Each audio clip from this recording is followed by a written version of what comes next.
Hello everybody and a very warm welcome to Brands Hatch, the Indy circuit, the scene for the latest instalment of 750 Motor Club action this season. And bright skies, bit of a breeze as well. It's all set fair for 2 days of fantastic racing from the 750 Motor Club, with 22 races in prospect over the course of the next 48 hours, 11 of them today and 11 tomorrow. My name's Ian Soman, and I'll be joined on commentary today and tomorrow indeed by Marcus Fye. He will be alongside me for all of those 22 races, and we'll hear from him in a few minutes. We'll hear from Josh Barrett as well. He's going to be our pit lane reporter. That's where we are this weekend. Brands Hatch, the Indy circuit, 1.2 miles in length, the familiar shape. And there's the weather forecast for today. Few clouds, it says. That's about right as I look out of the window. The sun is out though, 15 or 16 degrees, and as I say, a bit of a breeze, but not too strong. Quite a pleasant afternoon in prospect here on the Indy circuit as we look ahead to a 22 race programme. I say 11 of them coming up today. We've got 3 before the lunch break for the PBS Brakes Hot Hatch Championship, the 116 Sprint Series and 120 Coupe Cup, and the Tagiwa Taipar Trophy. Then 8 more after lunch, where we'll have the races for the Swallow Hill Homes F1000 Championship, K-Tech Racing, Clio Sport Championship, Martin's Group Formula V, and the Everything Motorsports Dog Hatch Championship. Then second races for Hot Hatch, 116 Sprint and 120 Coupe, Tagiwa Taipar Trophy, and the Swallow Hill Homes F1000 Championship. But a few more different categories also on the bill tomorrow. So lots to look forward to here at Brands Hatch on the Indy circuit. And the last qualifying session has just been completed. The cars heading back into the pit lane after the Everything Motorsport Classic Stock Hatch Championship, for which Chris Deere has qualified on pole position. But we're going to turn our attention now to the first race of the day, which is for the PBS Brakes Hot Hatch Championship.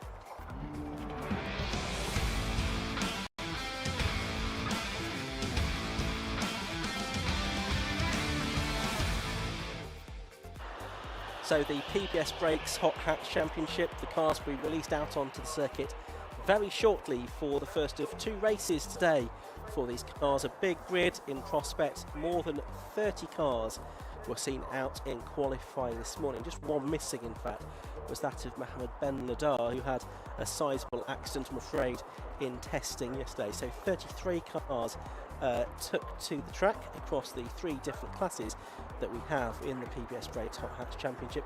Those classes split on a power to weight basis, so Class A is for cars up to 200 brake horsepower ton, Class B up to 175, and Class C up to 145. Let's have a look at the grid though. Pole position, that has gone the way of number 63, Philip Bright, in his Honda Civic Type R, and besides him is going to be number 37, Daniel Sylvester.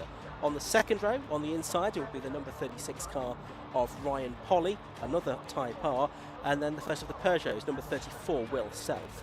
On the third row of the grid, on the inside, we'll have number 67, Ben Morton in the Honda, and then the Metro of number 79, Jack Ashton. On row 4 of the grid, 27, Scott Smith in another Type R, and 22 is Tate Taverner as well. I think he may have had some lap times disallowed because he was faster in the early part of the session. Row 5 on the inside, 116, James Alford, and number 57, Joel Arguelles, who's the first of the Class B drivers and leads the championship coming into this weekend in his Clio. The 6th row, another Class B driver, another Clio, that's number 69, Matthew Mandipira, and 33, Sean Green on the outside of row number 6.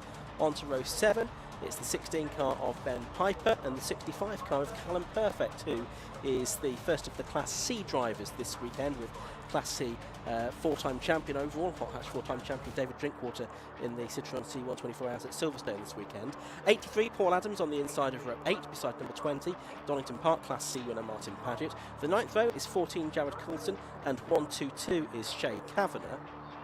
On to row 10, that's where we find 98 Paul Warren and 95 John Hobbs in the Peugeot. Row 11 is 81 Jason Bruff and number 17 William Bartup.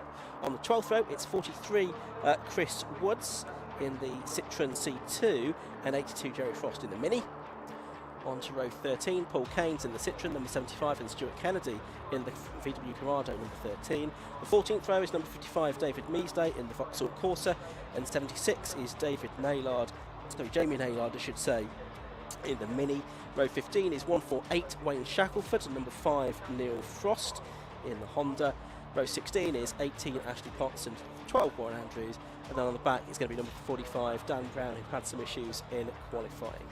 So that's it, 33 car grid, because there's no Mohammed Benagar after his accident in testing yesterday.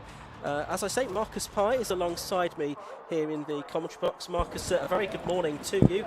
A fantastic way to start the day with more than 30 hot hatches on the grid. Good morning, ladies and gentlemen. Yes, absolutely, and glorious sunshine as well. So a full field of cars. This is going to be really very, very busy around the Indy circuit, isn't it? Yeah, good mix of cars as well out there from various different marques, and that's real essence of hot hatch racing. That's right. I mean, we've got a few quick Hondas, but in various different shapes. You've got the Type R on pole position. Then you've got the earlier Civic, the ex Chris McCloy car. You can see there on your screens now, driven these days by Dan Sylvester.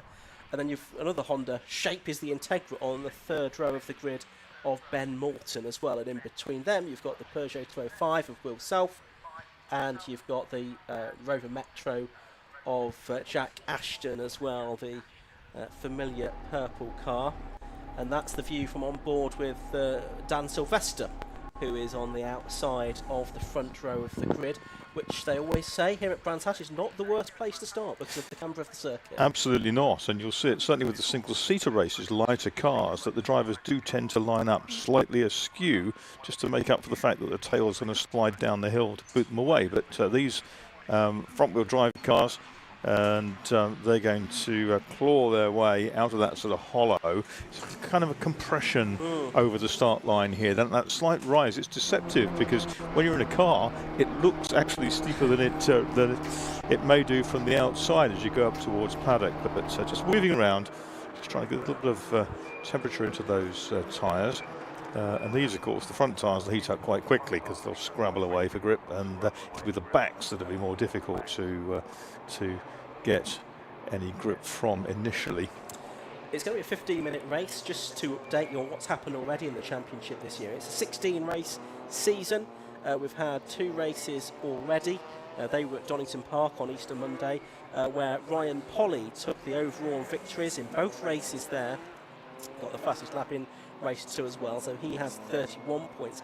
He was outscored by Joel Arguelles, who got the win and the fastest lap within Class B, the up to 175 brake horsepower per tonne class in both races there, so he has 32 points. And David Drinkwater, who had 1 win and 1 second place at Donington, but is not here this weekend, he has 29 points. So he's third coming into this weekend, but he won't be third coming out of it, given his absence from this weekend's racing. And Ryan Polly, as I say, although he is leading the Class A Championship, only third on the grid for today's race. Interesting to see the different evolutions of the Honda Civic over the years. I remember Civics back in the 1970s, but there's 2 or 3 different types of Civic in the field, and they get increasingly bulky and increasingly heavy, don't they, as the years go on? Yes, that's but right. You can actually make an early one that's light, really go well, really nimble. That car of Sylvester on the outside of the front row, an interesting machine. Yeah, it's the EP shape though of Phil White that is on pole position. He had a second and a third place at Donington Park last time out. So he lines up on pole position. He was actually about 48 inches behind the starting line for his particular car, as is Dan Sylvester beside him.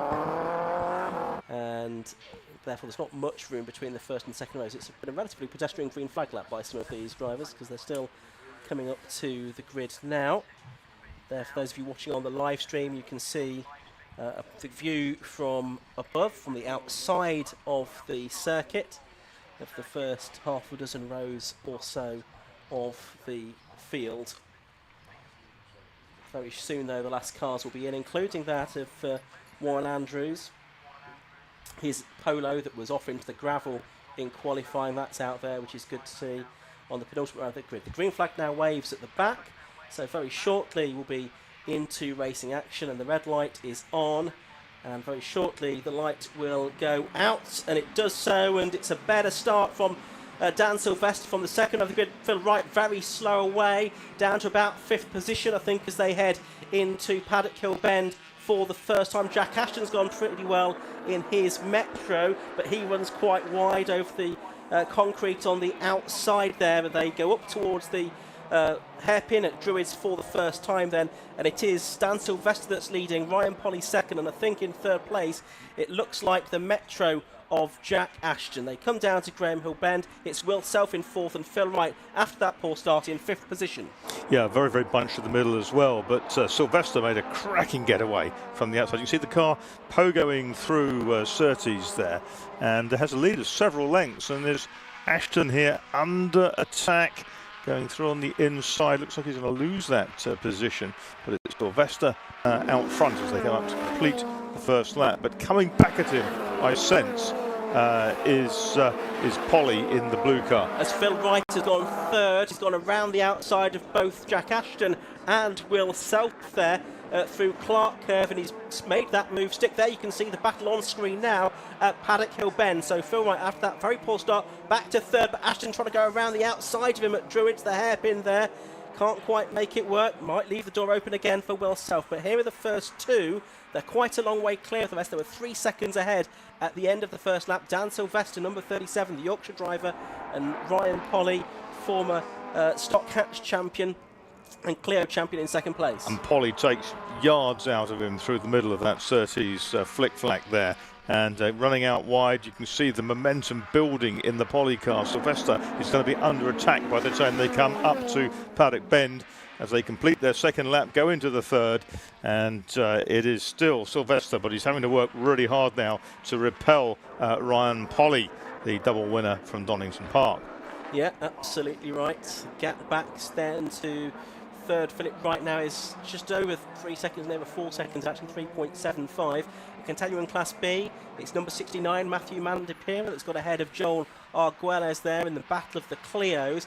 And Class C, it's Martin Paget in 13th place overall that's taken the lead in his Citroen Saxo. But here are the overall leaders. You can see how Philip Wright's now pulling away from Jack Ashton. It's James Alford now up to 5th place, Will Self down to 6th. But can Phil Wright reel in these two leaders, Sylvester and Polly? Well, a better lap from Sylvester this time round, and he's managed to eke out a couple more lengths advantage. You can see how far behind the next group is. But there's Polly in the bright blue car in the middle of your screens again. Brakes later, uses all the road going up into Paddock, and a 53.79 for Philip Wright in third place. That's only, what, 400ths of a second outside his own lap record. Yeah, and it's brought him another half a second closer to Sylvester and Polly, as well as Ben Morton and Jack Ashton there are doing battle. Morton not appearing on our timing screens, I don't think so. I wonder if he's got a transponder issue, but he is there right behind Jack Ashton and ahead of James Alford there. And now the Integra having a look at the inside, going into Surtees, but Jack Ashton can really pedal that Metro very well indeed and stays ahead of the slightly more modern car. That's the 69 car of Matthew Mandipira, our Class B leader now. He's not got that much of a gap back to Joel Arguelles, who's second within that class. Here's this battle going on for what is 4th position, Marcus. Yeah, it's got much more grunt, hasn't it, in a straight line, but Ashton won't be deterred in the braking area, because the little Metro, which sits down so low, and I remember the Metro's first appearing back in the early 80s on the road. And they didn't used to corner like this, not in road going trim anyway, but Ashton's is very, very well set up. And you can see there, he's got the Integra past him, and then coming up behind is 116 James Alford there in that vibrant kind of lime-coloured Honda, and little Peugeot's in behind him. That's Will Self. A long way back then to Tate Taverner, who hasn't really made the progress we'd have expected, given that he was really quick in practice before losing some positions. Yeah, 55.73 he did on the last lap, a best of 55.30. The best lap of the race now to Philip Wright, 53.75 53.48, so he has gone underneath his own lap record now. He's done a 53.59 on the next lap as well, so he is closing down the two leaders now. We'll have to watch out for number 63, Philip Wright, catching up on the top two. Meanwhile, this is the battle of 4th, 5th, 6th and 7th, all of these in Class A, and the variety of different types of cars that you have there, absolutely fantastic to behold. There's Will Self, been racing at Castle Combe a little while, but has decided to spread his wings for this season. Had a win in a 750 Motor Club hot hatch race at Castle Combe last year, and has decided to come back and experience a greater variety of circuits this season. Yeah, we've got that mystery car without the transponder, which is sitting behind Philip Wright, and we'll see that come through. The leaders are going through again. Here's that battle though, with Ashton hanging on really well from Alford and Self. Three more different cars in this field you couldn't find, and the modern-ish Honda under attack from the little Peugeot, which smokes, and the exhaust loose on the Peugeot, and Will Self's exhaust is bouncing up and down. I think the strap's given way. Yes, that might well attract the attention of the officials, and he might see the meatball flag, and indeed I can see the black flag with the orange spot being shown. I suspect that is going to be to Will Self, number 34 there. The car shown as 5:01 on the timing tower, for those of you watching on the live stream, that is the Ben Morton number 67 Honda Integra that's got track position in 4th place. It's now pulled away a little bit from Jack Ashton. Take Taverner there, you can see that very colourful number 22 Honda Civic, now closing I think a little bit on the Will Self, James Alford and Jack Ashton battle, and he's about a couple of seconds clear of Scott Smith, who's next. There's Will Self heading into the pits. He's obviously seen the flag markers. Yeah, he's spotted that really well, because he may even hear it bottoming at some places on the circuit, but he's come in to get that checked and probably won't be back out, unfortunately. But it's that Ashton and Alford tussle, the purple Metro, sort of almost Princess Diana purple Metro, isn't it? Being chased by Alford in the vivid green Honda. Okay, it is still in Class B. Matthew Mann Depere ahead, but Joel Arguelles has now got a Class A car between himself and the Class lead. That's Sean Green between the two of them. Class C, that's being led by Callum Perfect now, so he's got his way ahead of Martin Paget. So perhaps if we can pick up that battle at some point, the battle for 15th, with cars 65, 20 and 98 all involved in pretty close proximity there as well. That's the battle for the Class C lead. And I think that's the battle we've just picked up now. Yes, it is. And it's changed around again because Martin Paget in the Saxo is back ahead of the BMW of Callum Perfect there. The BMW 318 Ti Compact that runs within Class C. You've got another of those cars just behind as well. Paul Warren also racing in the BMW. Obviously very successful in this category in the hands of David Drinkwater for quite a few seasons now. Black and white driving standards flag, by the way, going out to car 16, which is Ben Piper in his Honda Civic Type R. So there are one or two rear drive cars in the field, the BMWs, but the vast majority front drive. And there's the leader charging his way through, and it's Polly ahead of Sylvester at the head of this pack at 9 laps in. Yeah, and the lead group just on our screen now, just heading up towards Druids, the hairpin. We'll see if we can pick that up again, because Philip Wright now is right with the leaders as well. So there's Ryan Polly now in the lead of the race. Number 36, he's got ahead of Daniel Sylvester. He's just putting a lap on the David Measday car, but you can see now there, just in the background of shot, wait for that to come through. There, well, we're just watching the back marker ahead of Polly. There is Polly now in the lead, but just behind him you'll have Sylvester, and now Philip Wright right with them as well in the number 63 car. But that's Polly on our screens with the Mac Tools livery. He is heading his way through to the completion of another lap, and there is the second place car, then a back marker, and then it's the third place car of Philip Wright, just that's right, heading into Paddock Hill Bend. Wright's dived down the inside of the lapped car, so not wishing to be left too far behind. We've still got, what, another 6 minutes or so of this race to run, and Polly with a lead of 0.6 of a second over Dan Sylvester. Here is Polly in that 36 car, and there's Sylvester going around the outside of the VW Corrado, That's an unusual beast in this field. It is. Stuart Kennedy's been campaigning that car for a few seasons with mixed fortunes, I think it's fair to say. Just going up to lap another VW. That's the Polo of Warren Andrews, I think, for a second at least. Well, that's the one that was in the gravel this morning at Clio, wasn't it? And it's certainly keeping well out of the way of the leaders as they come through to complete lap number 11 now. 5 minutes to go, so they'll probably get 6 more laps out of this, given that the lap times are 53, 54 seconds per lap, so they should get 6 more laps out of it to make a 17 lap race. There's the first 3 heading through Paddock Hill Bend up towards Druids once again, and that is the Ryan Polly number 36 car in the lead. Yeah, that's a very, very nicely turned out car. The number 36, not the 306, the famous George Polly number, but a family which sticks to its numbers in different forms. And Ryan Polly, who leads the way from Dan Sylvester. There's the Integra, the white Honda Integra, coming up the inside into Surtees, alongside the 55 there. That's David Measday, who's a lap down in the Corsa with its bright yellow wheels. So Morton there in 4th position, still there on the road, although he's disappeared again from the timing tower. Jack Ashton, excuse me, 5th in the Metro, James Alford 6th in the green Civic. There's Morton turning his way through Paddock Hill Bend. He's just coming up to lap a couple of the Class C cars there. There's Ashton going quite wide over the curbs at Paddock Hill Bend.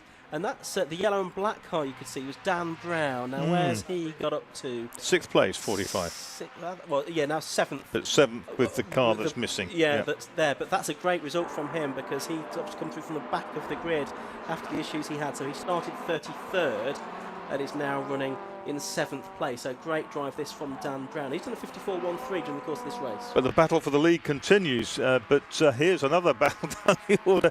That is Morton, isn't it, going through? But the leader certainly elsewhere is under attack. Yeah, they're heading up towards Druids now. The 3 leaders together, and it's Dan Sylvester up the inside of Ryan Polly. The 2 of them are side by side now, as you can see on the screen. And it is Polly just about fending off Dan Sylvester as they head down towards Graham Hill Bend. They're just coming up to lap the Class C lead battle as well, just to add complexity to the situation. Martin Paget, I think, ahead of that battle at the moment. Yes, he is in his Saxo, ahead of Callum Perfect in the BMW.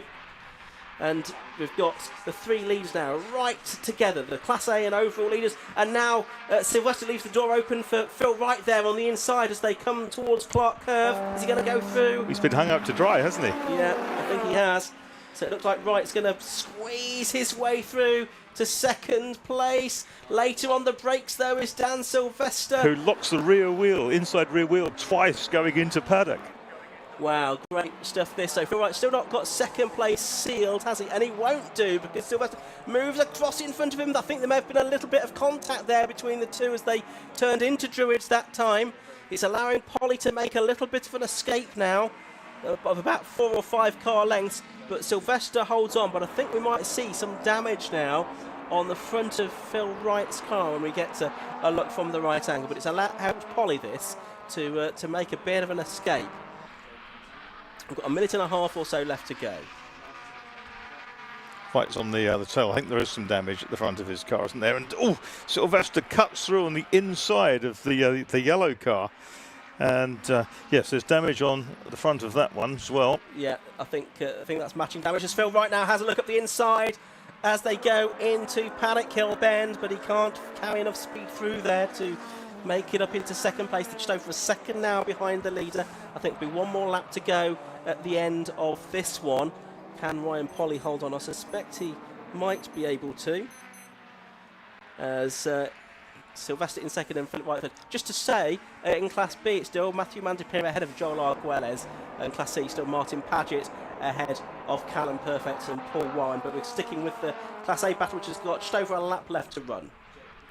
Yep, and inside rear wheel lifting, they're getting closer again. That's not 1.13 seconds between the 1st and 2nd at that point. So they are maintaining their chase, but Polly, you sense, has got this under control. Yeah, last lap board is being shown to the drivers as they go past.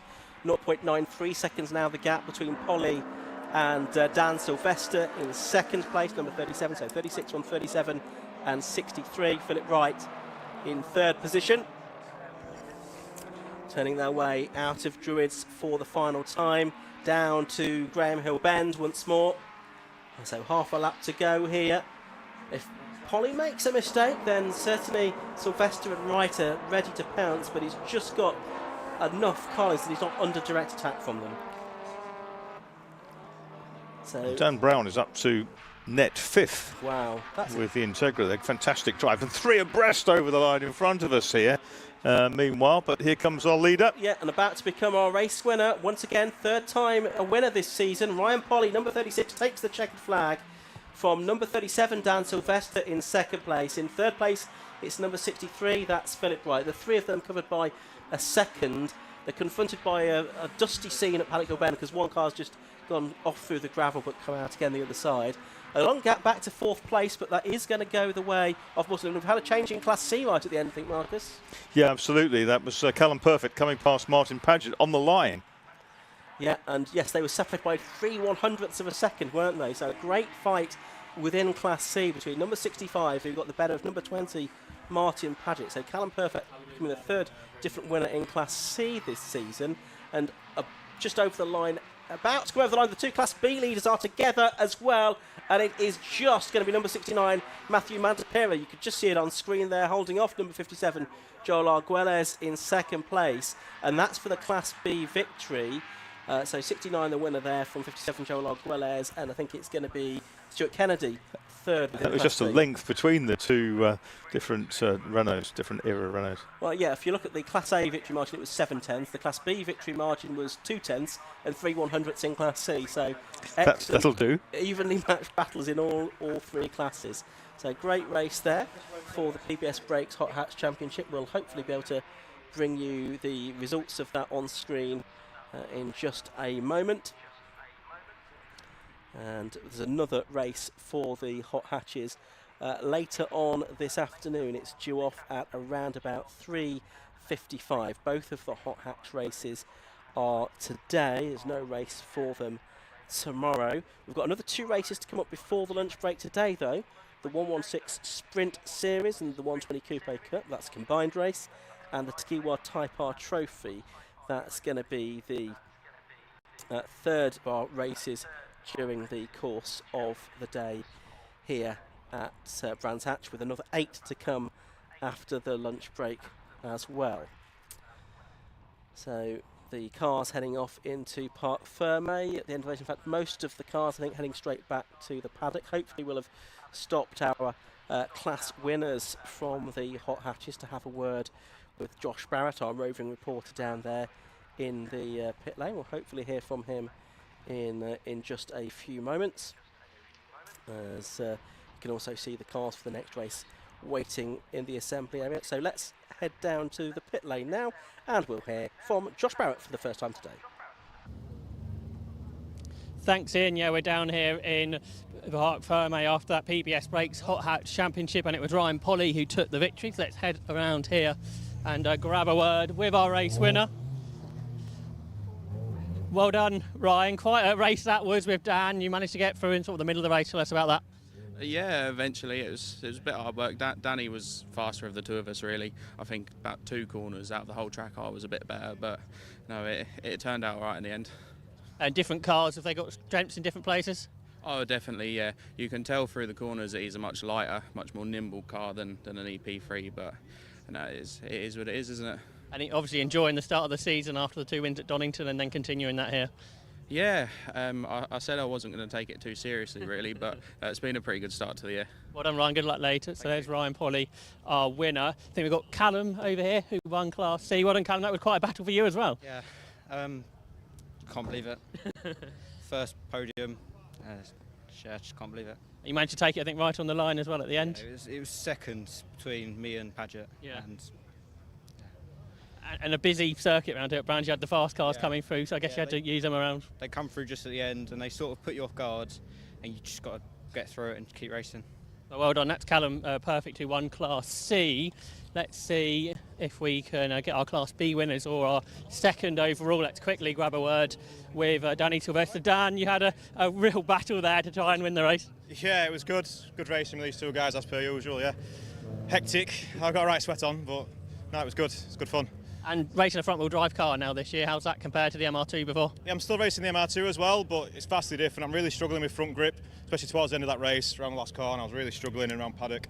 Got some work to do on the car to develop it further, but yeah, so far so good. Well done.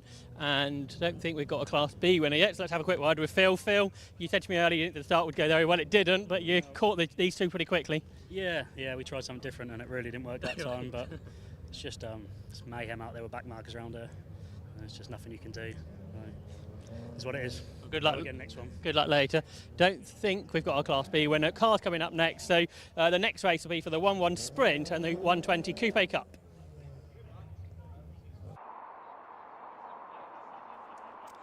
So we've got the cars heading onto the grid then for the 120 Coupe Cup and 116 Sprint Series as well. We've got 4 of the 120 Coupe Cup cars towards the front of the field, and the majority of the field made up of 116s bedding, which we'll see out again tomorrow for the 116 trophy race, the 90-minute race. And so we'll look forward then to the 120 Coupe Cup and the 116 Sprint Series.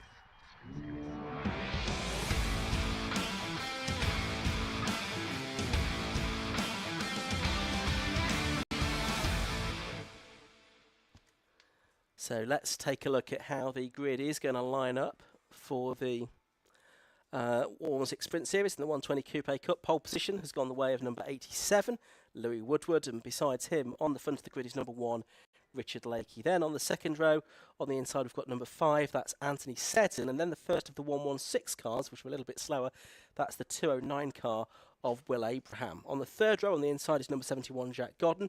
Beside him is 151, Peter Keane. On to row 4, that's where we find number 44, Richard Phillips, and number 220, Simon Fox. Then on the fifth row, it's 173, Mac Priestwood, and 111, that's Antonio Almeida Souza. On the sixth row, it's 50, Liam Brezitz, and 48, Daniel Scott. On to row 7, that's going to be 80, Chris Bayliss, and 25, Ethan Hall. 102, Sean Frey, and 19, Matty Street are on the 8th row. Charles Smith in 232, and Sam Holman, number 31, are on the 9th row as the green flag lap is getting underway, I can tell you. On row 10, it's 47, Connor Anderson, and 82, Mark McCulloch. The 11th row is 320, Simon Hopcroft Lopez, and 57, Toby Partridge. The 12th row, 888, is David Hudson, and 86 is Peter Brand. And then on the 13th, no, that's indeed, that is all the cars that we have. 24 cars on the grid for this 120 Coupe Cup and 116 Sprint Series. So cars heading around on their green flag lap now. So the 120 Coupe Cup is new for 2023, created by the same team behind the very popular 116 Trophy. It uses the first generation 120i Coupe as the basis for an exciting and attractive new one-make sprint formula for these 190 brake horsepower cars. Very plentiful cars, they're great value as well. And there's a proven set of control parts put together by the same crew that have put the 116 Trophy together as well. It uses the B20 engine and gas shocks, suspension, standard brakes, but a free choice of pads on the 120s. Marcus. And that's the whole thing now, isn't it, about sustainability and availability of donor cars to build your race cars from. If you can do that relatively inexpensively, then you can still go racing, particularly with the 750 Motor Club. Champions of low cost motorsports since 1939, before our time. That's right, yes, it's been going a very long time, the 750 Motor Club, as you say. Consensus that 1939 was probably not the greatest year to sort of start a motorsport club. Hindsight tells you that, doesn't Exactly. it? 2020 hindsight, a valuable commodity. Absolutely. So we've got 24 cars on the grid. The majority of these cars are 116s that will be out again tomorrow in the 90-minute race as well. But this is an excellent opportunity for drivers to get some additional track time as well. And there's one more 120, isn't there, lurking at the back. It was banished there. Yes. Toby Partridge is number 57. That's right. It's the bright red car. We'll see that coming through. Yeah. Doubtless. Yeah, we'll watch out for that one after an indiscretion of some kind after the qualifying session. Overtaking the yellow flags. Okay. So we will await the last few cars to come into position. It's a 15-minute race ahead of us. You can see on pole position there, number 87 is Louis Woodward. You've then got the number 1 car of Richard Lakey as well. Waiting for the red lights to come on then, which they do. And they go out, and away we go. Not a great start from the pole position car of Louis Woodward. That pole position spot's cursed so far Anthony today. Seddon made the best one. He's He come up did. in the inside from P3 and has grabbed the lead. He has indeed. So it's then Richard Lakey in second. Woodward has got away in third place, and then it looks like it's Will Abraham, the first of the 116s, in fourth position. Jack Godden there in the 71 car, the car with the orange stripes, heading up past the inside of Peter Keane there, trying to get up to second place within that class. We'll watch out too for the for the Toby Partridge car, which is going to come through from the back of the grid as well. The 120 already, you can see the red car's made up about 5 or 6 places from the back of the grid, but it's Anthony Seddon, number 5, that leads the way then at the moment, from Richard Lakey, number 1, in second place, Louis Woodward third, and then you've got the 116s, the massed ranks of the 116s all together, headed at the moment by Will Abraham. They come up towards the end of the first lap, Marcus. Yeah, that's right, but it's Seddon, isn't it, with Lakey in second place in the black car and trying to atone for that poor start. The pole man, which is Louis Woodward, in the white car. The rest, though, there's a long train of 5 cars there disputing fourth place, and down the order, the trains get even longer. Absolutely fantastic stuff as the BMWs come through. But there's Seddon under attack from Lakey in number 1, the RL Motors car in second place. Those wording standing out on the side of it, but right back with them is Lee Woodward, the pole man. Yeah, and he is from Gloucester. He's 36 years of age, a director. Built a car for the 116 Trophy a few years ago, still has that car. It's the first time he'd built a car, a new experience for him, and he would have to do the same for the 120 Coupe Cup as well. And his 120, the car that's in third place there, was the first one that was built for this category. It was on display as well at the 750 Motor Club stand at the Autosport show this year as well. And you can see these 3 cars all together, and now Richard Lakey pulling to the left-hand side. Woodward down the inside though in the white car. Look, he's managed to get through into second place. He's carved through inside Lakey, and now he's exposed the leader to attack up towards Druid's hairpin. Yep, so change there for second. Louis Woodward up to second position then behind the very experienced number 5 car of Anthony Seddon. And then you've got Lakey in third. Toby Partridge is up to 17th place now at the end of lap 2, by the way. Will Abraham still leading in the 116s. You can just see in the background there. It's the second meeting we've had for the 120 Coupe Cup. They made their debut at Silverstone 3 weeks ago, where we had some celebrity drivers in among them, including Tim Harvey, although his race came to a premature end. But Steve Soper, another British touring car legend, won the second of the races at Silverstone on the national circuit.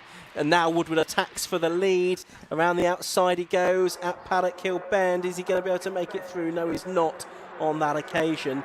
But Seddon therefore continues to lead, but it looks like he gets a good run up the hill, Marcus. Yeah, very much so. He turned in really late to try and get that cut back, and that looked like it might have worked. It has worked. The white car, the Secrets car, is back in the lead of the race, and we've got a Zach Speed tribute livery on that one, the 71 car, which is really cool. Yeah, that's Jack Gordon, and he is piling the pressure on Will Abraham, who is the 116 Sprint Series class leader. The other car that's broken away from the rest of the 116s is number 151. That's Peter Keane, who's been successful in 116 Trophy in the past at Cadwell Park. Yeah, he's not very far behind, just out of shot now. But there he is. Yep. There is the black car with the blue sides on it, but it's the 209 that leads that class, William Abraham, who started in P4. Meanwhile, the leaders go through. Yeah, Will Abraham, just 20 years of age, from Hungerford, an English student at university. Did some Rotax Max karting, and just 1 year so far in the 116 Trophy as well, in this CSC Racing prepared car. Louis Woodward now has got into the lead of the race, and he's also set the fastest lap. It's on a 58.51.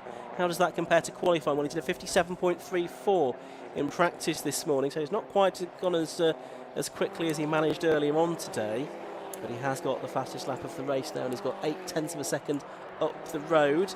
Well, if we can have a look at the battle in the 116, is the lead battle there heading into Surtees. We'll perhaps pick that up in a moment, but you can see that Jack Gordon's still piling the pressure on Will Abraham, but you can see now in the 120s it looks like Louis Woodward has made a bit of an escape.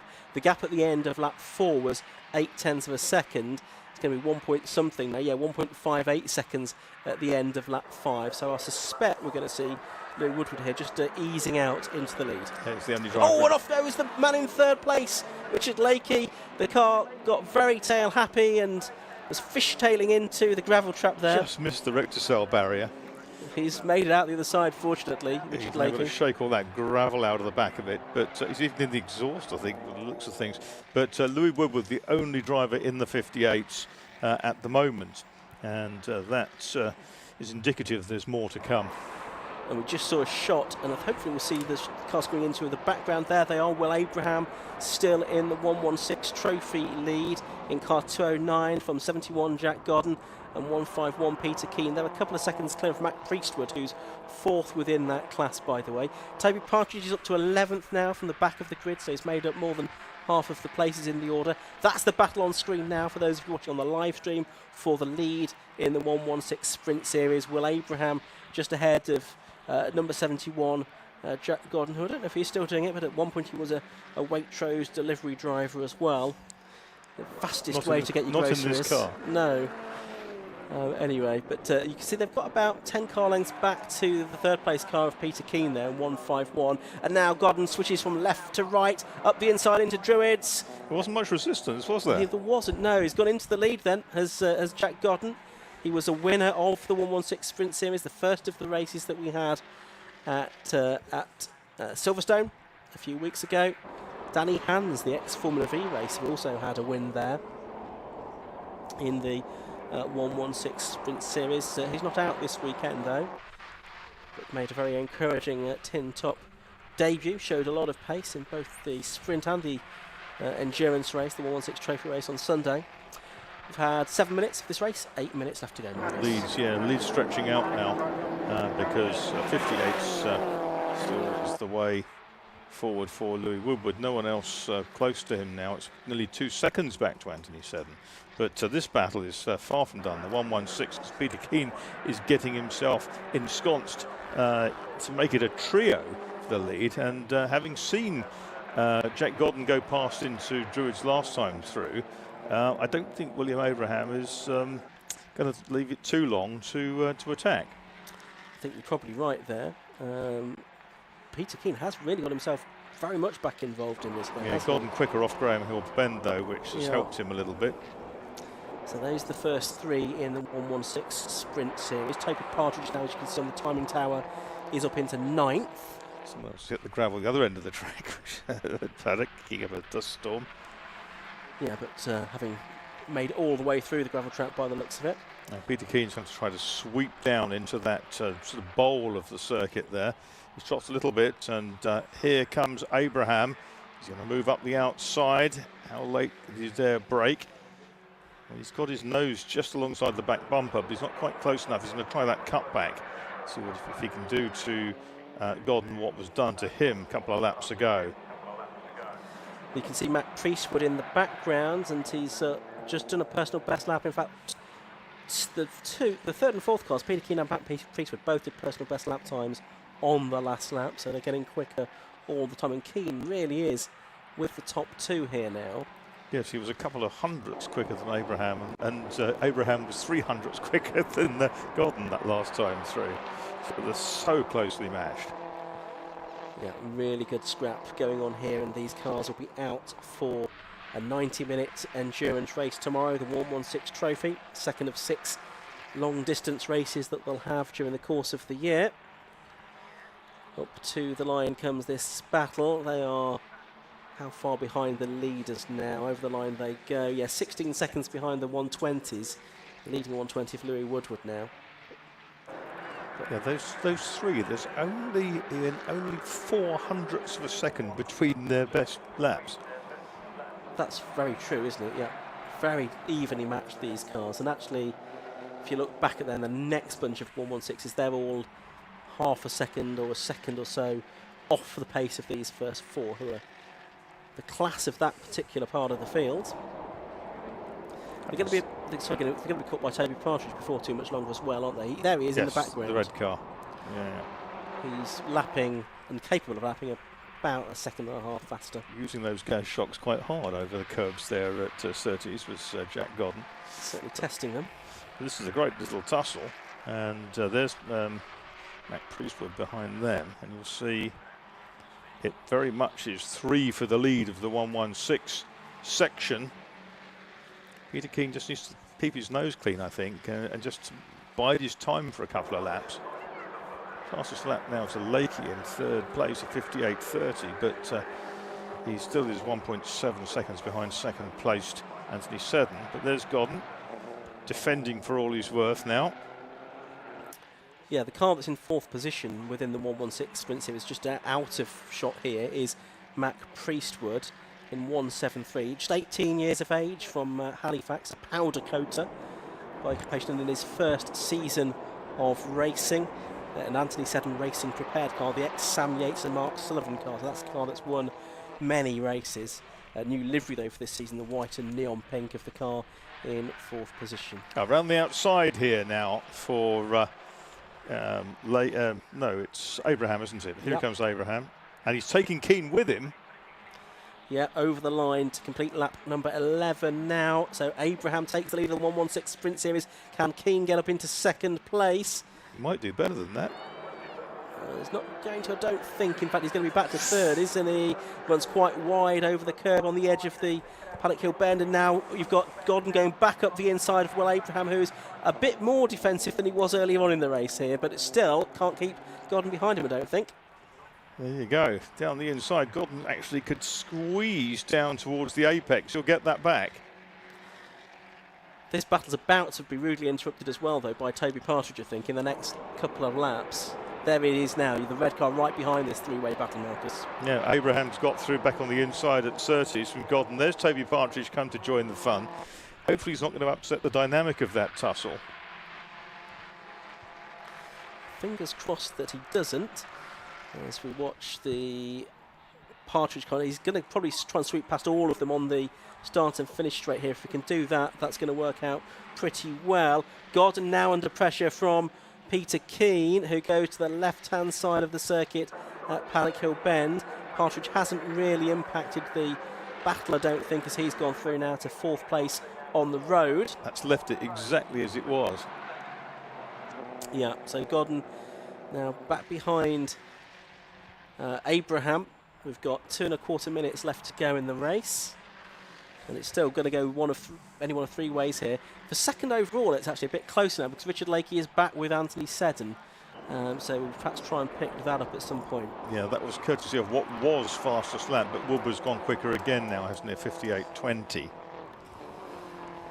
There's Godden in the 71 car looking up on the inside of 209. Will Abraham in the lead of the 116 Sprint Series part of the race. Now there's Woodward in the overall lead. He's 5 3/4 seconds to the good, but we'll try and pick up what's going on for second place within that class in a moment. So there is Woodward.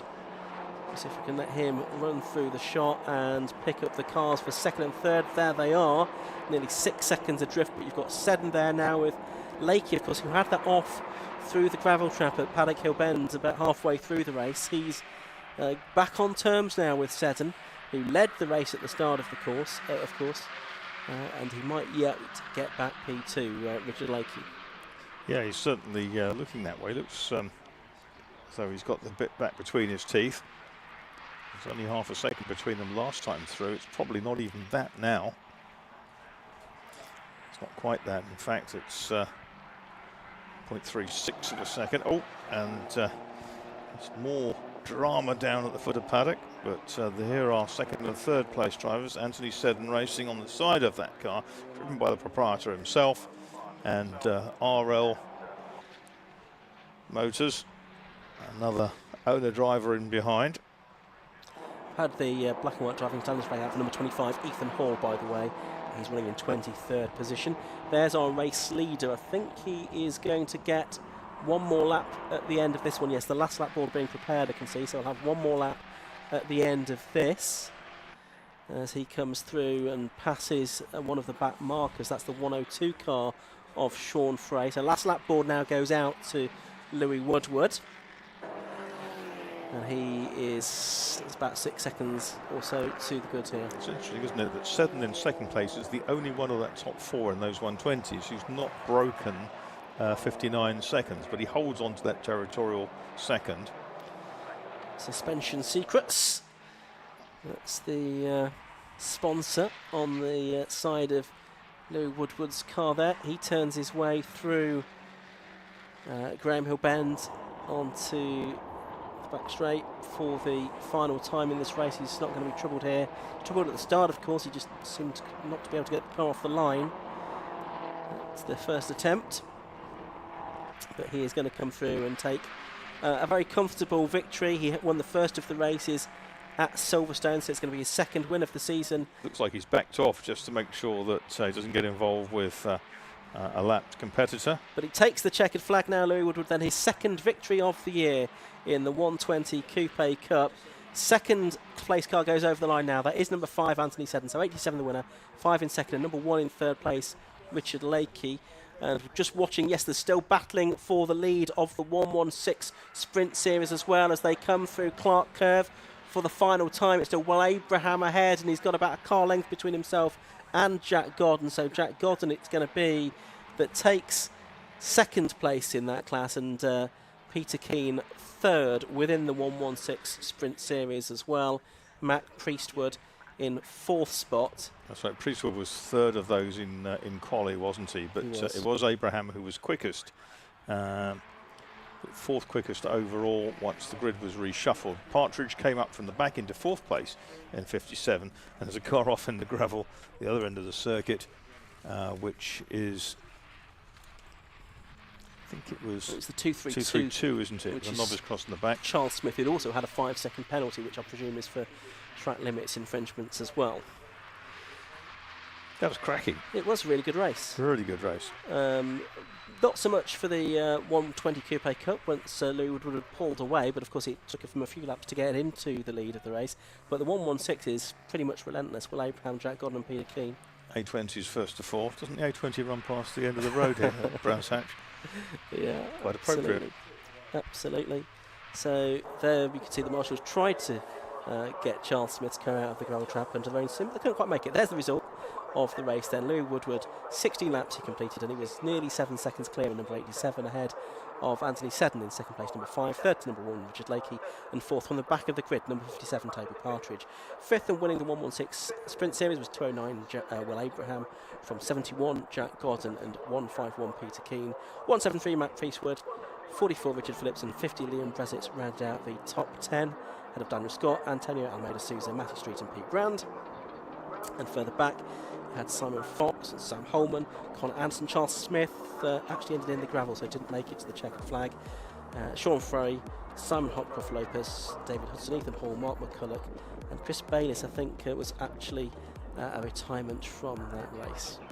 So that is the 116 Sprint Series and the 120 Coupe Cup. They have another race later on. That's at 4:25 this afternoon or thereabouts.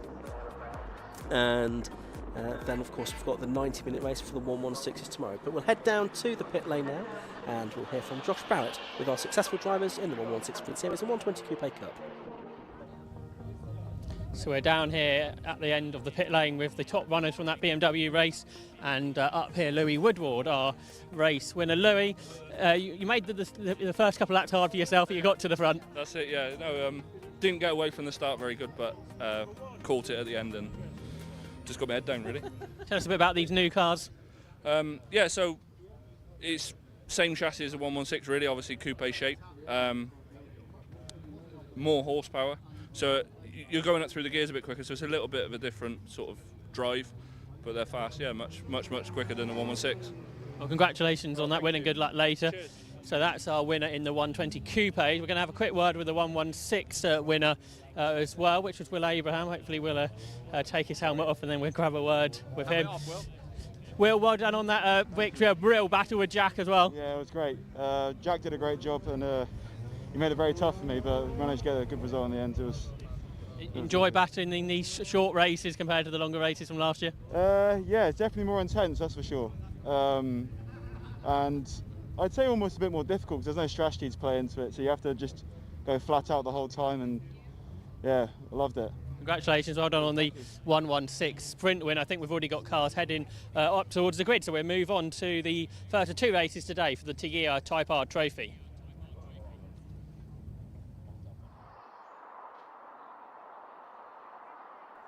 So we're going to have the third race of the day back very shortly, and it's the first of two races today for the Tigea Type R Trophy.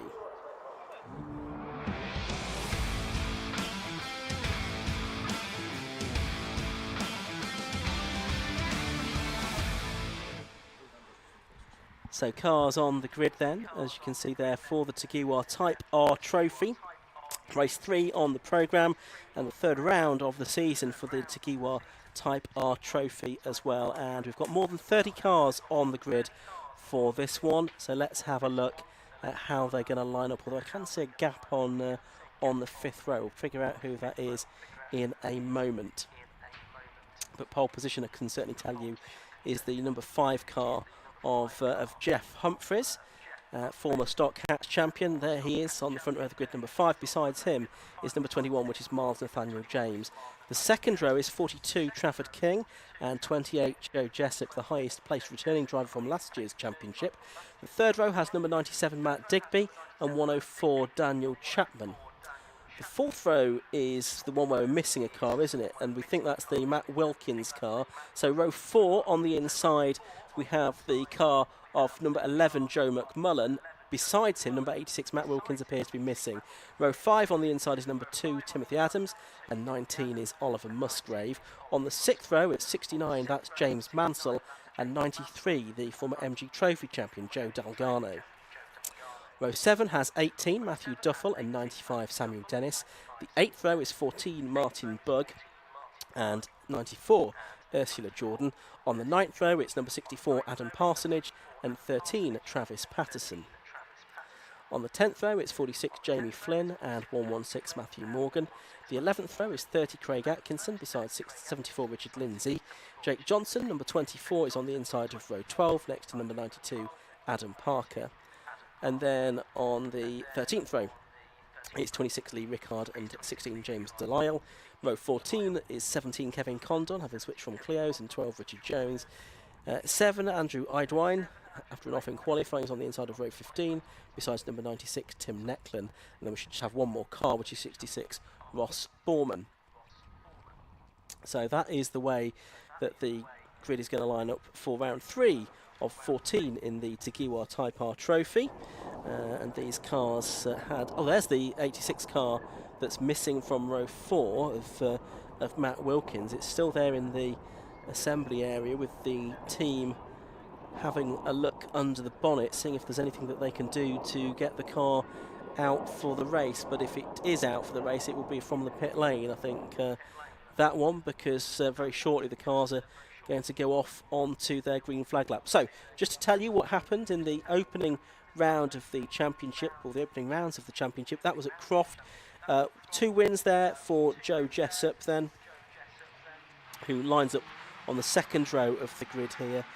We had a second and a third for Daniel Chapman, and the other driver to get a second place finish at Croft was Matt Digby, who lines up again towards the sharp end of the grid here. He's on 5th position, but certainly we've got a problem for a car coming slowly off the grid, which is that of number 16. That's James Delisle. He's pulling off up against the barrier by the looks of it. Hopefully the marshals can push him off the grid so we don't have a delay to the start. But the 3 drivers in the first 3 places. Then on the grid, Jeff Humphreys. There is the 16 car, as we were just mentioning, that has now pulled off. The marshals looking to get him into the gap. But the Jeff Humphreys car, well, he is in around about 11th in the championship coming into this weekend. Miles Nathaniel James, he's 3rd in the championship, had 2 top 5 finishes at Croft. And then the 3rd place man in the championship is Trafford King, number 42, 3rd on the grid, I should say, 5th in the championship coming into this weekend.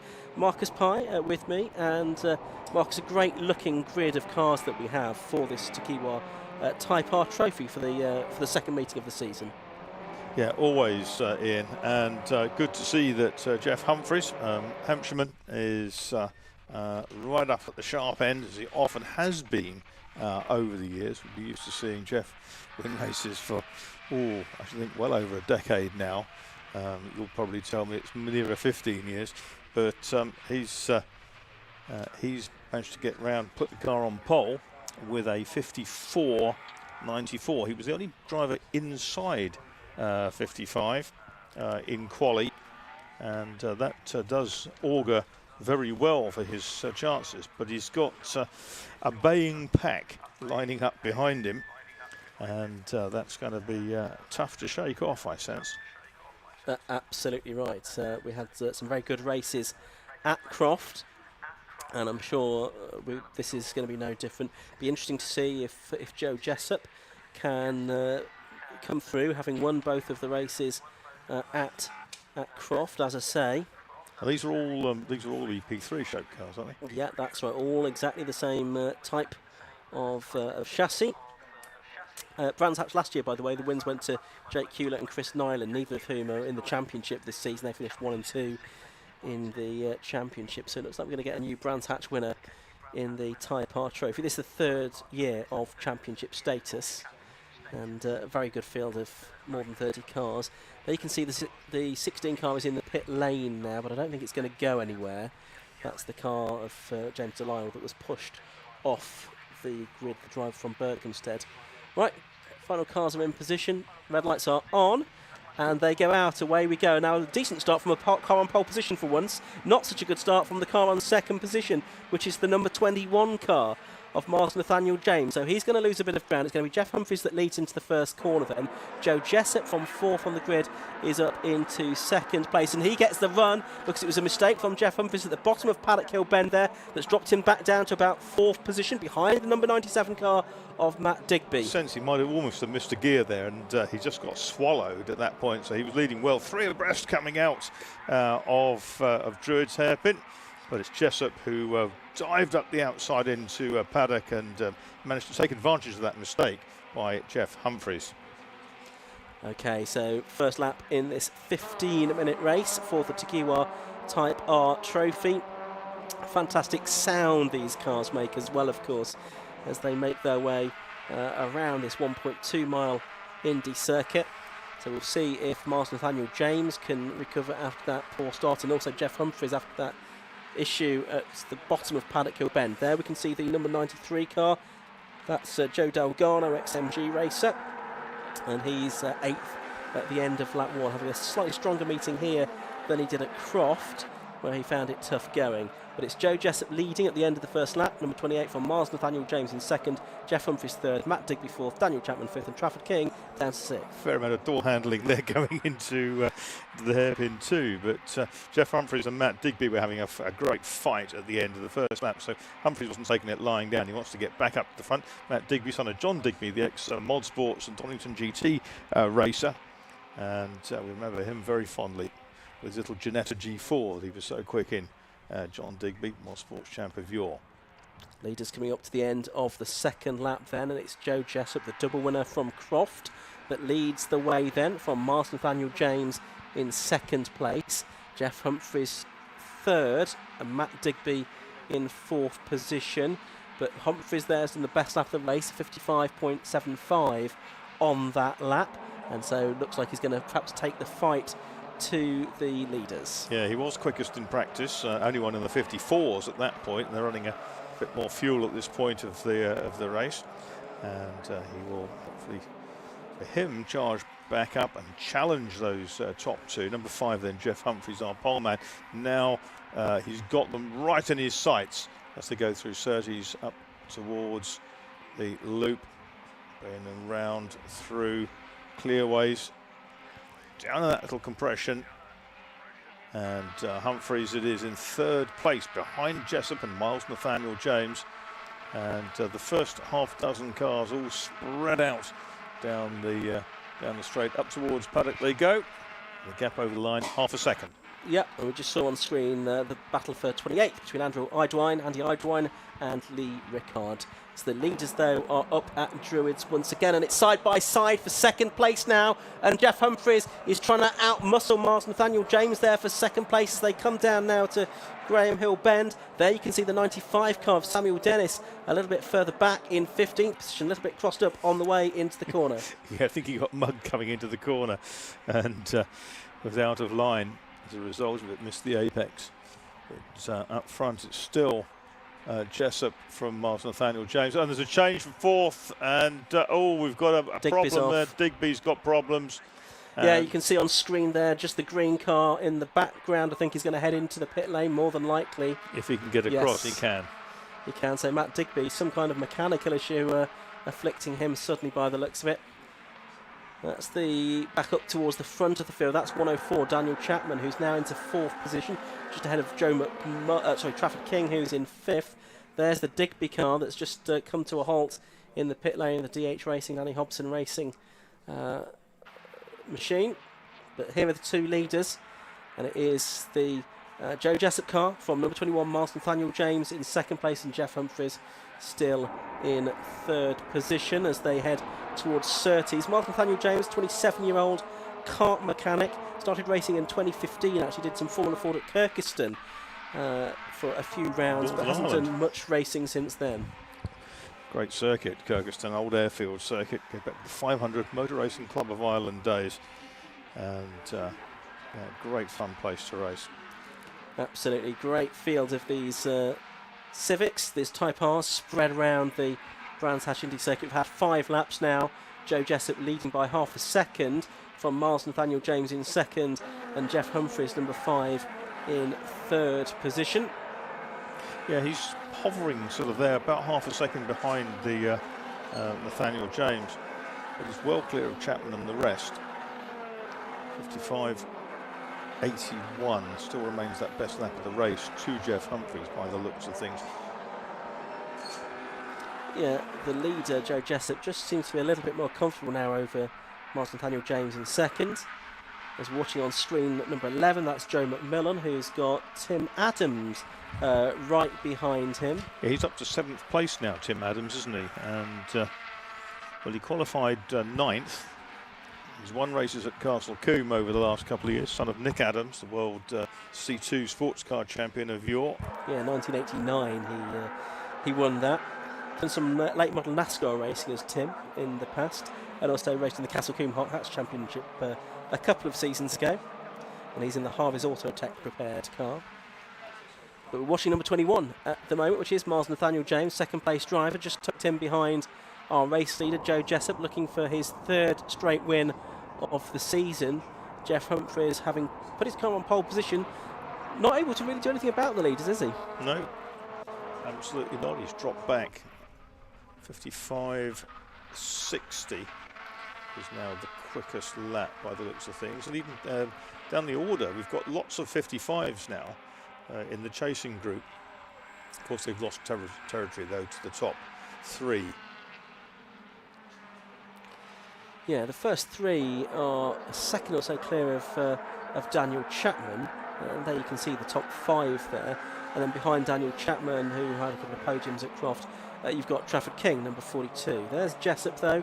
He was a contender for last year's championship right towards the end of the season, but ultimately it was Jake Hewlett that took last year's title in his first season of circuit racing. He'd been successful in sim racing previously. Nathaniel James just made a little bit of ground, a few feet last time through.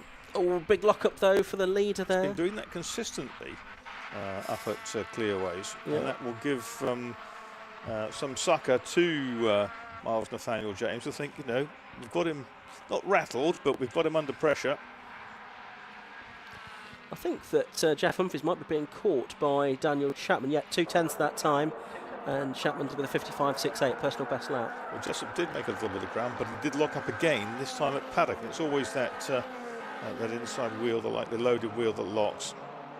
Jessup's done a 55.53 now, which is just about 2/10 outside Adam Shepherd's lap record from September 2021, the champion that year, in the first season of the Type R Trophy as a championship. He's gone on to race in the TCR UK Championship this season. Yeah, only one driver inside that lap record in practice, that was Jeff Humphries, but Jeff's got his mirrors full now, because Daniel Chapman in the 104 is closing in. He is, Chapman in the... Trafford King there as well. Yeah, and he's got the novice cross on the back of his car, you can see. So a newcomer to circuit racing, 28 years of age, from York, a railway machine operator. First season of racing, done a bit of rental karting, a bit of casual sim racing, but a complete novice. Well, it's not really showing, is it? As the challenge is on for the lead promising. up towards the hairpin. Have we got the change? No, we've not. But Miles Nathaniel James did get alongside on the way up to Druids there of Joe Jessup. Jessup prevailing for the moment, but Nathaniel James still there in second. And they've got a gap of about a second and a half back to Jeff Humphries now in third. It's then about a second between Humphries and Chapman in fourth. Then Trafford King, the newcomer, in fifth in the DH Racing prepared car. Here's Nathaniel James again, almost overlapping through Clearways and Clark Curve with the race leader. Yeah, it's looking really very promising now as we get into the last 6 minutes of the race. And he's again bide his time. There's no point in going too soon. They both lock an inside wheel there, and a good exit of the corner from Miles Nathaniel James gets him very, very close. This time up towards the outside. Can he get a tuck back through the apex of Druids? Yeah, leader goes out, just rattles over the curb a little bit, and as they come down into Graham Hill Bend, they hop that inside curb there. And Humphries is coming back at them. Yeah, did his personal best lap last time through a 55.60, which is only a tenth off the best lap of the race, isn't it, so far? So he's got the gap down to just over a second again. Habitual luck up there from the race leader. But yeah, Humphries is going to be a force in this race in the final 5 minutes, just under 5 minutes that we've got. So probably going to be 5 more laps, I would think. Maybe 6 actually in this race. We'll see. It's going to be touch and go. Over the line they've gone once again. Best lap of the race to Miles Nathaniel James, 55.50 so far. He's there in second, but look at that now, side by side for fourth. That's Trafford King up the inside of Daniel Chapman. Good move that. Yeah, Chapman's trying to come back at it on the outside, but Trafford King wise to that. He's put his car nicely into position for the apex. He's got a good exit, and that early acceleration has pulled him a length or so clear. He's not in. It's not all plain sailing by any stretch of the imagination, but that's a very, very good move from the novice in number 42, Trafford King. Yeah, Joe McMullen having quite a lonely race just in the background there. Number 11, you could see the yellow car ahead of Tim Asims and Joe Delgado and James Mansell in the OnlyFans car, and Martin Bugg, who rounds out the top 10. But there's the battle for 4th and 5th on screen now. bit further up the order. Be interested to see if Jeff Humphries can take any more time out of the two leaders. Pretty much even Stevens on that lap between the top three, actually, ranging from 55.63 to 55.71, so not a lot to choose between them. Yeah, King up into 4th place in 42 then at the expense of Daniel Chapman. But Chapman comes back at him up towards the hairpin. Not going to go round him at the hairpin, I suspect, but it might rattle him. Down towards the left-hander, Graham Hill Bend, they go again. This is lap 13 now of the race, and this the fight for 4th position. Daniel Chapman, who's been with the Type R Trophy pretty much since the start, one of the more experienced drivers in the field in this particular category, but being shown the way to go here by a relative newcomer. Those are the two leaders over the line again, and just 37 separating them that time, and they've pulled out another couple of tenths that time over Jeff Humphries. So I thought he was going to be a force to be reckoned with towards the end of this race, and now I'm not so sure. 200ths between their laps that time round, and Nathaniel James is coming back at Joe Jessup. All on the Indian MRF tyres, aren't they? Yeah. Which Karun Chantok's father used to espouse back in the 1980s when he was racing in India at Shalavaram. Yeah, and that's part of the overall package, keeping costs down within the Type R Trophy. Very affordable way to go mini touring car racing effectively. And great looking cars. They do, they look fantastic. Fantastic engines. And you know, you've got to remember, these cars now are nearing 2 decades old, actually. But they look so fresh, don't they? They do. Better, you might say, than the more modern Civics. Anyway, we go into the last couple of laps now, because there's 13.25 minutes that have gone by. And here's the fight for the lead. Outside line again. He looks up the outside and you sense he might just have to do something different to unseat Joe Jessup. Yeah, has he got anything else up his sleeve is the question. It's the next Aaron Sharp car that he's raced. Also Alfred Jenkins had the car as well before Miles took it on in February. He's running the car as a privateer. Joe Jessup up ahead of him. A bit more experience, as we've said, in this category now, having had several race wins during the course of the 2022 season. And his lead as he goes on to what I think is actually not the last lap. There's no last lap board. It's not as big as it has been, just over half a second. Yeah, it hasn't been that since about lap 8, something like that. So Jessup a better lap. 55.74 last time round was quicker than both of them for Jeff Humphries in 3rd place. And Trafford King in 4th place was only 600 slower than Humphries. Looks like the last, the checkered flag is being prepared, so although we didn't get a last lap board, I think we're all going to get the checkered flag this time. It's going to be pretty much on the nose of 15 minutes, I think, by the time the leader comes through. There he is on screen, for those of you watching on the live stream, 28 Joe Jessup, turning his way through clearways towards Clark Curve, and he's going to take a 3rd victory out of 3 races this season in the Tagiwa Type R Trophy. Checkered flag goes out now, right on the nose of 15 minutes, and it's Joe Jessup then that takes a win in car 28 by 85 hundredths of a second from number 21, Martin Nathaniel James in 2nd place. Jeff Humphries, pole position driver number 5, takes 3rd place. Trafford King, excellent result for him. He takes 4th position, although he did get on the podium, didn't he, at Croft. Number 42. 5th. That's on home soil, though, isn't it? Exactly. 104, Daniel Chapman 5th, and 11, Joe McMillan 6th. Number 2, Tim Adams in 7th.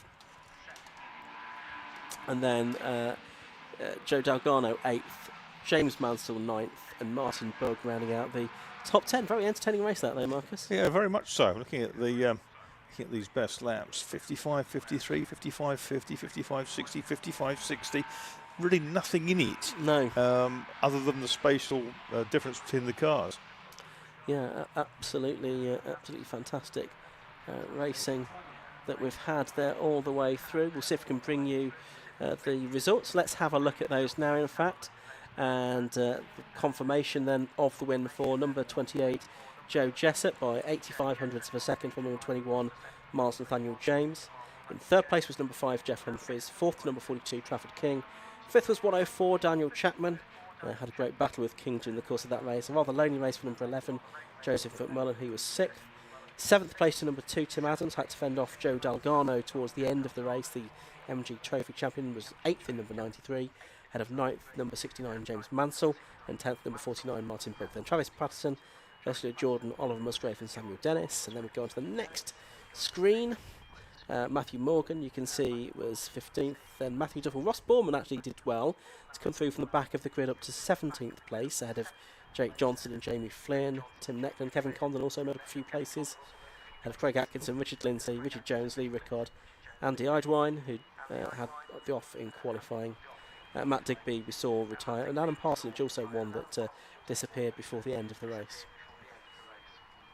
So that is the results of the first of the Tiki World Type R Trophy race. Let's head down to Josh Barrett in the pit lane. So we're down here after that Type R Trophy race with another win for Joe Jessup. He gets his winner's garland and his winner's cap as well. Well done, Joe. That was a bit different to Croft though, because you had a fight all the way through. Yeah, it's super close here. Like, there's literally a few tenths on the top sort of 4 or 5 people. So yeah, it was a really tough race. Just tried to defend, not make any mistakes, but I mean, he was super quick behind me, pressure all the way. So yeah, really good race, enjoyed it. Obviously qualifying didn't quite go to plan, but the start very much did so. Yeah. No, I'm sort of known for my starts. I mean, quali was sort of okay. Boys did loads of work on the car yesterday on the setup because it wasn't quite right. So yeah, but it counts, doesn't it, in the race. So yeah, delighted to finish first. Around here, is it quite easy to defend, or is that not so easy that you just managed to do it? It's yeah. I mean, it's not an easy track to overtake at, so that makes the defending slightly easier. But I mean, the pressure was there basically the whole race. So yeah, no, great racing. Overtaking is something you're going to need to do later on this afternoon, though. Gonna have to try again. Yeah. Good luck with that. Well done on another win. So there's our race winner, Joe Jessup. In second place was Miles Nathaniel James. So we get Miles over. Congratulations, Miles. A great drive there. Second place, pushing Joe all the way. Yeah, it was really difficult because I had Jeff on my case the entire time, and he went for quite ambitious moves. And with Joe, like, our pace was so similar that I just couldn't really find a way past. I sat on his bumper the entire race, but just could not get a nose in. And I mean, driving against 2 really experienced people is, I mean, I'm a newcomer to this series, so it's pretty tough, and they clearly know what they're doing. But we've definitely come leaps and bounds over last round, made some quite drastic changes to the car. I'm obviously developing as a driver, so, but we'll get there, we'll get the top spot at some point. Tell us a bit about your history in cars. So in 2015 I did a little bit of Formula Ford 1600, but it became a bit too expensive back then. I had to stop for, 8 years, so I'm just getting back into it after all this time, and I didn't expect to be at the front so quickly, but yeah, it's going well. It's very confidence inspiring. And you said there about how you've made good progress from Croft. Have you been able to do any testing or track days between then and now? I've literally done Brands Wednesday, and then yesterday, and then today. So I spent a whole month out of the car between Croft and now, so yeah, I'm very happy to be at the front. And later is all a totally different thing with a reverse grid. How are you sort of confident with overtaking cars in that one?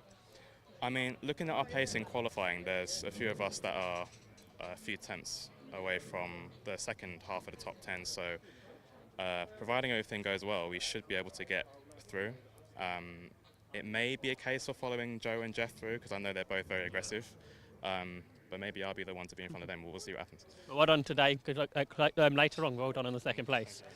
Then in third place was Jeff Humphries. Jeff, do you want to make your way down and grab a word with you?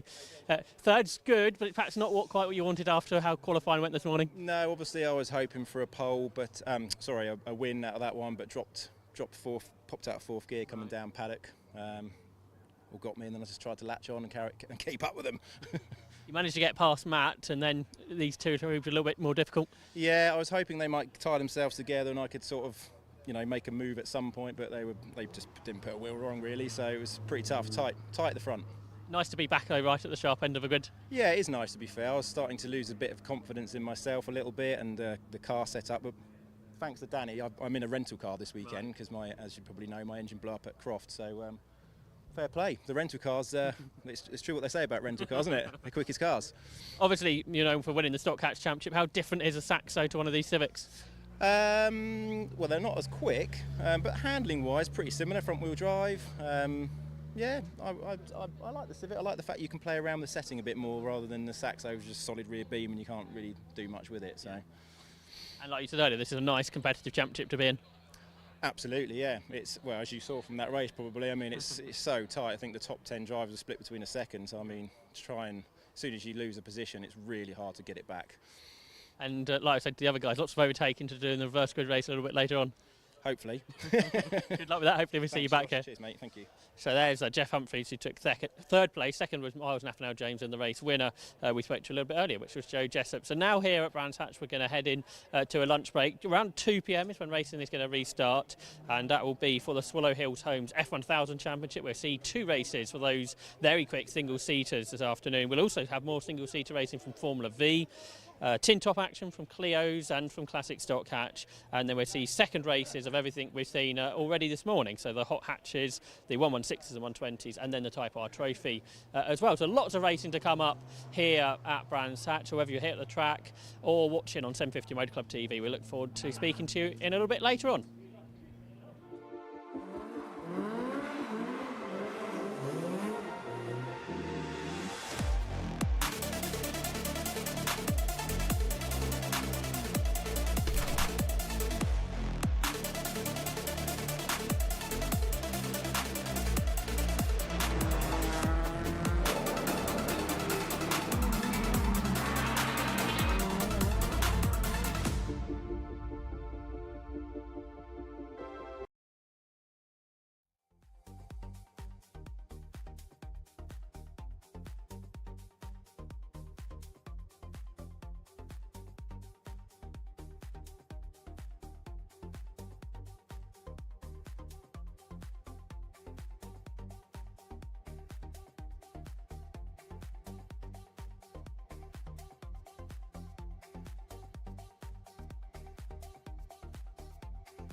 How have we got?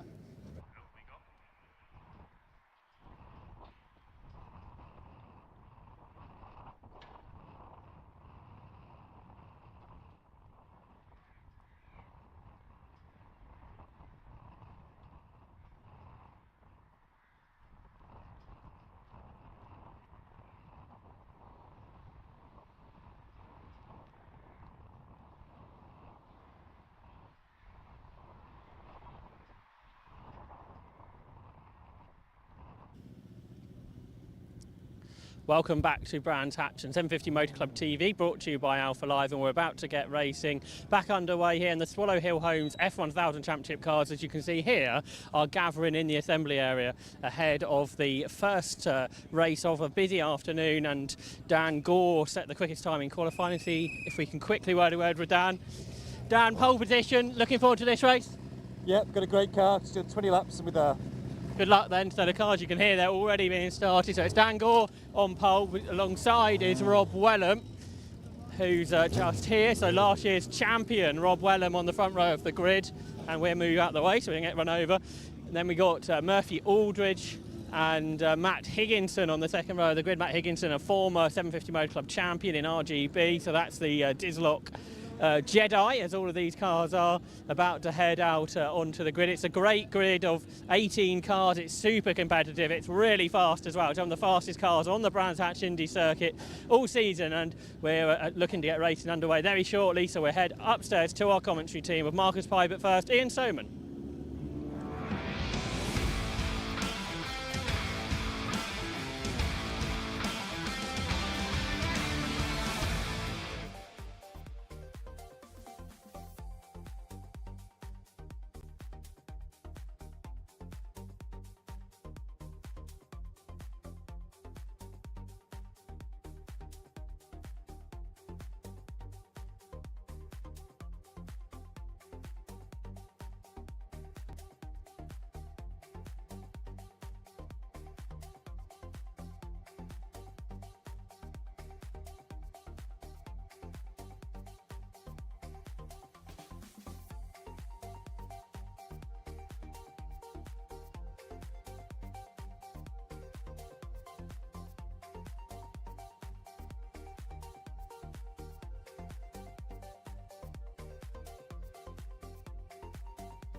Okay, so let's have a look at the grid then. For the first race of the afternoon, the Swallow Hill Homes F1000 Championship. On pole position, it is number 80, Dan Gore, and besides him, the driver from Suffolk, number 1, Rob Wellham. On the second row of the grid, it's number 26, Murphy Aldridge, and Matthew Higginson, number 83, is next to him, the multiple RGB champion.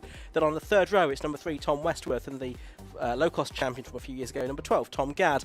On the fourth row of the grid, on the inside, is number 92, the reigning Formula V champion, Craig Pollard, having acquired the Ben Powney car. Next to him is number 96, Ben Huntley. On row 5 on the inside, it's number 19, Sam Satchwell. And the very experienced number 14, Adam Walker, lines up on the outside of row 5, with Sebastian Malcolm, number 70, and Chaz Heighton, number 17, on the 6th row of the grid. Row 7, that's where you find 88, David Williams, and 73, Cales Cole, with on row 8, 95, David Tagg, and 33, Robert Bailey. The grid is completed by Williams and James, number 35, and number 7, Gunlauger Jonasson, on row 9 of the grid. So that is the 18-car field for the Swallow Hill Homes F1000 Championship, the first of 3 15-minute races for these cars over the course of this weekend. In practice this morning, Dan Gore did a 44.37 seconds lap, more than half a second underneath the lap record set by James McLaughlin back in June 2014. So there's a very real chance that the lap record could go this afternoon, Marcus Pye. Yeah, I suspect so. And these cars, as Josh was saying, super quick round here, super nimble, very light, with these 1000cc motorcycle engines. The first of the Jedi cars, produced by John Corbin, Fraser Corbin's dad, Fraser, the current boss up there, back in 1984. So next year it'll be the 40th anniversary of the first Jedi, which was a hill climb car initially, and then developed into a very, very fine circuit racer. Great to see, and they're zippy and will provide fantastic action over the next quarter of an hour. They will indeed. At Silverstone on the national circuit for the opening round of the championship, the two drivers on the front row won a race apiece. Dan Gore and Rob Wellham. Wellham it is that leads in the championship by 55 points to 48, with Tom Gadd, who had a second and a third in the points, ahead of Murphy Aldridge, Matthew Higginson and Craig Pollard. Red lights are on though, the race about to get underway. Bit of creeping as the lights go out, pretty even start from the two on the staggered front row of the grid, so it's Dan Gore and Rob Wellham. It's Matthew Higginson that's made the best of the starts from the second row. He's got ahead of Murphy Aldridge in that green disc lock machine. Murphy Aldridge down to fourth as Higginson has a look at the inside, and so too does Tom Gadd. He tries to get fourth place away from Murphy Aldridge there as they round Druids for the first time. Yeah, that's right. And out of the blocks like a scalded cat was Dan Gore, wasn't he? And he really is on it. You have to be in these cars. And he's built a lead of about 10 lengths at this point. Just fantastic to see. And there's Kels Cole, the pink car. You've seen before, the Irish woman. And the field streaming through now, through to Clio. One or two very wide out there. But over the line they come. And Wellham's slowing. Wellham is slowing. Number one, Rob Wellham, the championship leader, the reigning champion, is slowing. He's got a problem, I'm afraid. And you can just see him going slowly through Paddock Hill Bend there. And it looks like he is going to be out of the race. The driver from Suffolk pulls off onto the old Rallycross circuit. And he will go no further in this one. So that is a bit of an upset then. It means that Dan Gore will be well out in front. He was already 1.2 seconds ahead at the end of the opening lap from Higginson there in second. It's Tom Gadd now third and Murphy Aldridge in fourth position. Yeah, absolutely. 48.02 from the standing start. That is very impressive. And here comes Dan Gore in the Mattel Cars Run machine. He leads Higginson, but Higginson under attack now from Tom Gadd. Tom Gadd goes up wide into Paddock, then tries to duck down the inside. Murphy Aldridge is behind him, and they head on to that three into the 45s of the chasers. They do indeed, as already then the lap record 44.92 under threat. There's Higginson going through shot in second place. Yeah, Gore was half a second inside it in qualifying again. He was, so good chance that we'll see the record go this afternoon. Second, third, fourth, fifth and sixth right together. You've got Craig Pollard and Tom Westworth in there as well. Pollard having taken over the car that Ben Powney has raced for the last couple of seasons. Over the line to complete lap number 3. Best lap that time from the leader, a 45.54. So within 6/10 now of the lap record. Yeah, but there's nothing between the tops at a half dozen, is there, in terms of lap times? Absolutely fantastic. And there is Tom Gadd under pressure from Murphy Aldridge as they come down to Graham Hill Bend. Murphy Aldridge in the blue and red nosed car with the white top, and the green car, distinctive car of Matt Higginson, the disc lock car in second place. Gadd third, Aldridge fourth. Yeah, out of clearways towards Clark Curve they come. Excuse me. Dan Gore 1.25 seconds clear at the beginning of the lap. As the gap changed, it has gone out to 1.5 seconds, a 45.43 that time for the race leader. And the rest of them doing 45.6s and 7s between them all. There's Aldridge, second season of racing in the championship. And he comes into this race fourth in the standings, having had a pretty strong weekend at Silverstone 3 weeks ago and challenging Tom Gadd here, who was one of the drivers in contention for the overall championship last year. He was, until a long way through, wasn't he? Had that bad round at Donington. But it's Dan Gore who leads the way. You see that chasing group coming through. Dan Gore in the dark car disappearing out of our screen. The bright green one there. And Matt Higginson is being closed on again by Tom Gadd as they come up into Paddock Hill Bend for the 6th time. Majority of these cars powered by Suzuki engines. Adam Walker, one of the few exceptions, with a Yamaha engine aboard the number 14 car that runs in 9th position. Higginson's now got the best lap, 45.34 then. 1.09 seconds he is behind Dan Gore. He's just starting to shake off Tom Gadd now, who's still under pressure from Aldridge. Yeah, Higginson got a little bit closer that time round, didn't he? And that fastest lap, 45.34, just took a tenth or so back But here is Dan Gore, passed for the 6th time. 4.5 minutes on the clock. And a 45.21, so every lap I think the lap time's coming down by a few hundredths, and it was Gore that extended his lead once again. It's common by Mattel Cars, who've branched out, haven't they, over the past few seasons, from building their own cars for RGB and bike sports to run cars in a range of motorcycle engine championships. Even up to Pragas, you know. Absolutely, they've been yeah. very, very busy. The father and son team of Ian and Scott Mattel. Scott, a multiple champion within the 70 Motor Club, but of course the power behind that throne, his father, a brilliant craftsman. Great impression of speed there as the cars come onto the start and finish straight once again. That's Aldridge there in 4th place, just beginning to lose a little bit of touch to Tom Gadd there, but not falling into the clutches of Tom Westworth, number 3, who's ahead now of Craig Pollard. Westworth, the 20-year-old from Rainhill on Merseyside, works in retail, been karting since the age of 6, and he's there in this Team Sellers Racing prepared F1000 Jedi. Westworth there in 5th place. 45.21, the best of the laps, and that's to Dan Gore. But I mean, look at that, the top half dozen down to 45.6, so really, really tight. Any improvements? 45.22 within 100th of a second. And 45.12 now for Gadd in 3rd as well, so he's going to get the fastest lap now. A reminder, 44.92 is the target. So they're a couple of tenths away, 5th of a second. That's all, and Gadd got a big wodge of opposite lock on to catch the tail there of his Jedi going through out of the hairpin. But here he comes, 3rd car in that group, the car with the fastest lap of the race so far. But Dan Gore has that advantage, 1.24 seconds after 8 laps, 1.24 seconds before that as well, because they both did identical laps last time round. Gadd just a tenth quicker. How's it going to evolve? 9 laps in, 1.32. 45.18 is the new fastest lap. New personal best to Gore. Still 45.12 for Tom Gadd, who's half a second behind in 3rd place, half a second behind 2nd place Higginson. Last year at Brands Hatch, 3 races were won by Rob Wellham, Matthew Booth and Tom Gadd, so 3 different drivers. Well, we've lost Wellham from this race, so we'll have to start the later race if he can get out. It's the last race today.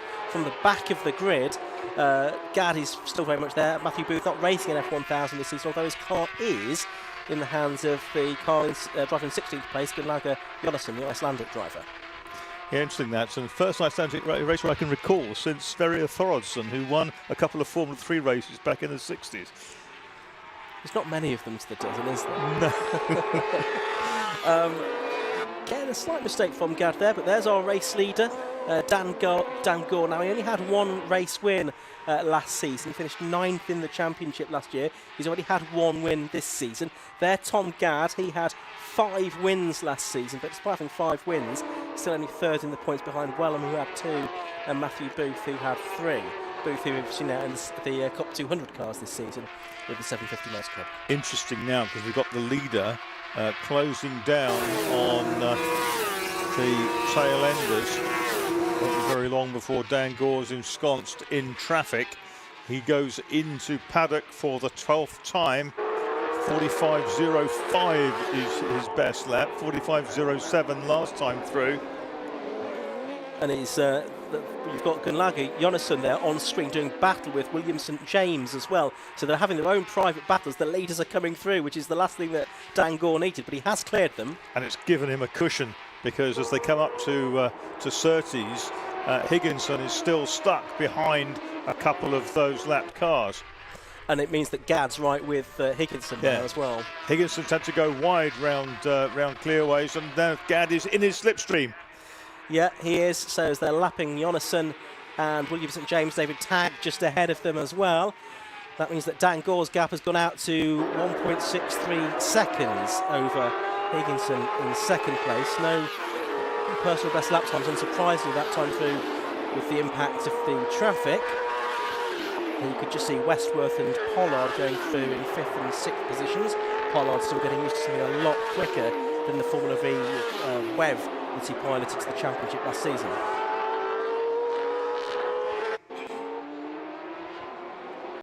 Caleb Cole in the pink car being overtaken by the 17 there, which is Chaz Hyton.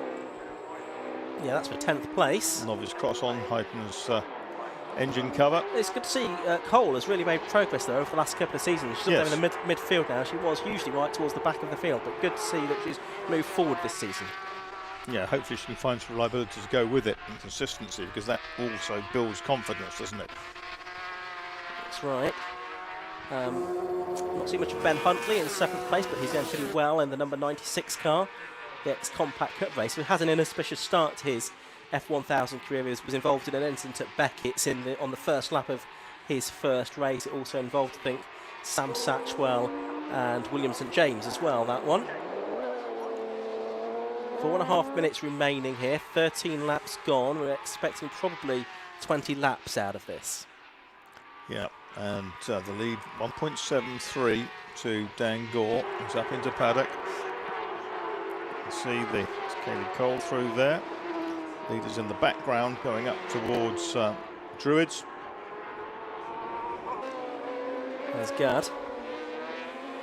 And he's still there in 3rd place, half a second behind Higginson at the beginning of this lap. There's Higginson just ahead of him. Yeah, Higginson looks to have the measure of Gadd at the moment. Yeah, he had a 3rd and a 6th, did Higginson, at Silverstone in the opening meeting of the season. His 2nd year this in F1000, having come back to racing with the 750 Motor Club. Good to have him back, and it's interesting that a lot of drivers in this field have previously raced in other categories in 750MC, such as Gadd in low cost, Pollard in Formula V as well. For many, there's still that something aspirational about going and driving a pure racing car in single seaters. And you can't get much better bang for your buck than F1000. Absolutely not. 45 second lap times here, some of the fastest racing we'll have on the Brands Hatch Indy circuit all season. Yeah, I think Gadd now has dropped away a little bit and probably thinks, is it worth me pushing on for the last 3 minutes? I'm not going to gain anything out of this. I must stay where I am. Grid for race 2 later on is the top 10 reversed, so at the moment Chaz Hyton is going to be on pole position for the second race with Adam Walker alongside him on the front row. Be interesting to see how that shapes out, because with the lap times so even matched among the whole of the top 10, it's going to be quite difficult, you'd think, to get past to progress. Yeah, very much so. There's the Mattel run car of Dan Gore with that distinctive logo, the penguin, on the nose. Higginson 1.6 seconds behind. Gore picking off one by one the tail enders. Yeah, he's just lapping Rob Bailey there, I think, in number 33, who's usually a little bit close to the pace that it has been this Bailey weekend. was very wide there, trying to make room, I suspect, for Higginson to go through in 2nd place. So it's number 80 that leads, Dan Gore, from 83, Matthew Higginson in 2nd, 12, Tom Gadd 3rd, 26, Murphy Evans 4th, 3, Tom Westwood 5th, and Craig Pollard, number 92, is in 6th position. Gets down to 1.14 first to second, and a little bit crossed up there, the disc lock car of Matt Higginson, number 83. There's Tom Gadd in 3rd place, hopping the curb at Graham Hill Bend. Murphy Aldridge in the background coming past Rob Bailey. Yeah, he's lost touch now with Tom Gadd, hasn't he? But well clear of Westworth and Pollard, who are still disputing 5th and 6th positions. And there goes Gadd, there goes Higginson just ahead of him. Goes on to what will be the penultimate lap of this race then, a minute and a quarter left, so just about time for 2 more laps in this race. I don't think we are going to get the lap record, not in this race, because time running out. Best lap has been a 45.05 to the race leader Dan Gore, which is just about a 10th or so off the relatively old lap record. Yeah, the top 3, 45.05, 45.11 and 45.12. So 700ths of a second splitting the top 3 in terms of their ultimate times at the moment. Might just be a little bit on the warm side. Yes, certainly warmer than it was for qualifying this morning when we did get underneath the lap record. Reasonable for the tyres, not so good for the engines, but you see Higginson certainly hasn't given up. I reckon that might just be inside a second now. 0.78 of a second it is. as they go on to the final lap. There's another car up ahead. They'll catch that, I suspect, during the lap.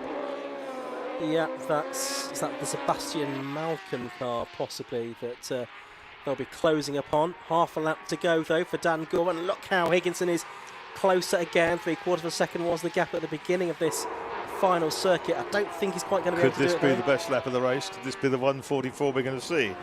Let's see, because Higginson has continued to hustle his car around the final lap, hasn't he? Gore just about able to soak up the pressure. And up to the line they come, and it's going to be a second win of the season for Dan Gore in the Swallow Hill Homes F1000 Championship. And, well, Higginson did his best lap on the last lap, a 45.08. It wasn't the 44, it wasn't a lap record, but it did get him 1/4 of a second close to Dan Gore on the last lap. So Gore from Higginson, Gadd, Aldridge, Westworth and Pollard, the top 6. A cracking race that was. Yeah, really fast, furious stuff. Very evenly matched drivers and cars out front. Later in the afternoon, with a slightly cooler air potentially around that sort of 5 o'clock-ish time, then we may well see drivers dip into the 44s around here on the Indy circuit. Yeah, or indeed tomorrow morning at 11:30 when the third race is. That'd be another good opportunity for a lap record. So the rest of the field coming through to complete their races then. I think we had 17 finishers, so just Rob Wellham, last year's champion, a non-finisher then. And he'll be ruining that, and he's got, 12 minutes past 2. The final race of the day is due to start at 5:25, so probably less than 3 hours of a turnaround to get that car out for the second race of the day. Quick to change an engine on something like this. Let's have a look at the results now. So Dan Gore, it was 20 laps as he predicted, completed for car number 80, and he beat Matthew Higginson and Breakspeed by 0.51 of a second. Tom Gadd was third in number 12, fourth was number 26 Murphy Aldridge, then fifth number 3 Tom Westworth, and sixth was 92 Craig Pollard, seventh 96 Ben Huntley, eighth was number 19 Sam Satchwell, ninth 14 Adam Walker, and rounding out the top 10 was Chaz Heighton, number 17 ahead of Chaos Cole, David Williams, Sebastian Malcolm and Robert Bailey. And these drivers are lapped down. Also William St James, Gunlager, Jonassi and David Tagg, with Rob Wellham only managing to complete one lap before his car cried enough. And the top 9 drivers inside 46 seconds. That's very true, yes. And very close and evenly matched time. So 2 more races this weekend for the Swallow Hill Homes F1000 Championship. The first of those is the last race of this afternoon at 5:25, and then the first race of tomorrow morning at 11:30 as well. We've still got another 7 races to come this afternoon here at Brands Hatch. We're going back to Tin Tops next for the K-Tech Racing Clio Sport Championship. Then we've got Formula V Classic Stock Hatch, and then back to the start of the programme with the second races for Hot Hatch, 116 Sprint and 120 Coupe Cup, the Tagiwa Type R Trophy, and indeed the Swallow Hill Homes F1000 Championship. So that's all still to come. As I can see, Rob Wellham's car being towed away behind the commentary position here, and that will head back into the paddock for the Works Jedi team to try and fix that car ahead of the second race. There you can see it now. So we will look forward to the second F1000 race at the end of the day. Once the circuit is clear, we'll have cars brought out onto the track for the K-Tech Racing Clio Sport Championship. So we will bring you that very shortly indeed. You can see the cars are heading onto the circuit. We'll head into the next race of the afternoon, which is, as I say, for the K-Tech Racing Clio Sport Championship.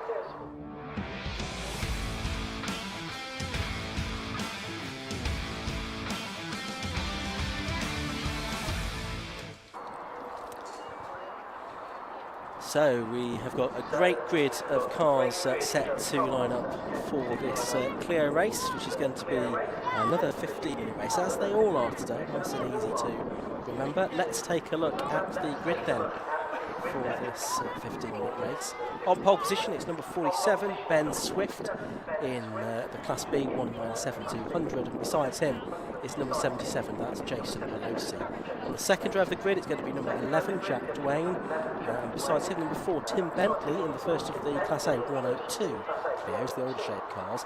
On the third row, on the inside, it's number 48, Charles Shelburne, and 38 is Olivier Algieri. On to row 4 of the grid, that's where you find on 53 Owen Rosser and 21 David Walsh. Row 5 is 30 Darren Ransom and 86 Ollie Wayne, although his car will just stop in qualifying. I don't see it out there on the grid. Row 6 is 111 Nick Harrison and 56 Chris Norris. On to the 7th row, that's where you have number 3 Jack Kingsbury and number 7 Lewis Richardson. On to row 8, that's where we have 33 Nick Brady and 85 Alex Kilby. Chris Page, number 31, and Joshua North, number 10 on the 9th row of the grid. Row 10 is Alex Burridge, 23, and Mark Witherington, number 18. On the 11th row, number 9, Steve Gray, and 65, Andy Bennett. On the 12th row, Sonny White in 17, and Josh Southwell, number 19. And on his own on the back, if he is that, and yes he is, despite the weekend of travails, 82 Paul Clark.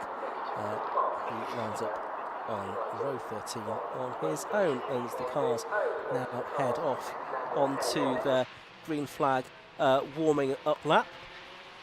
And I say 15-minute race ahead of us, and Marcus Pye alongside me. A really good field, and I should think we're in for a very entertaining race here. You'd think so, and it's good that the older cars are still kept competitive with the new. They're smaller, they're sort of probably a little bit neater through the air. They're not as weighty, don't have quite as much power, but the overall balance seems to be there in the regulations, and that is always good, because the more people can encourage to come out and race, the better it's going to be. Ben Swift took pole position this morning, 56.23, chasing lap records which are down in the 55s. Jason Pelosi second quickest, Jack Duane and Tim Bentley behind them. So Tim Bentley, the first of the Clio 182, the old spec cars. But watch as they come round back onto the grid. And it's a really strong pack, more than 20 cars in this field. Sadly without Ollie Wayne, isn't it, who pulled off this morning coming out of Graham Hill Bend. One of 3 cars stopped in quali. That's right, Charles Shelburne, one of the others, but he is there on the 3rd row of the grid. Championship being led by Tim Bentley coming into this weekend. He had 2 outright wins at Silverstone. In the Class A car, the 182, clean pair of heels to everybody else really there. The Class B wins was shared between Justin Griffiths and Ben Swift, who line up. Swift's on pole. Yeah, and Griffiths is not here, is he? I don't think this weekend. No. No, it doesn't look like on our it. list. No, so he's not here to add to that tally this weekend. Right, last few cars coming into position. And it's going to be, as we say, a 15-minute race for the K-Tech Racing Clio Sport Championship. Probably get 17 or 18 laps out of it, something like that. K-Tech Racing, Renault performance provider in Dorset, down near Dorchester. As the race gets underway, then good start by Tim Bentley from the 2nd row of the grid, the 182. Very rapid off the line, better than the heavier 197-200 cars, and he's gone past them all, and he's gone into the lead of the race, Tim Bentley. Yeah, Pelosi's second, and then it's the black and turquoise car of Jack Duane, isn't it, who is 3rd. Yeah, and since pole position driver Ben Swift is back to 4th position in all of this. That's Olivier Algier trying to go around the outside of everybody, but failing. He was trying to get 5th, he's back to about 8th, I think, but there you had a very good illustration of the benefit that the lighter 182 cars have off the line, because from 4th into the lead has gone Tim Bentley. Again, because the lap times are so close, I suspect it might be relatively tricky for the pursuers to find a way past. Yes, there's an effort up the inside. It's a squeeze job, and Bentley being squeezed out to the outside. This is where the bigger, more powerful car muscles up onto the pit wall side of the circuit, but Bentley, who can probably brake later, there's a bump drafting trio behind them. That's really close. Bentley has had to cede the lead, and he's been squeezed back down to 4th place, 5th place, and out onto the gravel went Jack Dwayne there. He's actually lost the lead of the 182 class as well, hasn't he? Because through on the inside has got number 56 Chris Lawrence there in the blue and yellow traditional Renault Sport colours. So it really was elbowed aside there was Tim Bentley. He's lost out to Jack Dwayne there as well in the number 11 car. So he's back, I think, to 6th position for the moment, having led on the previous lap. We've had one, and a red flag now. We've got the race being stopped. Now I could see the number 7 car parked on the side of the road there, which was Lewis Richardson, but there is cars off at Paddock Hill Bend. Yes, Paul Clark, I can see a car on its side.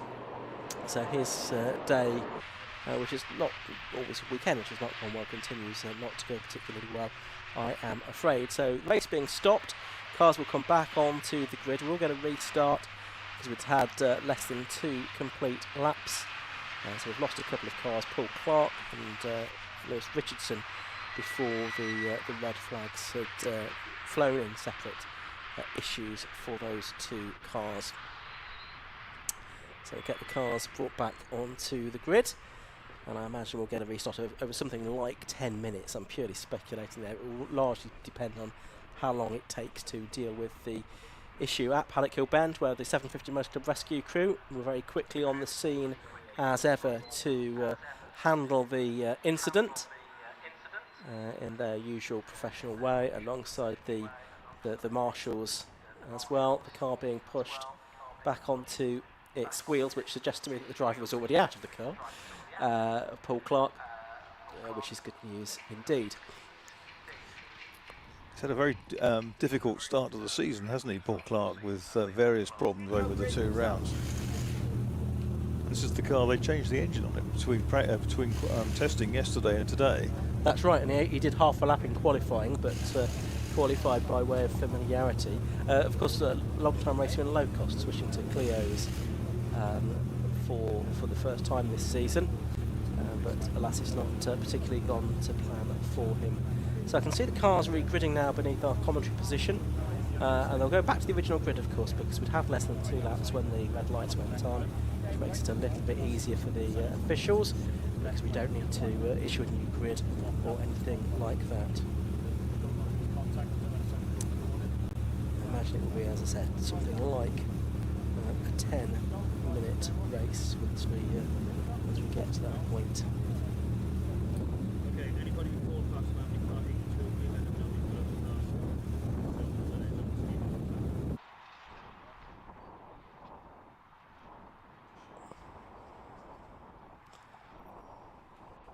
So there you can see on screen the recovery work being done now. The snatch vehicle is going to pull the car out of the way. You can see it ended up on its side. There's not much glass left in this side of the car. Didn't see how that happened, but it's not completely unknown for cars to roll in the gravel trap at Paddock Hill Bend, I'm afraid.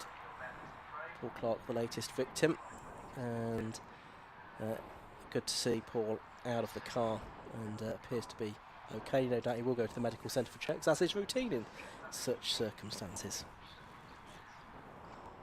Yeah, he's trudging back around the back of the car, climbing into the cockpit just to guide it out of the gravel.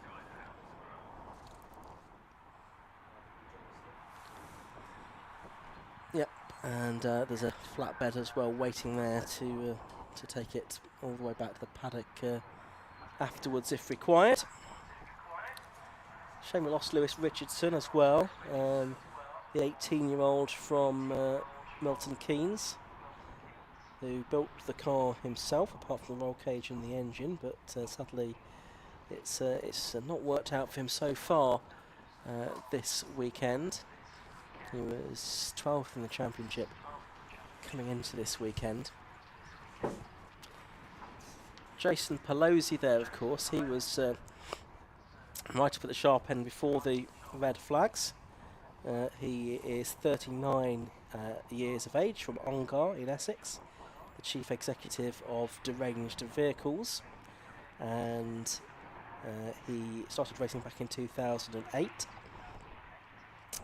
He was 6th overall in the Clio 182 Championship in 2021. He took part in the Porsche Sprint Challenge last year and was 3rd overall in the AM category. In the future he'd like to race in touring cars, but he loves racing with the 750 Motor Club K-Tech Racing Clio Sport Championship, and his car prepared by JG Racing. It's actually the car that Andy Harding won the championship with in last season, that of Jason Pelosi in number 77.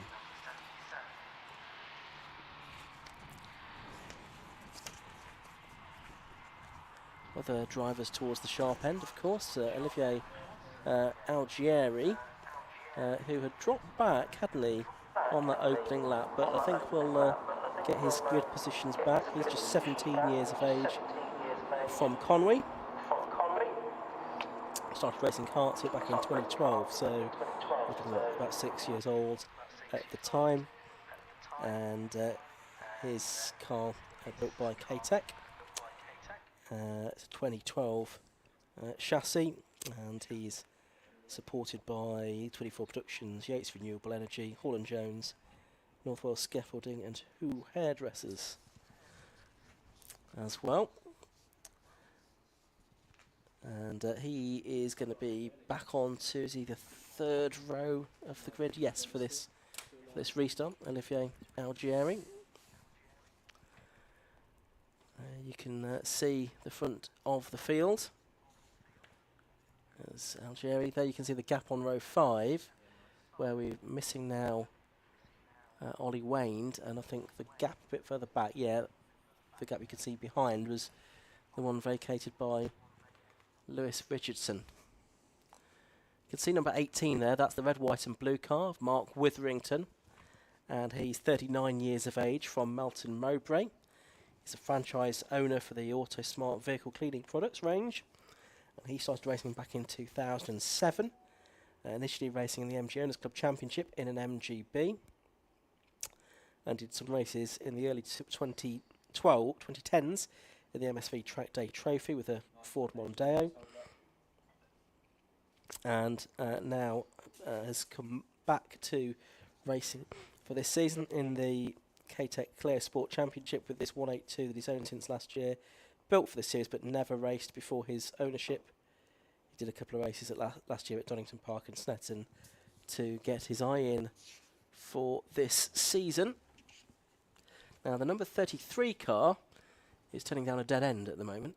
That has been moved from the grid.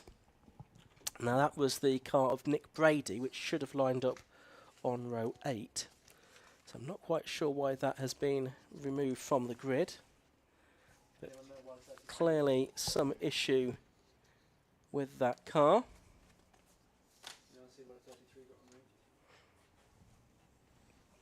So we can have another gap a little bit further back on the grid as well. I've not yet had word of the revised race distance, but the circuit is almost clear now, I can see.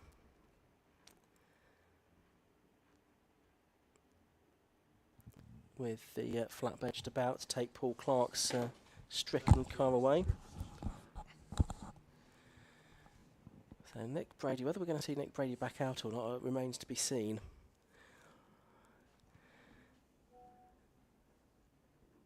So a hiatus here before the K-Tech Racing Clio Sport Championship race gets back underway.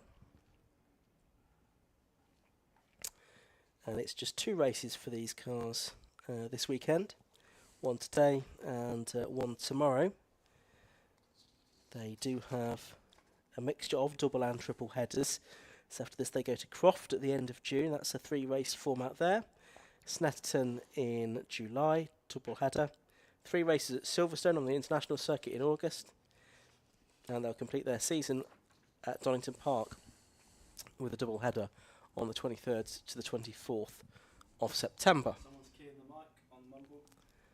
So we'll hopefully see this race resumed shortly. Still waiting for the flatbed to vacate its position at Paddock Hill Bend. It's taken a few moments to get the Paul Clark car on board. Very efficiently handled though, wasn't it? And they're nearly ready to go, with the majority of the cars, as you say, still there. Just a couple more missing now from as a result of that first attempt getting underway. But you can see them down there on the grid with that yellow car, Ben Swift, on pole position near the pit wall, and alongside it the drive car, which is that of Jason Pelosi. I remember him in Stock Hatch at some point. I do. Yes, that's right. He did a few seasons in Stock Hatch, often towards the sharp end. Very much so. And then came back a few years later in Clios. Then you've got Jack Dwayne, who has had a little bit of a reprieve here because he was out for a while on the gravel on the exit of Paddock Hill Bend at the end of the first lap. It all got a bit sort of frantic. They piled into lap 2. Yeah, he was the 2021 champion and also the Class A champion last year as well, which was the first year of the multi-class format, with the 197s joining what was the Clio 182 Championship to form the Clio Sport Championship last season. And this season they're all on the same tyres, these cars, and there's a limited number of tyres that you can use during the course of the season as well. So everyone very evenly matched and a good way of keeping cost down. 1 minute board's being shown and they'll get another green flag lap before the race gets underway. And we'll see when it comes to the actual proper getaway whether the lighter car of Tim Bentley, that kind of bronzy coloured car, number 4 on the outside of the second row of the grid, can out-drag the bigger, more powerful versions, the powerful 197s. So green flag lap underway. A bit shambolic. We've had one come barrelling through past about 3 cars here. Okay. Now waiting dutifully to get back into position. Possibly was expecting to go straight into the start or something like that. A green flag lap. So green flag lap it is. As I've not had word on how long this restart will be. My money would be on something like 10 minutes, I would think. But I've had no official confirmation of that. So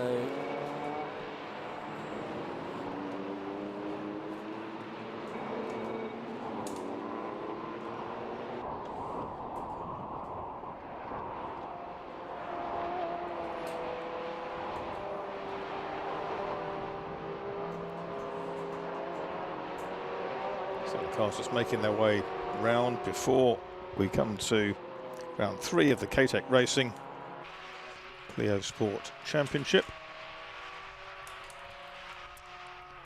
Ian has news.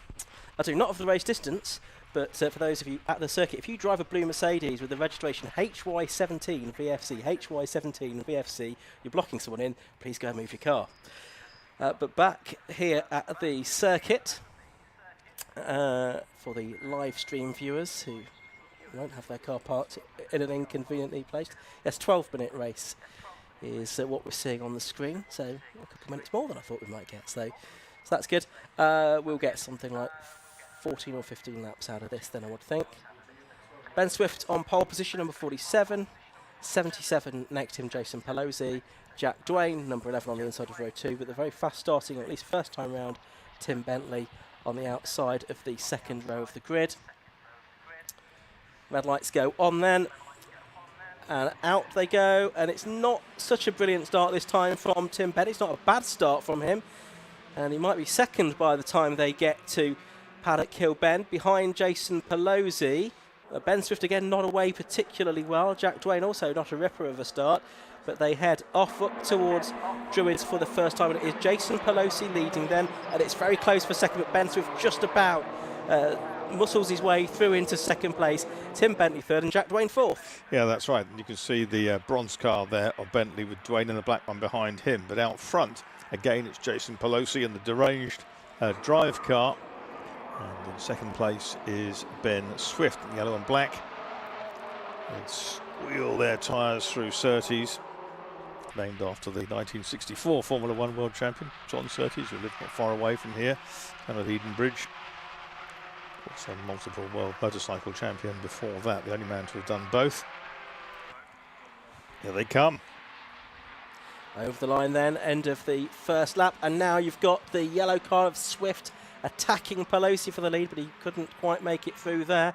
You've still got Tim Bentley, number 4, in 3rd position, Jack Dwayne, number 11, in 4th, and then the rest of the field making their way through. Look how close this is. Chris Lawrence and Charles Shelbourne side by side. That's for 6th and 7th position. Owen Rosser just behind them in the red 197 in 8th place as well. Down towards Surtees they come once again, side by side for 3rd, but Bentley holds off Jack Dwayne. Yeah, Bentley with his mirrors absolutely full of Jack Dwayne, as is Jason Pelosi finds his full of a yellow car, which of course is Ben Swift. Here they come then. Nose to tail. Swift in the slipstream of Pelosi. Over the line into paddock for the 3rd time. Gap at the line, 0.22 of a second. On the exit, just rattling out over the curbs. 55.99 is the lap record that we're aiming for. Best lap of the race so far, 57.08 for Ben Swift. As you've got Charles Shelbourne and Owen Rosser battling over 7th and 8th positions there. Just in behind them as well. I think you've got that's the Darren Ransom car as well. Over the green concrete on the exit of Graham Hill Bend went Charles Shelbourne that time it was, I think. Yeah, Lawrence has moved up a little bit. Dwayne's moved up into 3rd. Christopher Lawrence in the 2nd of the Class A cars, 56. He's up into 6th place. Up to the line they come once again, and it's Pelosi from Swift. Swift looking up the inside this time though. Can he find a way through? No, he's not quite close enough to make that work. Dwayne there in 3rd. Reminder, points are scored within the individual classes. Classes A for 182s, Class B for the 197-200s, rather than on the overall finishing position. I think Algeria was under attack from Chris Lawrence up into paddock, and it may have changed. It has changed. The yellow and blue car of Chris Lawrence ahead, and now has a clear view of Bentley in the bronze one, class leader. He does. Meanwhile, the leader, Jason Pelosi, was a bit wide on the exit of Graham Hill Bend. He's got to be careful there because the track limits, of course, being keenly monitored. And Dwayne was early on the power there and made probably half a length on Swift. And it's getting tighter. We're going to have 3 for the lead in a second, Ian. Yeah, I think we are coming up towards the end of lap 4. 4 minutes just about have gone of what's going to be a 12-minute race. Over the line they have gone, and yeah, first 3 clear from Tim Bentley at the moment, who leads Class A from Chris Lawrence. 3rd in Class A at the moment is Alex Kilby in the number 85 car, back in 12th position at the moment as we work lap 5 of the race.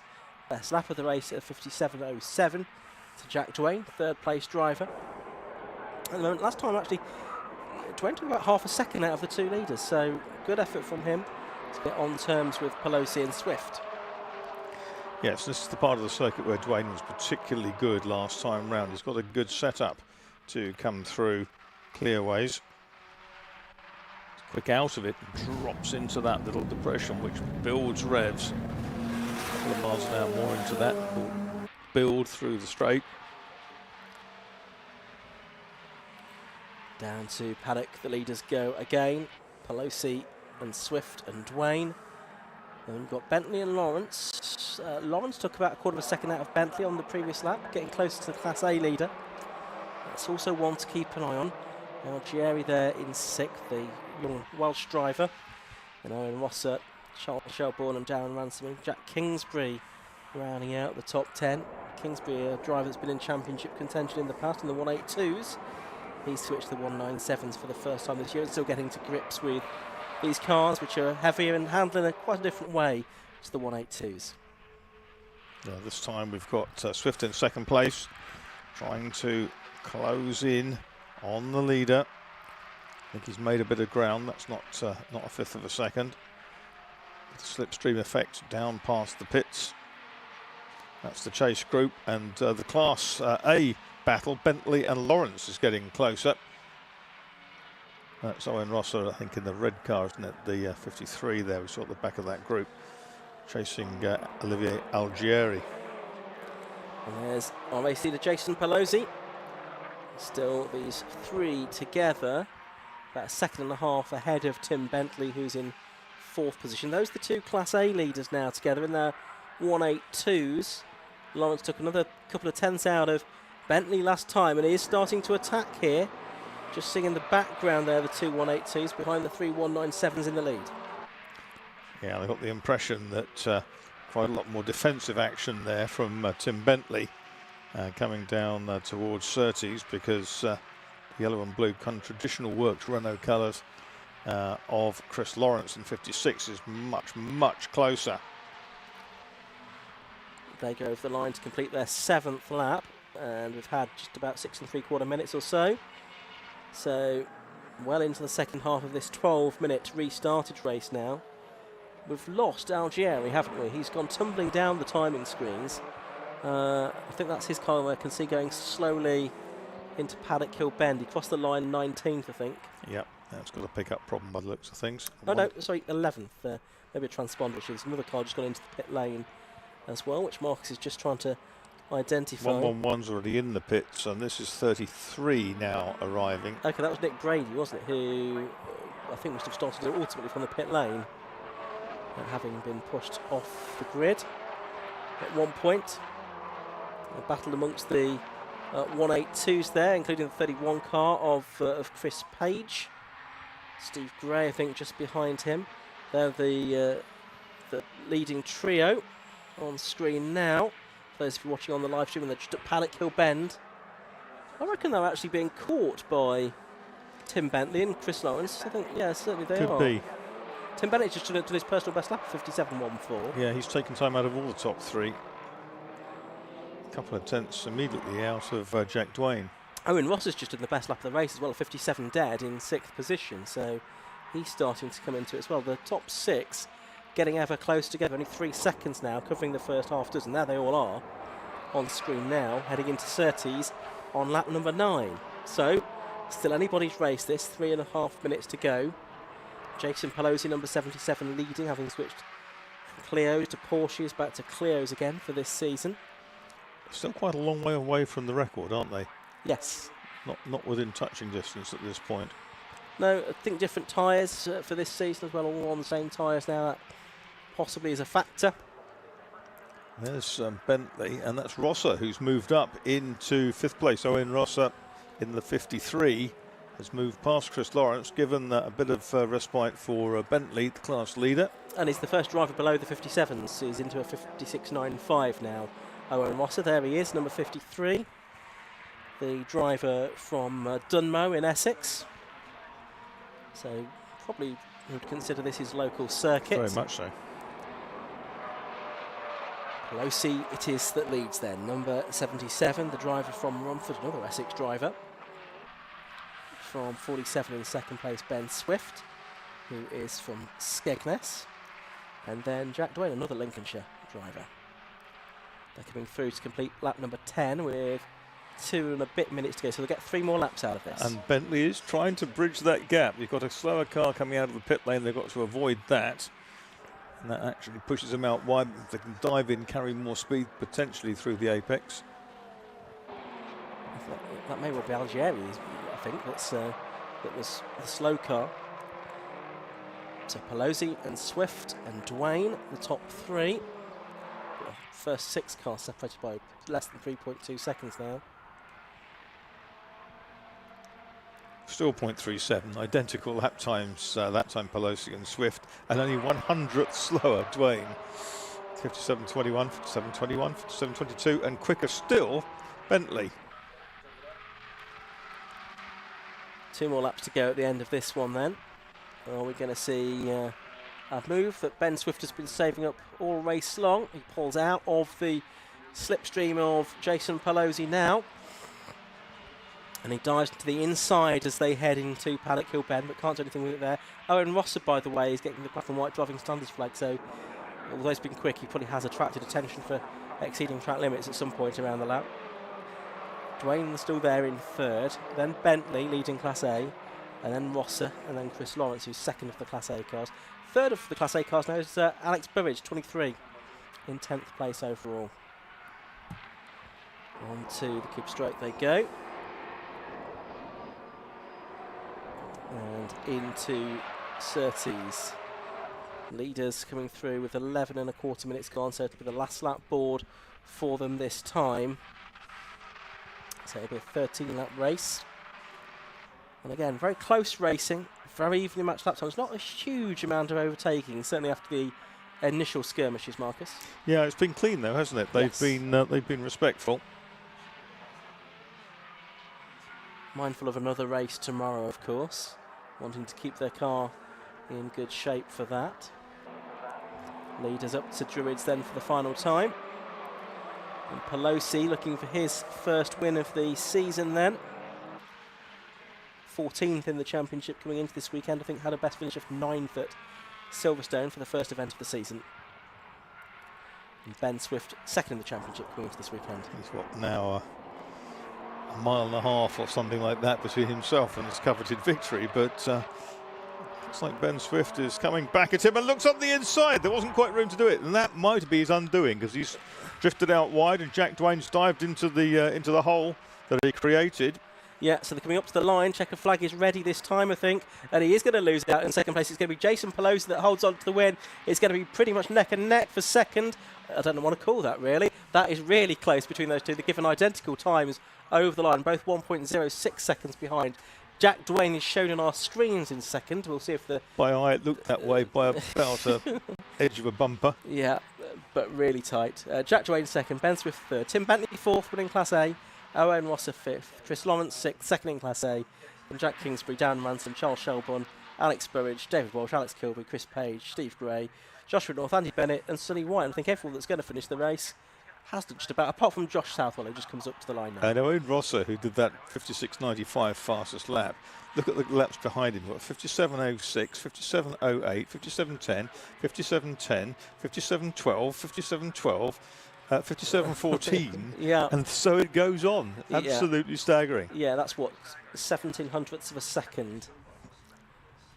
So we'll be heading down to the pit shortly. So I'll do a quick rundown of the results, which we can't bring to on screen, but Jason Pelosi it was, number 77, that took the win. 13 laps he completed. He was 1.06 seconds clear of both Jack Dwayne and Ben Swift, who basically dead heated for second and third position. Fourth place went the way of number 4, Tim Bentley. Fifth went the way of 53, Owen Rosser. And sixth went to number 56, Chris Lawrence, ahead of number 3, Jack Kingsbury in seventh place. 30 Dan Ransom in eighth. Charles Shelbourne, number 48, was 9th, and Alex Burridge, number 23, rounded out the top 10. We lost a few cars, including those of Olivier Algieri and Nick Brady and Lewis Richardson and Paul Clark before the red flag, of course. So there's a second race for the Clios tomorrow, but for the moment we're heading down to the pit lane and Josh Barrett. So we're down here after that K-Tech Sport Clio sport race, the K-Tech Racing Clio sport race. Jason Pelosi, the race winner, will let Jason take his helmet off after a race-long scrap with Ben Swift, as close as he dared to get to the back of your car, and you just about held on. Last lap there, I saw him coming. I actually had to move a little bit over just to go off my line, just because I thought he might get too close. But yeah, it was definitely driving in my mirrors the whole race. So yeah, it wasn't easy, but really, really good fun. After racing in Porsches for a while, enjoying coming back into the Clios where you started? Do you know what, I just love the Clios. Obviously the Porsche is next step up and there's loads of other stuff you know, but I don't think you can have as much fun as you can in one of these. So. Well done, Jason. Trevor's got you a winner's garland and a Brands Hatch winner's cap as well. Local circuit, I think, as well, so a great place to take that win. Yeah, I'm literally half hour away, so yeah, I had to. If I was going to win anywhere, it wanted to be here, so that was the plan. Yeah. Well, good luck tomorrow. Perhaps we'll see you back. So there is Jason, the winner. In second place, we think that went the way of Jack Dwayne and Ben Swift in third. I think Tim's here, who won the 182s. Well done, Tim. Obviously this year now the points only within the 182, so were you thinking about that with these 197s around you? Well, yeah, you go into that with the idea, but then when you get your helmet on, things kind of change, don't they, really? But now I got a worse start in the second start, but it was good that these three were in front and they could do their thing. But then I had Chris right on my back bumper, and I was thinking, I can't push too hard. I need to keep this pace here, because these tyres just go off a bit. And I noticed how hard Chris was pushing, and I was thinking, any minute now it's got to, because he can't keep that pace up, because he was fast. He was really fast. And yeah, hope just managed to keep my car. I was right on the edge before it was just about to go, but yeah, happy, very happy. Well done on the win. I think we got time to have a quick word with Ben. Ben, if I can interrupt, a really close race and a really good battle. Yeah, really good. So we're still not too sure. The timing screen shows Jack had it, but it was a great race for all three of us. So it was good fun, really good fun. And a quick word with Jack. Again, Jack, everybody enjoyed that one, you as well? Yeah, I'm really enjoying my racing at the moment. Yeah, and it's nice to race with your pals at the front. They're both really quick drivers, so you just sort of wait for a mistake around here, which that's what he did, and I tried to capitalise on it, but I don't know who got it. I really don't know who got it. We went across the line like that, so. But I wanted a third when we came, so if we could have a couple of podiums, that'd be nice. So I'm happy with where I am. If I've got it, it's a bonus. We'll wait for the official confirmation. Well done to the three of you anyway. So that was an exciting race from the Clios. Up next is the Martins Group Formula V Championship.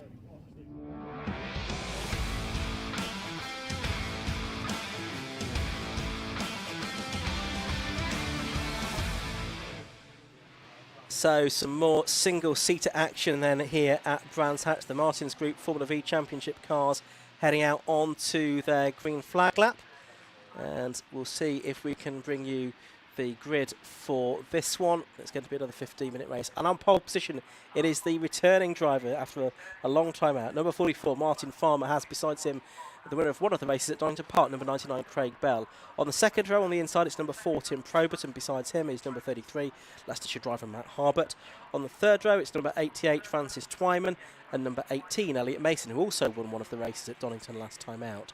On to row 4 of the grid, that's where we find number 11, Ben Cressy, and number 61, Peter Belzy. He's been a race winner in the past, so watch out for him. Also watch out for number 51, the teenager Matt Hyde. Number 51 on the inside of row 5, and 41, Andrew Cooper, the Suffolk lawyer, besides him.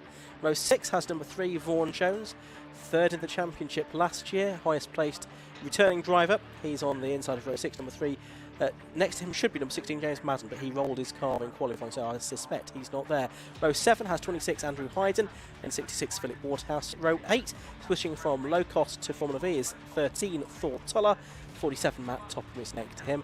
On the 9th row, it's 42, James Huckle, and 28 is Sam Engineer.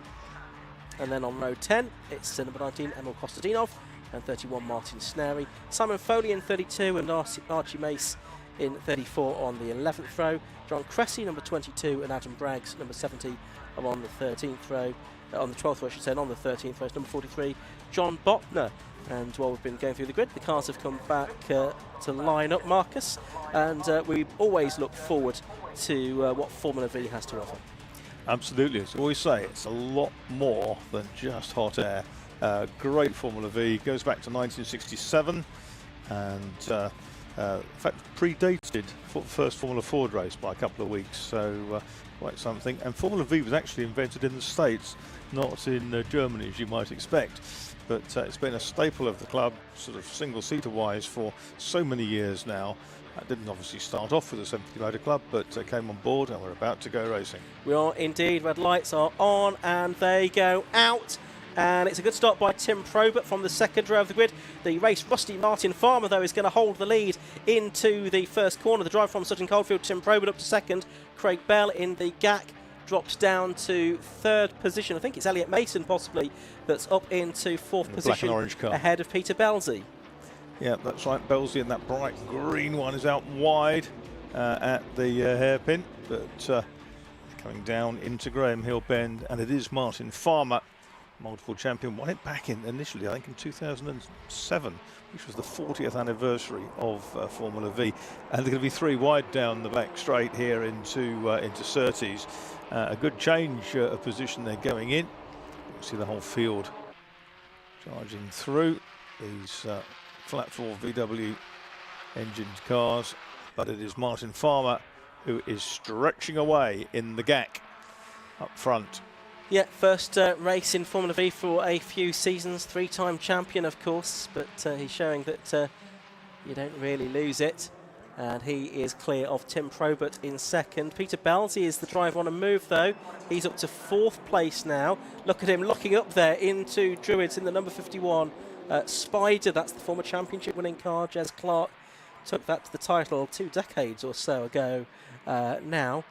But it nevertheless has that championship credential. And there you can see Probert and Elliot Mason. Mason, in the first of the Class B cars that went to a slightly different specification, has an overall win at Donington Park last time out. So too did Craig Bell, but 2 consistent finishes for Vaughan Jones put him into the championship lead. But at the moment, he's only 9th in this race. Yeah, look at Elliot Mason go in that Shane there, number 18. He's in 3rd place. The black and orange car challenging Tim Probert. But out front and stretching away is Martin Farmer.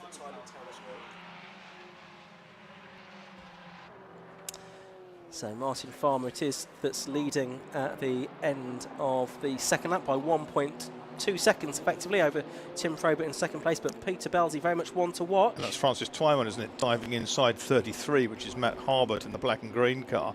Twyman goes the other side, but door is slammed in his face. Absolutely, there's Andrew Cooper, you could just see going through the trees as well. No, actually it wasn't Andrew Cooper because he's not there in the field, is he? So he was obviously a non-starter by the looks of things. Yeah, it was Matthew Hyde, wasn't it? I think, who is in that same kind of car this season. A bit surprised to see him as far back down the order as we did. There's Craig Bell then in 4th position at the moment, just behind Probert and Mason, and ahead of Peter Belzy. But Martin Farmer's lead now after 3 laps is extended to 1.3 seconds. Yeah, he looks comfortable, doesn't he? It's like he's never been away. And there is 61, which is Belzy under attack from Harbert. The Belzy car, the Spider, based on the American Citation design, as I recall. There's Probert in his Storm, number 4. Under pressure from Mason, and Craig Bell moving in with that car with a distinctive kind of dorsal fin down the tail. A bit like the Fairthorpe Formula Junior, of which just one was made. Certainly very distinctive. It's an AHS Dominator chassis. He's lost some time there. Got a bit sideways over the curve, didn't he? Did Craig Bell. And that's going to bring Peter Belzy some more encouragement as well, because Belzy trying to chase down the AHS Dominator. So he's a little bit closer than he otherwise would have been, and Matt Harbert with him there as well in 6th position, the driver from Martford, who's been on the podium here at Brands Hatch in the past as well. So we're working lap 5 of this race. Martin Farmer now 1.5 seconds to the good, and he's got the best lap of not actually best lap has gone to Craig Bell of 54.36 at the moment, well outside Farmer's 2013 lap record of 51.98, but they have changed tyres since then. Probert and Mason in very different looking cars. The Shane, they're made by the Shane family in the Wicklow Mountains in Ireland. But out front it's the GAC of Martin Farmer from Storm. That's an AHS Dominator going at the inside of Craig Bell. So 4 different marks of car in the first 4 places. Followed by a Spider. So it's 5 from 5. Down to Graham Hill Bend they go. Craig Bell attacking Elliot Mason this time. Didn't really wasn't quite enough commitment, but he knew if he committed and got it wrong, both of them would be off. Well, that's right. And again, that seems to have brought Peter Belzy a little bit close to both of them again. Belzy in 5th place at the moment in the Spider. Then you've got Harbert in the AHS Dominator, one of Alan Harding's cars. And over the line, the leaders go again. Well, the leader, Martin Farmer, has gone 1.4 seconds. Probert did an identical lap time to him that time, both of them 54.55. And for Martin Farmer's decent lead, he's not actually even the... broken suspension. Oh, and that's Belzy. Belzy. That's a steering arm's broken. Yeah. So he's having to pull off at Druids. I wonder what caused that. I didn't see that happen. Was that maybe he's clonked a curb too hard, or it's just a component failure? Either way, Peter Bellsy out of the race, and he's parked on the runoff area on the exit of Druids. So the marshals will try and clear that car as best they can under yellow flags. So the leaders are going to come through again to complete lap number 7 of the race. 6.5 minutes have gone. Martin Farmer leading the way by 1.5 seconds from Tim Probert number 4. And then do we get a challenge here? That's Mason under pressure, and he's lost the place to Matt Harbert there. He'd already lost out to Craig Bell, and briefly Mason's fallen behind Harbert, but got back ahead by the time they've arrived at Druids, where there will be yellow flags. Yes. Because of Peter Bell's car on the side of the road. So we'll see how that all shakes out. Ben Cressy now into the top 6 in the number 11 Storm, the ex-Ben Maludi championship winning car from about 6 seasons ago now, that would have been. It's amazing how these seasons rattle by, isn't it? It really is. It really is. And 22, John Cressy, well out of the way there as the quicker cars came through. Yeah, father of Ben Cressy. I think only in his about 2nd or 3rd season of racing. Safety car boards are now out as well, you can see there. While Peter Bell's car is recovered, so the safety car will have been, or will be released from the back entrance to the paddock onto the back straight, and all being well, we'll pick up Martin Farmer, who is turning through Graham Hill Bend now. There is the safety car. So there's one car which we waved through, which is that of Martin Snarey, number 31, and then they've got Martin Farmer behind, so they've done that pretty well. And the lead that Martin Farmer enjoyed has been expunged. It has, and there's 7 minutes of the race to go. Obviously it's Peter Bell's car that needs to be cleared, which will take a few minutes, but I would think we'll get 2 or 3 more racing laps before the end. But for the moment we do go behind the safety car. A bit surprised by Vaughan Jones this weekend, down in 9th place. Because he was 3rd in the championship last year, leading the championship coming into this weekend. 45-year-old from Abergavenny, the quality and technical manager by occupation. Started racing in 2017, was 3rd in the championship last year, and runner-up in Class B in 2019. He's in an ex-Stephen Glaswell car that's run by Vaughan himself with his wife Caroline. The engine prepared by Bears Motorsport. But Vaughan Jones only 9th at the moment. You can see him going through shot now. He may be able to reset now, though, Ian, with this hiatus in the race, and get back on terms. Yeah, possibly so. He was 3/4 second behind Twyman before. Yeah, mentioned Twyman there. He's 42 years old, from London, a software architect and a company director. And he started racing in 2015. Just raced in Formula V, not had any other experience. He's racing at his favourite circuit, Brands Hatch, today. He loves the Indy circuit. Says it's a technical circuit, but has a good mix of speed, slow and fast corners, and great for spectators as well, as they can see almost all of it from the paddock viewing area. Very true. One of the best circuits for spectators in the country. And his car, built by Stephen Glaswell and Fergus Dalton. Stephen used the car himself until he sold it to Matt Tiffin, who raced for V for a little while. Then he sold it to Francis. That's the yellow car you can just see going through shot there in 8th position. Yeah, Stephen Glaswell from Suffolk, another of the Suffolk-based drivers. There are quite a lot of Suffolk racers in the club. There's one from Essex as well, in the shape of Matthew Hyde, the 17-year-old from Sybil Hedingham, who's a sixth form student in his 2nd season racing in Formula V. He's switched the AHS Dominator Mark II for this season, built by Alan Harding. Matthew, who had 5th in the championship last year, was also the top rookie, and returning to the fold for this season, looking to build on that result from last year. And he has to overcome his type 1 diabetes, but nevertheless he's overcoming that condition and being able to race successfully in Formula V over the last couple of seasons, having previously raced in karts, as so many young drivers have. And then ahead of him on the road is number 11, which is Ben Cressy, the 36-year-old from Ashbourne in Derbyshire, in, as we say, the 2017 championship-winning Ben Meludi car, the Storm. Now black with fluorescent yellow, self-prepared and run by Ben, and it's his 4th season in Formula V. So a little bit about a few of the drivers. I think we've got 17 of them circulating at the moment.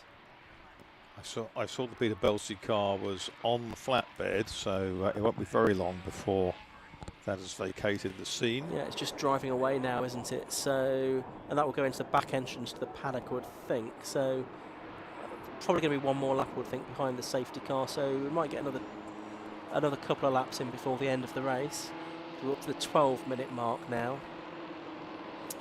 I imagine once the safety car knows that the circuit is clear, it will do a slightly quicker lap next time around.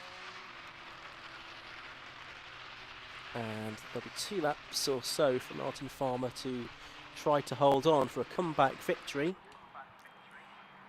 As I say, 3-time champion. Steve Jones suggested that he hadn't raced for 2.5 years, something like that. I think that's probably correct. But not raced regularly for a number of seasons. He last won the championship in 2014. Also won it in 2011. And 2010 actually was the first year he won the championship. Martin Galpin it was that won it in 2007. And but yes, Martin Farmer, 3-time champion. Couldn't quite match Paul Smith, who in a similar era has won it on 4 occasions. Now see him racing in the Sports 1000 Championship in the Mittel, of course. So safety car, I think, is probably going to pull off this time. Yes, it's getting a bit of a shuffle on. So we're going to have less than 2 minutes, so it'll be only 2 laps of racing once we get back underway. The time screen is telling us, Hawkins I think, now put John Cressy up into 6th place in the settings on our timing screen, but I think he's a lap down. There we go, he's now gone a lap down. Yeah, okay, right, safety car is in. Green flags are about to wave and the racing gets back underway. Craig Bell trying to strike early by going around the outside of Tim Probert at Paddock Hill Bend, and he's done it. He's gone through into 2nd place and Probert loses and spins. He's off onto the grass on the exit of Paddock Hill Bend. That's cold tyres, you should think, not helping there. And he, from 2nd place, is going to be right at the back of the field pretty much by the time he rejoins. So it's Martin Farmer leading, Craig Bell in 2nd, Elliot Mason 3rd, Matt Harbert 4th, Ben Cressy in 5th, but he is off the circuit as well now on the exit of Graham Hill Bend. Just misses Francis Twyman as he rejoins. And that's going to be Matthew Hyde, I think, therefore, up to 6th place as the cars make their way towards the end of the penultimate lap. Yeah, that's classic tyres having lost their temperature over a 3-lap yellow. And we go on to the last lap, and Bell looked really good here up into paddock last time round, and he's Martin Farmer's put his car bang central in the circuit, so you've got to go through that tight gap if you're going to make it happen at all. And Bell looks the other side, up towards the hairpin he comes, and the door is closed, firmly but fairly. Yeah, Martin Farmer, lots of experience, of course. Craig Bell's been racing in V for a while, though, too. Had a win at Donington Park, but Martin Farmer's had several wins over the course of his long Formula V career. The cars look such different sizes, don't they? Sort of a higher bodywork on the AHS, and a breakage there, I think, by Matt Harbert. Yeah, so a few drivers hitting strife in the 2 laps that we've had since the safety car went in. Martin Farmer, touch wood, not among them though. He's got Craig Bell right behind him, and Craig Bell will no doubt try and get alongside on the run up to the line. He looks to the left, he now looks to the right. They come up to the line, but Martin Farmer's done it by pretty much exactly a car length. He takes his win on his comeback to the Martins Group Formula V Championship. Martins Group and Martins win as well. Farmer takes it from Craig Bell in 2nd, Elliot Mason 3rd, Matthew Hyde 4th, Francis Twyman 5th, Vaughan Jones up to 6th. Then Ben Cressy, Phil Waterhouse, Andrew Heisman, and I think Matt Harbert did make it across the line in 10th place. I think it's safe to say that the Farmer's in his den. Absolutely, yeah. good comeback drive, or drive on his comeback, I should say, for Martin Farmer. Actually led from start to finish. Let's take a look at the results of that race then, that went for 14 laps. And number 44 it was, Martin Farmer, that took the victory from number 99, Craig Bell, in second place. Then number 18, Elliot Mason, was third. 51, Matthew Hyde, fourth. 88, Francis Twyman, was in fifth place. Then Vaughan Jones, number 3, in sixth. Number 11, Ben Cressy, took seventh, ahead of 66, Philip Waterhouse. 26, Andrew Hyden, and 33, Matt Harbert, with Thor Tuller 11th, Matt Topham 12th, Emil Kostadinov 13th, and Sam Engineer 14th. A bit further back, if we can see those, yeah, James Huckle. Tim Probert, I think, did get going again to finish 16th, Martin Snary, and those were the only drivers that completed the full race distance, with Archie Mason, John Cressy a lap down. So the drivers heading into Parc Fermé at the end of that Formula V race. Looks like Matt Harbert stopped shortly after passing the checkered flag there. You can see him at the bottom of Paddock Hill Bend awaiting recovery. We'll head down to the pit lane now, and Josh Barrett will have a word with our top three. So we're down here after the Masters Group V Championship race. The rest of the field just making their way down the pit lane, but it was Martin Farmer who took the victory by that very small margin at the checkered flag. We just let Martin take his helmet off, and then we'll grab a word with him, and with second place Craig Bell and Elliot Mason in third as well. And winner's garland and winner's cap for Martin Farmer as well, courtesy of James Winstanley. Well done, Martin. That was a nice way to come back to racing, wasn't it? Yeah, it couldn't be better. I mean, yeah, the weekend's been difficult. We had a gearbox go yesterday. The clutch plate broke in qualifying, so didn't get a full session then, but it held together. Safety car threw a spanner in the works, but yeah, not very nice feeling. But yeah, the restart was very different to the rest of the race, because Craig gave a couple of challenges on the last lap there. Yeah, I didn't really know what to expect after the safety car, to be honest. I'll be honest, I was kind of hoping it would end on the safety car, because I knew it would be close afterwards. Luckily, it's an easier track to defend on by sitting on the inside, so yeah, it was close, but I'll take it. And some different people to race against who you've perhaps been used to in the past. Yeah, we were going to do Donington and then didn't, and I looked at although I don't know the names in the championship anymore, I looked at compared the winners' times to previous years, so it's obvious the names have just changed, but the pace is still there. So. And tell us when the last time you raced was? I think it was Alton Park 2020, and then that was a couple of years since the one before, so it's good to be back. Well done, and great place to finish as well. So race winner Martin Farmer, second place for Craig Bell. Craig, for you the safety car restart went really well, because I think you were fourth and almost took the win at the end. Yeah, my tyres went off, so I was struggling a lot, went wide a few times. They let it cool all down a bit, and I got to cool down myself. Then yeah, that was brilliant. I know he got the win in the end. I just couldn't out drag him down straight. He had a lot of power, so power by braking him was too risky. So take the points. So good result. A different field to the championship this year, but it's really close. So well done. I think we've got our next race is not quite ready, so we got one more time, put one more interview. So Elliot was in third place. Elliot, third place there for you, and again, nice battles up front. Yes, yeah, it was good close racing. I squeezed Chris a bit too much at one point. I'd lost him in my mirrors, but no, it was a good race, and yeah, really enjoyed it. Shame Tim had his little spin towards the end, because it was going, yeah, it was a good battle between us. Yeah, Matt just missed out as well, which was a shame, but it was right there until the safety car, so yeah, it was good fun. Now this time we are out of time, because our next cars are heading onto the grid for the Everything Motorsport Classic Stock Hatch Championship.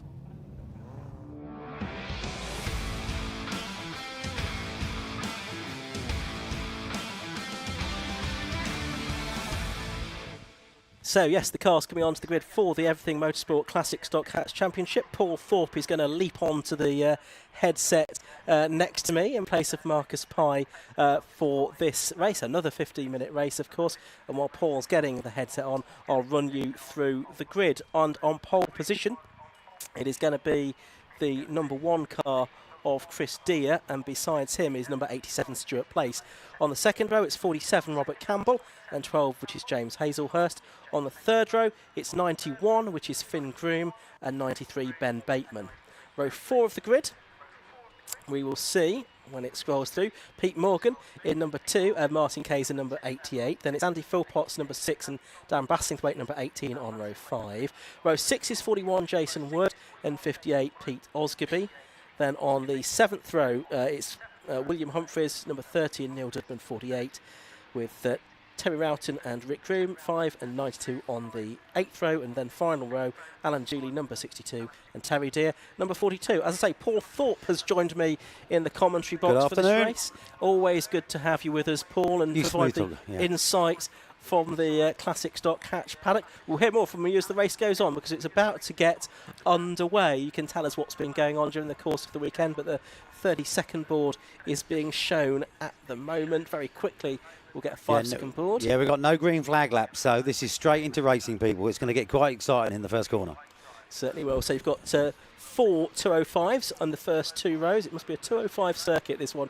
You've got Chris Deere, the yellow car. Stuart Place, the red and white car. Stuart Place has made the better of the starts there from the outside of the front row, and he's got ahead of the reigning champion as they head down to Paddock Hill Bend for the first time. James Hazelhurst there has slotted into 3rd place, and then Robert Campbell into 4th position, with Finn Groom 5th in the first of the Fiestas, ahead of Ben Bateman in 6th place in the Nova Pool as they head around Druids for the first time. Yes, as they come down here, we've got Stuart Place and Chris Deere in the 205s. Then James Hazelhurst, he's fantastic. He's managed to jump Robert Campbell, who qualified 4th, which is excellent. And you've got Finn Groom. Finn Groom, a youngster, I think he's only a teenager. He's really come to form. He's got himself into 4th place by the looks of it, but it looks like Robert's going to try and fight back as they come into clear race. Oh, look, we're going to try and go 3 wide round here. 3 wide, no, they're all slotted in behind, but no, so as we come on to get around clear race, we've got Stuart Place, then Chris Deere. We've got about 5 car lengths back to James Hazelhurst, and then Finn Groom, Robert Campbell, and then Ben Bateman, another youngster who's qualified well. But the 205s to the 4 here, still filling the first 3 places. Stuart Place and Chris Deere, then a gap back to Hazelhurst and Groom and Robert Campbell. It gets very tight between those, well, 4 cars actually, if you include Ben Bateman in the Nova as well. And just behind them you've got Martin Kayser and Pete Morgan going side by side as well. Oh, and Ben Bateman and Robert Campbell have had contact, and they're into the gravel trap. Oh my goodness, it looked like Ben Bateman was trying to open up a tiny gap that was on the inside, and Robert Campbell tried to shut it off. Yeah, we could see them off into the gravel trap at Druids there, unfortunately. So that has opened up a bit of a gap as well, where those cars were. The top 2 unaffected, of course. They're a long way clear. Stuart Place and Chris Deere in 2nd position in 87 and 1 respectively. And then it is a gap back to Hazelhurst in 3rd. Finn Groom in 4th position, but yep, still going to be yellow flags up there, I think, Paul. Okay, and as they come across the start-finish line, you've got Stuart Place with a 3-car length over Chris Deere. Coming back, we've got Finn Groom going up the inside of James Hazelhurst across the start-finishing line. Now, but Finn Groom has got the inside line. Now, I've raced an XR2, so I know they're much better under braking, and he's managed to secure the place, but can James Hazelhurst get the cut back? No, he can't, and then it's followed by Pete Morgan, who had quite a white line. I thought he was going to go off then, but it's always getting very tight up at the hairpin here. Yes, where there were yellow flags, of course, waving, as we saw in an early race. Pete Morgan has gone up, and we've now got the safety car boards out as well. So that's a relief. it is. It gives us time to breathe a little bit. There is the safety car on circuit, so it's picked up the leader, Stuart Place, and behind him is the number 1 car of Chris Deere. So a little bit of respite. Now red flag. So red flag. Even more respite. Okay, I was just trying to see. They might sort it out. I wasn't quite sure if Pete Morgan overtook under yellow flags there, but it looks like he's given the place back anyway. And it's because we're now into a situation where we've got a red flag, then we'll go back to... Well, no, it will be a new grid because everyone completed 2 laps, so we'll have to get a new grid for this as well for the restart, which will happen just as soon as possible. An exciting start, wasn't it? It was, and I guess the officials have decided it's just going to take too long to clear Ben Bateman's car and Robert Campbell's car, the 2 cars up there at Druids. Oh, that's such a Robert Campbell there has qualified quite well. He's been qualifying quite well, but not done that well in the race until Silverstone a few weeks ago, where he managed to, I think it's 4th he finished.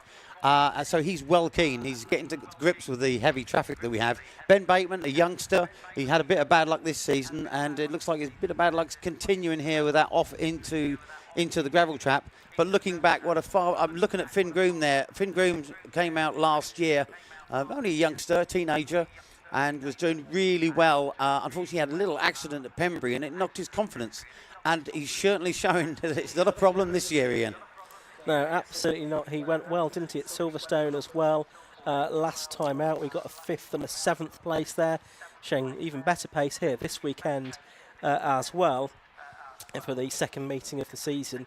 But for people who weren't with us at Silverstone, because we didn't live stream that event, I'll tell you there that it was Stuart Place that took both of the wins. Chris Steer took 2nd in both races, and Lee Scott took 3rd in both races. Lee Scott, who's not here this weekend, though. No, unfortunately, he's got a family event, which he said was rather selfish of his family to organise it on this weekend. This being his home circuit, Absolutely. He always goes very well here. So, people who don't know what you've got out here, you've got pre-1992 stock hatch vehicles. We have 1.6 litre 8-valve engines or 1.4 litre multi-valve engines. These are stock cars. We've got a few, you've got lower suspension we're allowed to do, but the engines are completely standard.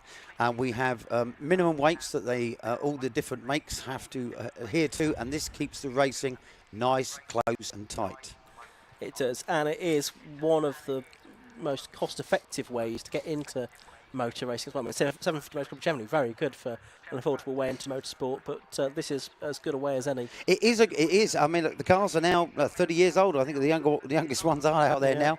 In the past, are slowly getting more difficult to get, but this is still a very cost-effective way. You can literally pick up a race-ready car from anywhere between £2,000 and £7,000. And I think one of the attractions of it, certainly to me, is that it does, in my case, hark back to the days of my youth. These were the cars that people drove on the roads when I was that's right. growing up. Yeah, that's right. It's showing of age a bit, but yes, we remember these as teenagers, don't we? Oh, I want a GTR, oh, yes, please. And it's great. I mean, you know that people love to come and see these cars. And it's one of the few championships where you get several different marques vying for the front positions. I mean, it's not demonstrated today. Obviously, it looks like a 205 circuit, although I'm well impressed with Finn Groom and his XR2. That's only a carburetted car. It's the only carburetted car on the grid. And he's showing that he can certainly pedal that car. I mean, Pete Morgan's 2 places back. He's a long-standing racer. He's been, I think it's over 20 years. I think he's been racing that Fiesta of his ear. Yeah, that's right. But no, it's a very cost-effective way. And we were talking about this the other day. A lot of the children have grown up together in the paddock. This is such a friendly class, and we help each other out. We just like to see cars on the grid. We're a little bit low down than I expected we would be, but we've got 2 or 3 people who couldn't make it. But if you can find me in the pits on the outer paddock, I'll have a chat to you. I've had 3 people talk to me today who are hopefully coming out next year. So I'm 1 in a Nova and 2 in XR2s. Okay. So I'm well excited that we're still getting people coming in. And like I say, the young blood in Ben Bateman and Finn Groom. It's good to see the youngsters come back into what to them are old cars they wouldn't remember. No, exactly. But as you say, they've grown up around this racing, certainly in the case of Finn Groom. Definitely not so much Ben Bateman, but he's got someone who's had motorsport in the blood as well, I think. Ben Bateman comes from oval racing, yes. Yeah. He's done mini stocks and I can't remember the other formula he raced in stadiums, but he's come to us. Quite a few people come from the other grass track. I came from autograss myself. Come from oval racing and come onto the circuits because you get much more track time. And like you say, it's very cost effective, and the 750 Motor Club is fantastic for these cost effective classes. Yeah, of course, last season we didn't have you in the commentary box, Paul, because you're out there on the track yourself racing. That's right, I was pedalling like XR2 myself, yes. I didn't do too bad, did I, Ian? I got a podium at Pembury. And that was really weird because it was 9 years since my last podium, which was at Pembury as well. So that was nice to show that this old git can still pedal a car. But I'm hopefully going to get back out next year. Unfortunately for you, I won't be able to join you in the commentary box if I'm racing, unless they change the rules where I can have a radio mic in the car. We could try that. We could try that. That might be interesting. I'll be out of breath most of the time. But yes, I'm hopefully going to get back out there next year. I've got to completely the XR2 that I raced last year. That's been racing for about 10 to 15 years, I believe. That's been racing, and the poor old wiring loom didn't want to play anymore at Mallory Park, which is why I went down to 5th place in the championship. I got 5th in the championship last year, so I was still very pleased with that, but disappointed not to get the 3rd. But yes, I do love the racing. As you know, I'm probably the most passionate driver out there. Yeah, and you know, apply that, you know, every classic stock hatch race weekend with your role in the paddock. So just tell us a little bit about what you. What I do is one of my roles is I'm the representative. So I'm sort of an in-between between the club and the scrutineers. Also, I look after the ballast weights. They have Success Ballast. You've got Stuart Place. He's carrying 50 kilograms of ballast from his 2 wins at Silverstone. And Chris Deere is carrying 30 kilograms from his 2 second places at Silverstone. So I monitor that list. Also, we do allow limited modifications. For example, if you've got oversized pistons, there is a minimum weight penalty on that. And some of these cars are running an aftermarket ECU, and there is another penalty to that. So that's one of the lists I look after. I also come and do this occasionally, and I also give out the trophies at the end of the meeting. So it's well busy. When I'm racing, it's very tiring. I'm always the last one to leave if I'm racing, but it is quite busy what I do. I do a lot of running around. Now, obviously, we've had a bit of drama there at the first start, but any dramas sort of after qualifying this morning? Anyone with problems that they needed to fix? No, not really. It was relatively good. We've still got the ongoing issues about the rubbing of tyres. These are wider tyres than we're used to. These Toyos are a little bit wider than the Yoko 48s we used in previous years. So we've still got rubbing issues to look out for. But no dramas. This is the most dramatic it's been. And I look forward going to the paddock later and finding out the exact details of what occurred there. I'm sure there may be some difference of opinion. I expect that there might be. There usually is when anything like that happens. So the cars have been re-gridded, and there's a gap there. Basically, the third row is not there because that, I think, is where we would have had the 2 cars. That would have been Ben Bateman and Robert Campbell. So that's what that gap is. Yeah. So it's a new grid. So it's now Stuart Place on pole and Chris Deere next to him, which is the opposite way round to how they started originally. And we've seen a few races today, Paul, where it's been the drive on the outside of the front row that has made the best of the starts. Yes, I would say the best place to qualify is actually third. Yeah. Because on the front row, you've got quite an incline there. You have quite an incline, which is very difficult to pull away from a standstill. So it's always more favourable to be either on the position 2 or 3, because it's a much better place to launch from. And this will be interesting because that means that Chris Deere is now on the more favoured with drivers anyway. I was speaking to Tim Harvey the other week at Silverstone, and he reckoned it was all psychological, but I'm not so sure. When you're sitting on that grid in position 1, you see the incline, you know you're on an uphill battle. You name dropper, you. Oh, well, you know how it is. Talking to Tim Harvey at Silverstone, I don't know. Steve Soper disagreed. That's two. Right, so I don't think we're too far away from getting this race back underway because the circuit's clear now up at Druids. We've got the grid reformed. We know we've not got a green flag lap to worry about, so I think very soon we'll be back into racing. I can't see any notice of how long the race distance is going to be. I'm going to guess 10 minutes, something like that, because we'd had a couple of laps before the... Can't quite see on the board there, yeah. So anyway, we'll see how long we get. It's going to be a full restart, of course, back to a new grid, which has Stuart Place, number 87 on pole position, number 1 Chris Deere next to him, then James Hazelhurst and Finn Groom on the second row of the grid. We are heading towards the start of the race then. Well, the 5-second board has just gone out, Ian. Okay, so we'll wait for the red lights to come on, which they do now, and wait for them to go out. Away they go then, and it's Stuart Place with the best of the starts from pole position. Oh no, Finn Groom's had a terrible start. It's Pete Morgan and Martin Kayser have got up the inside of him, but Finn Groom's gone round the outside of Pete Morgan. What a marvellous move. So it's Stuart Place that's got the lead then. Chris Deere second, then Hazelhurst. Martin Kayser's got off the line well. He's up to 4th place. Then Groom is 5th. Pete Morgan 6th as they go round Druids for the first time. Yes, Martin Kayser has always struggled with the start sometimes, but he definitely got it on that restart and finds himself in 4th position. But you've got the 2 XR2s side by side as they come onto the Cooper Straight, but Finn Groom has got the better of the old-timer Pete Morgan. He has for the moment, so youth triumphing over experience at the moment. Along the Cooper Straight they go into Surtees and McLaren.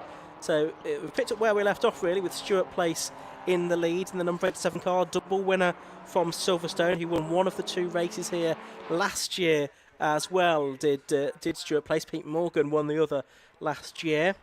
And they're up to the line at the end of the first lap. Place from Deere and Hazelhurst third. Yeah, Stuart Place managed to get off the line really well. Like I said, he's carrying 50 kilograms of success ballast, which is quite a weight to bear, but he definitely got it dug in. No wheel spin, just pulled straight off, and Chris Deere could not answer that. But again, like you say, I've got Stuart Place, Chris Deere, James Hazelhurst. Then we come back to Martin Kayser in his XR2i. But he's being hassled a lot from the youngster Finn Groom, who has got to worry about Pete Morgan right in his boot. Pete Morgan's coming for the inside, and he's going to try and get the run. But no, Finn Groom. Oh, there's contact, but Finn Groom's gone sideways. Oh, my goodness, he's gone right sideways. There was a little touch there, which just sent him round, Ian. Yeah, he went spinning around. He got pointed back in the right direction. And Stuart Place has been off the road, meanwhile, up at McLaren. He's back on again. But he was all over the grass there. That's lost him a bit of time, I should think. So Chris Deere now only about 2 car lengths behind him as they come up towards the end of lap number 2 of this race. So it's 87, Stuart Place the leader. Number 1, the reigning champion, Chris Deere, is second. In third place, it's number 12, James Hazelhurst. In fourth place, it's number 88, Martin Kayser. Pete Morgan now up to fifth, number 2, after that brush with Finn Groom. Oh, he got away with that one, didn't he, Stuart Place? I think he just got it under braking. You're braking quite hard for the Clearways corner. It just got a little bit unbalanced there, but it has allowed Chris Deere to see him in his sights. He's definitely lining them up now because it's down to about 2 or 3 car lengths. Got about 4 car lengths back to James Hazelhurst. What a marvellous result that would be for him. Looking further back, Martin Kayser has now got Pete Morgan. I say Pete Morgan's been racing for a long time, but so has Martin. So that's going to be a very interesting battle as they come up towards. It's always scary as you're lining yourself really perfect for Clearways because the camber is all wrong. The car is just trying to go outside all the time. But no, Stuart Place has managed to get it. But James Hazelhurst keeps inching his way towards Chris Deere. He does indeed. So the first 3 covered by only by about a second as they come towards the end of lap 3 of the race. These 3 Peugeot 205s, that's a 615 I suppose. Then you've got a gap back to Martin Kayser, who's got Pete Morgan. Oh, Pete Morgan's going to try and go for the inside. He's trying to go brake really late, but no, that's not going to work. He might have shown his book a bit too early there because I'm sure that would have paid off a bit later in the race, Ian. It might well have done.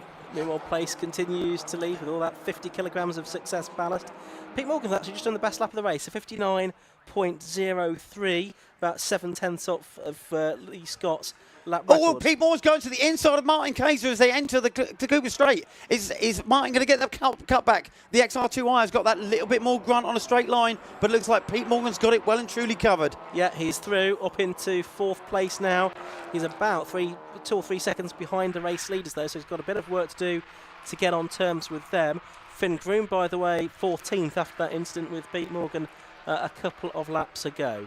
4 minutes of the race have gone, and we have got Stuart Place over the line now to complete his 4th lap, I beg your pardon. Oh, I was just looking at James Hazelhurst under braking there for Paddock Hill. We're entering that about 110 miles an hour before we have to brake. He got a real wiggle on, but he managed to save it. That's why he's dropped a little bit off the back of Chris Deere. But looking further back, we see Pete Morgan is now about 2 car lengths in front of Martin, but he kept it under braking. Martin won't sit back and take that. Looking further back in the other cars, and it looks like we've got Jason Wood up there. What a good result it would be for him. And also, I think that's Darren Bassingthwaite. That's an excellent place he's found himself in front of Andy Philpotts, who again has been doing it for well over 20 years. So Darren is going to be well happy. Oh, a bit of contact there. I'm not quite sure who that was with, whether that was Rick Groom and Pete Osgerby, perhaps. Yeah, Osgerby's the one in the black and white Nova who's back on the circuit now. The 2 Grooms were together as well. Finn, I think, getting back ahead of his father, Rick, possibly. But you were saying there, Darren Bassingthwaite going very well in 7th overall, the 47-year-old operations director from Norwich. But leaders over the line again to complete 5 laps, half a second between Place and Deere, half a second between Deere and Hazelhurst. About 4 seconds behind them is Pete Morgan. That was really interesting. As we enter the start-finish straight, James Hazelhurst really caught up back on the other 2, but they seem to get a better exit around the Paddock Hill bend. And got a little bit of a gap, but now James is coming back on him. This could be quite tense because James has he did win at Silverstone, I think it was a couple of seasons ago, and he definitely would like to see another podium. But like you say, I think Pete Morgan, he's got too much to do. I don't think he's going to catch those 3 fast 205s. Yeah, it seems to be 205 circuit today, doesn't it? Although lap record is to Lee Scott in an XR2i, so not always the case that it's been a circuit that favours the 205s. There is Pete Morgan, number 2, whose son Ryan won the championship a couple of years ago. As we come back to start another lap, we've got Stuart Place. Chris Deere still to about two or three car lengths. Goes a bit later on the brakes, takes a slightly different line, but Stuart haven't managed to secure that. Okay, James Hazelhurst there, still about 4 or 5 car lengths behind, but it's looking quite evenly spaced towards it. It's unusual because we normally have battles all across the field. The battle at the moment seems to be between the back four that are just entered in Paddock Hill now. Yeah, you've got Finn Groom, Terry Roughton, Rick Groom and William Humphries. Oh no, actually it's Pete Oscarby in there as well, isn't he? Yes. Finn Groom's escaped a bit from that group now. Chris Deere has now got right on the back of Stuart Place there. He is all over the back of him. Now, Chris Deere is only carrying 20 kilograms left. That shouldn't make too much difference between the two cars, but they could hold up. As you can see, James Hazelhurst now is getting closer and closer and closer to them. This could get really tense. I'm not quite sure how many laps we've got. Just over 2 minutes of the race left, so there was still, we've got at least another 2, maybe even 3 laps of this as they all come back, all in a little line there. Stuart Place, Chris Deere and James Hazelhurst. Yeah, Finn Groom as well, up to 10th place. He's done the second fastest lap of the race now, behind Pete Morgan, who's now 59.09, lapping faster, or pretty much as fast as the leaders as well. He's definitely a young man we're going to watch. I mean, the race tomorrow, I think it's about 3 o'clock tomorrow, we're racing tomorrow, and I'm just looking further back, and Terry Roughton's got the inside of Rick Groom on the start-finish straight. Nice move there. But yes, he's definitely made his way back up after that quite a scary spin, but he's definitely getting back on the bike.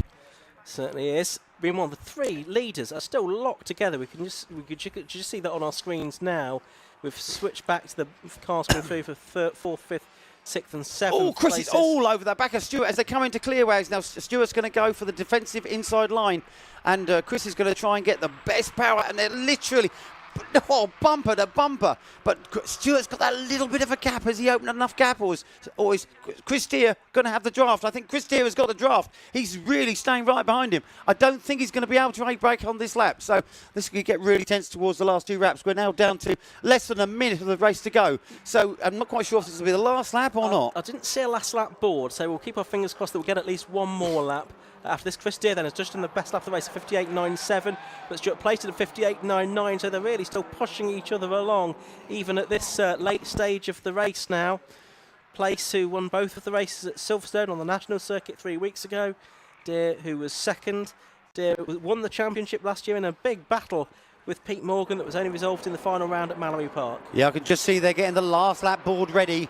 And these guys are going to see it. I mean, James is going to want to pounce now because he knows that these front 2, like I say, they've finished 1-2 so far this season if it carries on like this. But James will want to get on to a higher place on the podium. He might just sit back, I don't know, but he's going to sit back and see if these 2 fall over. But now they're spaced again.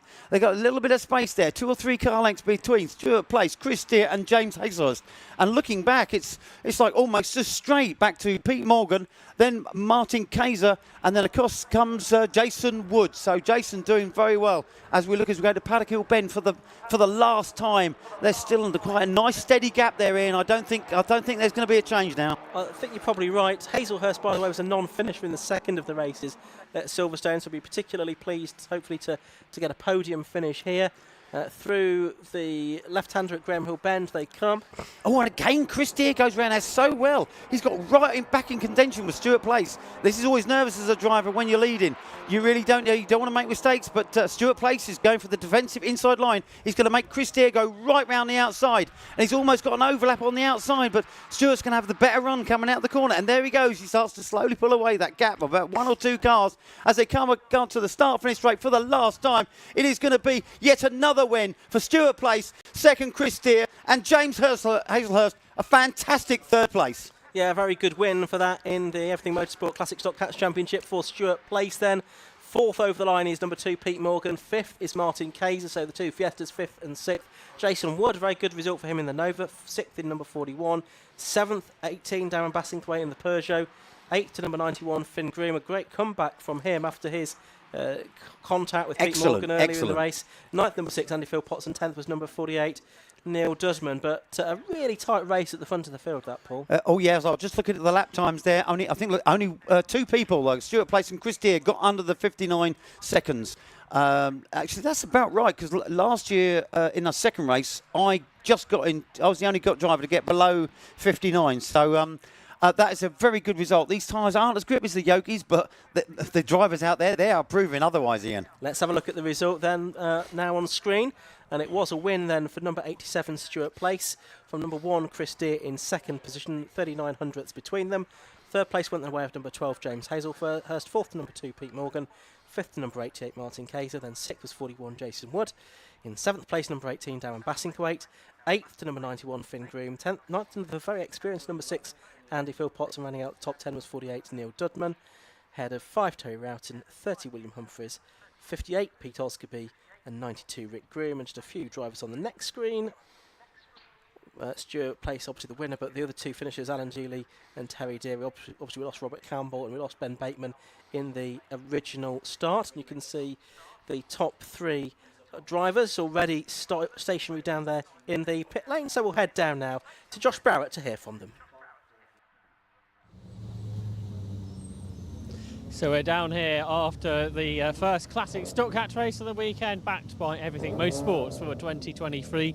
Stuart Place, the race winner in that top 3 for Peugeot 205s, as Ian and Paul were describing. And we're just let Stuart get out of the car, and then we will grab a word with our winner. Well done, Stuart. Pretty close stuff between you and Chris in that one. Yeah, fairly close. Nice and close, that's how it should be. Clio age, you look really quick pretty much on every lap, and that helped you up towards paddock? Yeah, it did, yeah. I lack a little bit in the going into Paddock Hill, but I managed, once I kept it rolling, it was all right through there, and then I could gap him through like Graham Hill, but I just couldn't carry enough of what I wanted into certain places, but a win's a win. Obviously lots of success ballast in the car, but you were still lapping quickly at the end of the race. The tyres sort of staying in good health? Yeah, the tyres were going away. There's a lot of ballast in the car and it is hard work, but to be honest with you, it is what it is, and we try to set the car up for it. So yeah, pretty pleased. We'll see what tomorrow holds. More ballast. More ballast. Well done, Stuart. A great start to the season for Stuart Place. Second went the way of Chris Deere. Chris, you had the view of this back of this Peugeot for quite a lot there, didn't you? Seen a lot, yeah, absolutely. Absolutely. You go to try and get through, it didn't quite work out? Yeah, just didn't quite have the grip or the pace or whatever to get up alongside and make a move stick, and you know, I'm all for keeping it clean, fair racing, so I wasn't going to do anything daft. Second place in the championship, points, that's all you need, isn't it? And that's how it went last year, wasn't it? Especially in the first half of the year, lots of point scoring, which came good at the end. Absolutely, keep the car rolling, keep it running well, and all good. And James just sat on my tail the whole way round, so all credit to him. The absolute alignment set of work's working for him as well, hopefully. Let's have a word and see how it was. James, great to see you back here on the podium, and car going well. Yeah, it seems to be going well. It's been going well for the last year or so, and no issues really. So yeah, not going to make many changes. Just keep as is. And right there with Chris, did you find a few opportunities to try and find a way past? Nah, I was barely holding on to them, to be honest with you. Just happy to sort of sit back and watch them, try and pick up any pieces if they, have a little moment. So, but yeah, it was all good. Obviously 3 Peugeots at the front. Do you think this track suits the Peugeot, or is that just how this race has gone? I think so, yeah. I think we qualified maybe 4, 5 Peugeots on the front, so yeah, it seems to suit us anyway. And now looking forward to more tomorrow? Yeah, absolutely. I have no idea where I start, but yeah, we'll see what happens. Well, good luck for that one. Cheers, so there's our top 3 from the Classic Stock Hatch, Stuart Place, Chris Deere and James Hazelhurst. Up next, we go back to where we began with the PBS Brakes Hot Hatch Championship.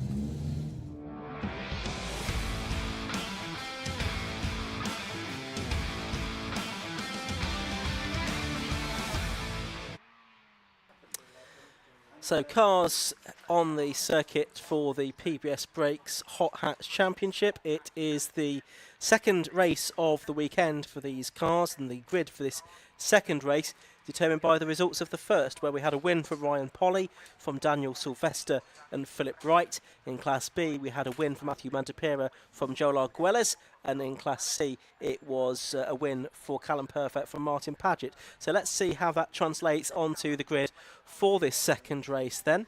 And as we say, on pole position, it is the number 36 Honda Civic EP3 of Ryan Polly. It's the Daniel Sylvester 37 EK Honda Civic next to him. Second row is 63 Philip Wright and 67 Ben Morton, so Type R and Integra. Third row 45 Dan Brown, who had to come through from the back of the grid in race 1. He's got power to add in race 2 in his Honda. And 116 James Alford in the Civic EP3. Then on to the fourth row of the grid, that's where we've got another Honda Civic Type R, Tate Taverner, number 22 and 27 Scott Smith. On the fifth row, Sean Green's Honda and Matthew Mantipera in the first of the Class B Clios. Row 6 is Joel Arguelles, the Championship leader coming into this weekend, and Ben Piper, number 16. Arguelles in number 57. On to the 7th row, that's where we've got Callum Perfect, who won a great Class C battle in race 1 from Martin Paget and Paul Warren. So Martin Paget, number 20 on the outside of row 7, and Paul Warren, 98 on the inside of row 8, next to number 81, Jason Bruff. On the 9th row, it's the Commander of number 13, Stuart Kennedy, and number 17, William Bartup. On to row 10, that's where we've got 148 Wayne Shackelford and 76 Jamie Naylard, Jerry Frost in 82 and David Measday 55 line up on row 11, Chris Woods in 43 and Paul Keynes in 75 are on row 12 of the grid. And on row 13, it's number 95 John Hobson, number 5 Neil Frost, Ashley Potts in 18 and Jared Coulson 14 on the 14th row, Shay Kavanagh in 122 and Jack Ashton number 30. Line up on 79, I should say, line up on row 15. Row 16 is 12 Rowan Andrews and 34 Will Self, and 83 Paul Adams starts at the back. So some quick drivers like Will Self and like the car of Jack Ashton, the Metro, who failed to finish earlier, line up towards the back of the grid. So we'll look forward to seeing them power through the field. But early on, it was Ryan Polly who added his 3rd win of the season here at Brands Hatch to the 2 that he had at Donington Park on Easter Monday. That must put him ahead, because Arguelles beaten by Mandapura by a length in Class B. That's right. So yes, he'll have taken over the championship lead, I think, after 3 rounds. Round 4 about to take place. And you can see we've got this onboard view from number 37. That's the Dan Sylvester car, ex-Chris McCloy machine, that he's taken over to race for this season. And again, he's going to line up on the front row of the grid here, next to Ryan Polly. Just getting everything set up inside, ready for the second race. He's got the door open at the moment on his EK2 while the rest of the grid forms up, just to let as much fresh air into the car while he can. And I'm sure once he gets the 5-second board notification, he'll get that door closed and we'll be underway. Now, there's a gap where we don't have James Alford, I notice, on the 3rd row of the grid, so a gap next to Dan Brown's car. Not sure why that would be. Motored through the field, Dan Brown, right from the back, didn't Yes. he, in the first race? He did, so it should the be bright quite yellow Civic. Should be quite spectacular to see him make up possibly some more ground in this one. That's another of these EK2s, isn't it? Yeah, absolutely. So they are quick. They're lighter, of course, than the EP3s. And they have missing headlights, where presumably sort of air is ducted into opposite missing headlights. 5-second board is shown. About to go racing then for the second time this weekend for the PBS Brakes Hot Hats Championship. The red lights go out. The race gets underway. It's a good start from pole from the outside of the front row, I should say. Again, a poor start from Philip Wright, who's made a bit of a habit of that during the course of the day so far. He's going to be about 6th, I think, by the time they arrive at Paddock Hill Bend for the first time. So it's Dan Sylvester from the outside of the front row that has the lead then, from Ryan Polly in 2nd place. Then it's the Integra of Ben Morton and Dan Brown in the yellow car trying to get up on the inside of him. And there's one off into the gravel trap. I can see in the background that may well have been the car of Scott Smith, I think, number 27. But he's got to get... Oh, and there's a car sideways. It's one of the Clios. Is that Jared Coulson, possibly, that's got caught up in a schmozzle coming down towards Graham Hill Bend. But I think everyone's continued, thankfully, and the leaders are making their way already through Surtees and McLaren and Clearways and Clark Curve for the first time in this PBS Brakes Hot Hats Championship race. And it's a decent lead for the first 2.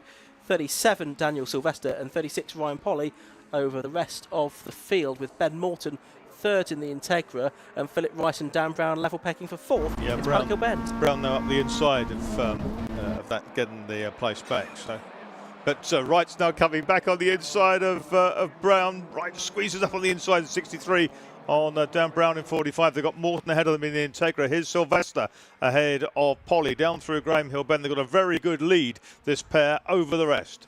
We saw this in the earlier race though, with Phil Wright coming back towards them as the race went on, but he's been off the circuit there at Graham Hill Bend. He's still disputing 4th position with Dan Brown, and I think he's just about made that stick through Surtees, but Brown is going to try and come back at him through McLaren and Clearways. They've got Tate Taverner in the very colourful number 22 Civic EP3 just behind them as well. And there's a gap back to Sean Green, who's in 7th.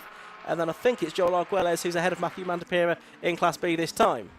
Yeah, that's been a big change, hasn't it? That's 22 there. That's Tate Taverner trying to close down the inside of Dan Brown. 2 ahead of them are Morton in the white Integra. Jack Ashton's up to 11th place from towards the back of the grid in his Metro, number 79. So that's been a good first 2 laps for him. We'll keep an eye on what more progress he can make. He's got some of the Class B cars ahead of him as well. Yeah, he'll be well up into the top 10, won't he, at this rate of closing. Will Self up to 13th as well in the first 2 laps, also from towards the back in the Peugeot 205. Of course, he had to pit with that exhaust issue in the first race. So the leaders making their way around Clearways and Clark Curve once again. The 2 leaders more or less nose to tail. As with earlier on, Dan Sylvester leading in the early stages. Ryan Polly took the lead part way through the first race. Looking to try and do the same here. We've got the view of Ben Morton there, who's lost out to Phil Wright now. Phil Wright up into 3rd position here with the 2 leaders up at Druids. Polly trying every which way to find a way past Dan Sylvester, having his first season racing in Hot Hatch. Paget's got his own way in the seat. There's no perfect, I've noticed. Yeah, that's true. He's got a couple of cars between himself and Paul Warren in 2nd place within that class. Chris Woods 3rd in Class C at the moment. On board here with Sylvester, making his way through Clearways now, still in the lead of the race by just a few car lengths from Ryan Polly, Clio champion, Stock Hatch champion in the past. Ryan Polly looking for a Hot Hatch title this year as well. Has had a good start to the season, 3 wins from 3, leading the championship coming into this race. These 2 are nearly 4 seconds clear now of Philip Wright in 3rd position. Wright lapping a couple of tenths faster than Polly on the previous lap, but he's got a lot of ground to try and make up. Then Morton and Brown 4th and 5th. Taverner in 6th, 7th, 8th, 9th you can see flowing through there, and you can see it was Joel Arguelles. There he is, 57, ahead of Matthew Mandapira, but it's all very close in that Class B fight, just behind Sean Green's Honda. 1/4 of a second between those 2 red Renaults. That's the Valentech car of Arguelles and Matthew Mandapira behind in the white-nosed version. You can see in the background Ashton in the Metro closing in. Yeah, so he's up to 10th now. He's ahead of Ben Piper. So the Metro closing down on them. He's lapping in the 55s. Piper in the 56s. So made short work of him. But it'll get tougher and tougher for him as he comes further through the field. We've already had 5 minutes of the race, 15-minute the overall distance. There's that Class B lead battle. Cool. Mandapira nearly ran out of road there, and if you hang a rear wheel over the edge, you're going to go round. Ashton is trying so hard with Piper and Self in behind him. I think Self moving up ahead of Piper. Dan Sylvester still leading the way then. There's the number 5 car. That's Neil Frost in his Civic. One of the Class C cars a bit further down the order. He's seeing blue flags because the leaders are bearing down on him now. Up to the line they come to complete their 6th lap. As Polly's closing in, isn't he? Yep, he's going a few hundredths, 0.39 after 6 laps. Right in 3rd is 3 seconds adrift. And Philip Wright took a bit of time out, 4 tenths out of the cars ahead of him that time, but he's still nearly 3 seconds behind the leaders. There's that number 5 car for Neil Frost, running in 30th position, and he's about to be lapped by Philip Wright, who's caught him at a not particularly opportune place there. Might have lost a tenth or so because of that. There's about 3 seconds between Wright and Philip and Dan Brown, who's got a back marker between himself and Ben Morton now as well. There's Tate Taverner on his own, and then you can see the Class B battle hoving into view. And there is a couple of bit of gap between the 2 Clios now, but then you've got Jack Ashton's Metro monstering that Class B lead battle as well now, so he's very much involved, is Jack Ashton, as he gets inside the top 10. And running through now, we've got the Class C battle as well. So Martin Paget in the number 20, Saxo leading the way in that class. There he is on screen now. Good to see Martin Paget had a win at Donington Park. He's got the Stuart Kennedy Corrado from a class above him, just in behind him at the moment. And then Paul Warren in the second of the cars within Class C, the BMW Compact. So over the line he goes, as we've got a big sideways moment for somebody there. The leader up at Clearways. The leader's coming up to the line now. The side-by-side for the lead of the race as they come up and over the line. It's Ryan Polly who's going to be on the inside line as they come to the line. And he goes through at Paddock Hill Bend. So Ryan Polly takes the lead of the race at Paddock Hill Bend, away from the second place car now. That is Dan Sylvester. Is Sylvester going to try and fight back? As you can see on screen now, on the way up towards the hairpin at Druids is not, but there's going to be a lot of back markers to deal with, about 7 of them I think, in the course of the next few corners. There's Polly on screen now, and you can see he's just ahead of Dan Sylvester, and Phil Wright very much close to him as well. And look at all of this traffic as well they've got to deal with, Marcus. It's fantastic, isn't it? They've really got to work hard. And it's, you can see now from that driver's perspective from Dan Sylvester's car, you've got to try to second guess where the slower cars are going to go. They can't evaporate, that's for sure. And through the middle there, ducking through the middle was Polly. That was a really nice bit of work. But there's no room on the inside for Sylvester, so he has to dive up the outside as well. He can outbrake these guys, and he's going to go shooting past. Oh, he's got a Mini in front of him. That was really tight as he came across the red Mini, and well, that was good reflexes, I'll tell you that much. It lost a lot of time, though, didn't he, to Ryan Polly there. He's locking up now as he's pushing on. I was going to reach for the car sickness tablets there for a moment. I don't blame you. But he's got Philip Wright with him as well now, of course. There you can see him. You've got one of the slower Clios just up ahead, so another back marker that they need to lap. But this is playing into the hands a little bit of Ryan Polly, a bit as it did in the first race as well. You've got Dan Brown also coming through this. Some of the drivers were complaining about the traffic after the first race, but it's inevitable it's going to happen on a tight circuit like this. There's a yellow flag because someone is off at McLaren towards Clearways. Is that one of the minis? Trying to see which car that is that has gone off. We'll see if we can is that 33? pick it up on our pictures. A lot of green it's the on 81 car 81. that's spun. Jason Druff's Clio 197. So dramatic, wasn't it? Back on the circuit again. How much time have we got? 6 and a bit minutes, or just under 6 minutes, you should say, left in this race. There's Jared Coulson, number 14 on screen. He's in 18th place. He had a dramatic opening lap of the race, I seem to recall. But Midlanders back on form now. So we are working lap 11 of the race. There's Jack Ashton. He's continuing to push on, isn't he?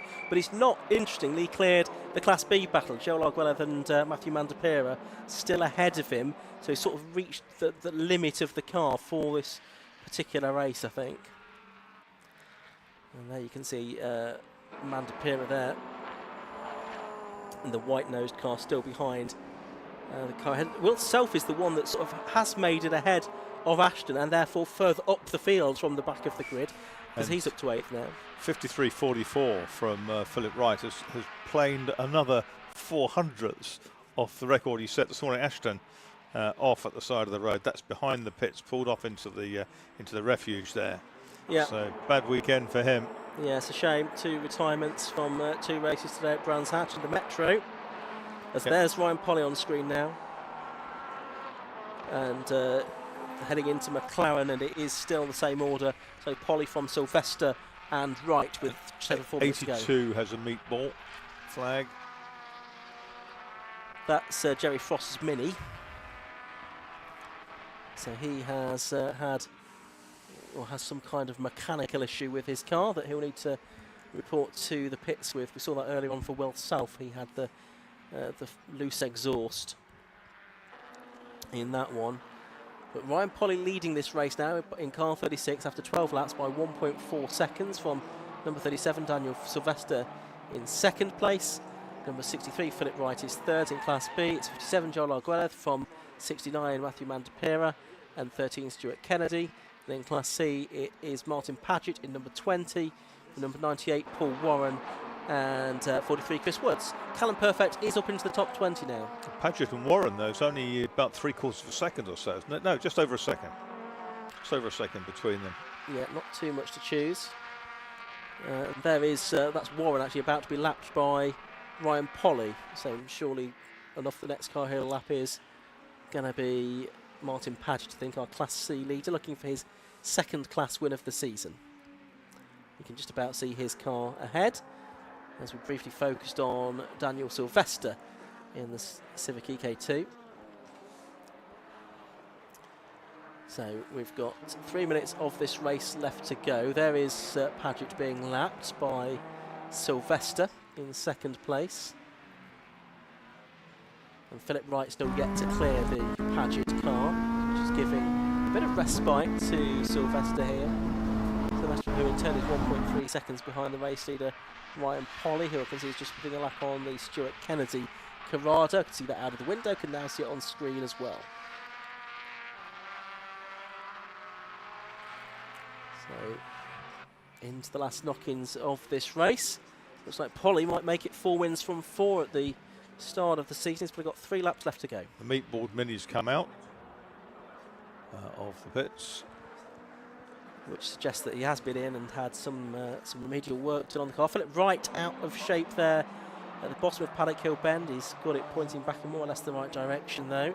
Sylvester made some ground that last lap, and a couple of tenths trimmed back, and he's not given up, that's for sure.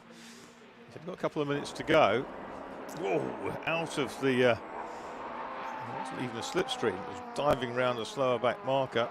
I think you've probably got cars on 3 different laps there, haven't you? Yeah. She's always a recipe and for chaos. Very sideways out of Graham Hill Bend for the BMW Compact that we've seen here, which has got a slightly skew with front spoiler.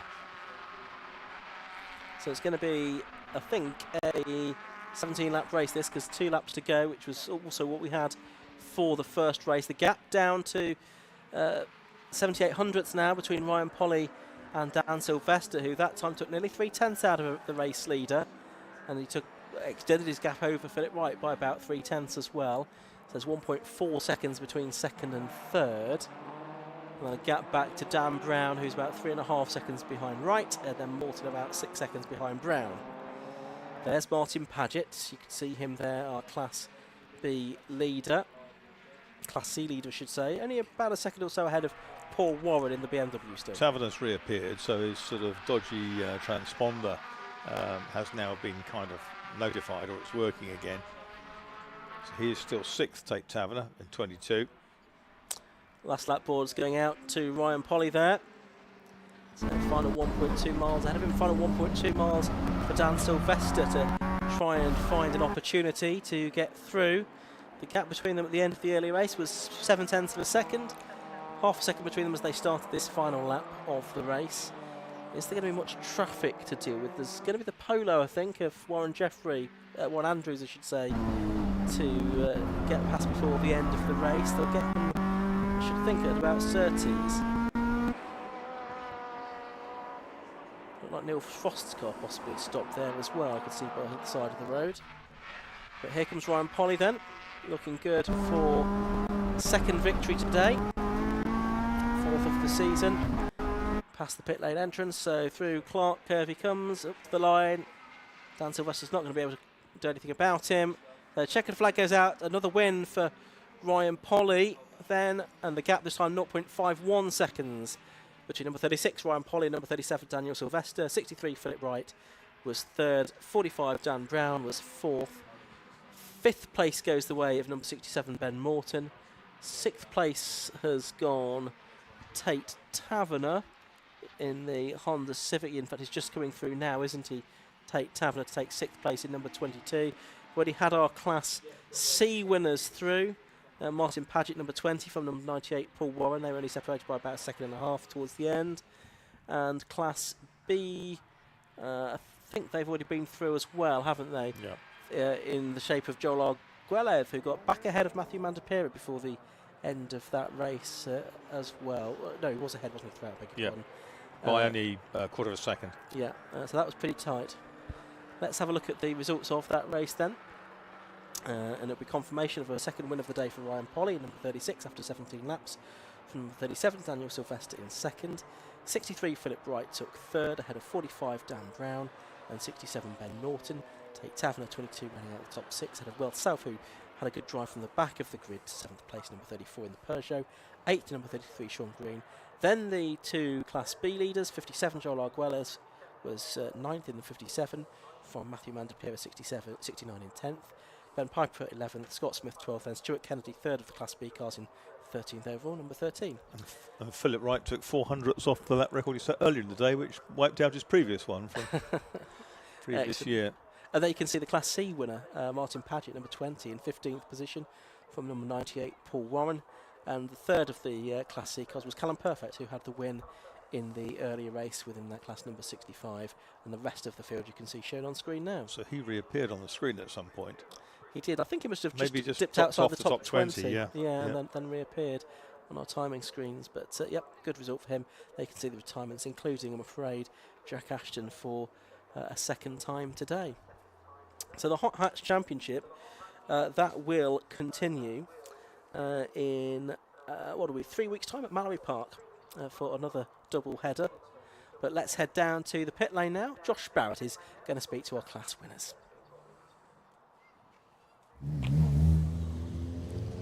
So we're down here after another exciting race for the PBS Brakes Hot Hats Championship. The race winner was Ryan Polly, who, having a quick chat with Dan. Another exciting race there, Ryan. Again, quite a bit of lap traffic, which got quite interesting at times.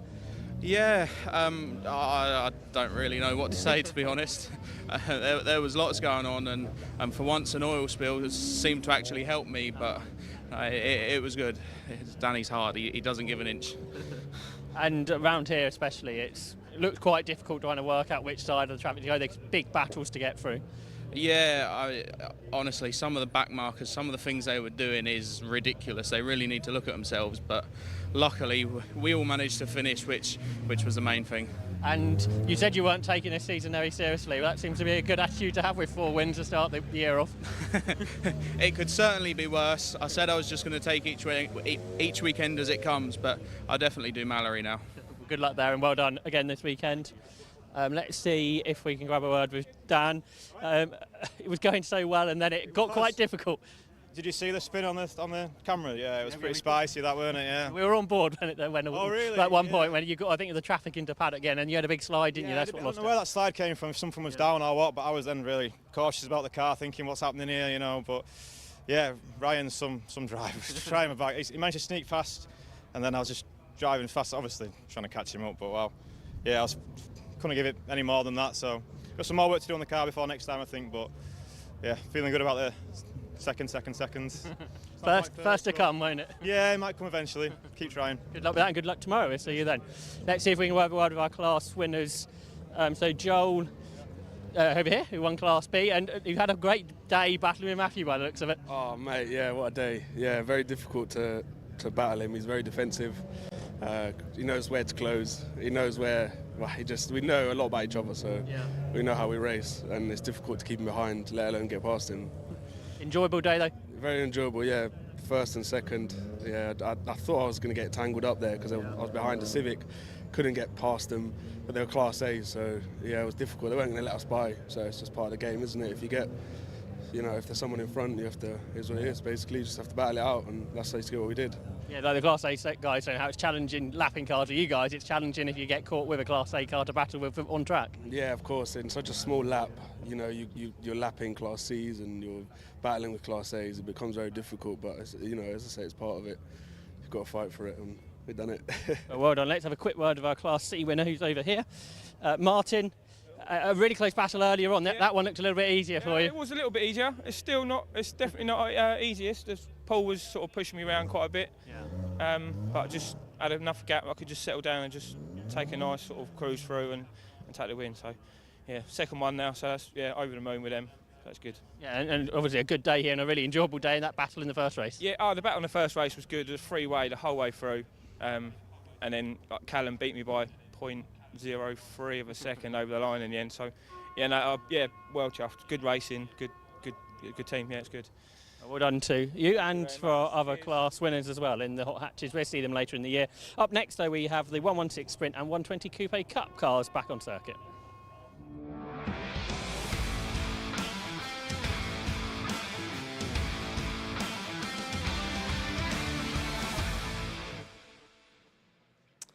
Yes, indeed. Back to BMW action again for the second race of the day for the 116 Sprint Series and 120 Coupe Cup cars just heading off on the green flag lap. This grid set by a separate second qualifying session this morning. Let's have a look at how that grid is going to line up then. Got the 120s at the front of the field, so 87 and 1 on the front row, Louis Woodward and Richard Lakey. 5 and 57 on the second row, Anthony Seddon and Toby Partridge. Then you go into the 116 Sprint Series cars, so 111 Antonio Almeida Souza and 209 line up on the third row, first two cars in the 116s. On to row 4, then you've got 71 and 80. 71 is Jack Gordon and 80 is actually Theo Millward, not Toby Partridge as it says on the screen there. Row 5 on the inside is 173 Matt Priestwood and 151 is Peter Keane. On the 6th row it's 48 Daniel Scott and 50 Liam Brezitz. Row 7 is 44 Richard Phillips and 19 Sandro Ballesteros. On the 8th row 25 and 86 Ethan Hall and Pete Brand. Row 9 is 220 and 232. 220 we'll try and work out who that is, but it's not Toby Partridge yet again. But 232 is Jonathan Baker. On the 10th row, it's 47 and 102. That's Connor Anderson and Sean Frey. Sam Holman, 31 and 82. Mark McCulloch on the 11th row. And on the 12th row, 320 and 888. 320 is Sam Hopcroft Lopez. And treble 8 is David Hudson.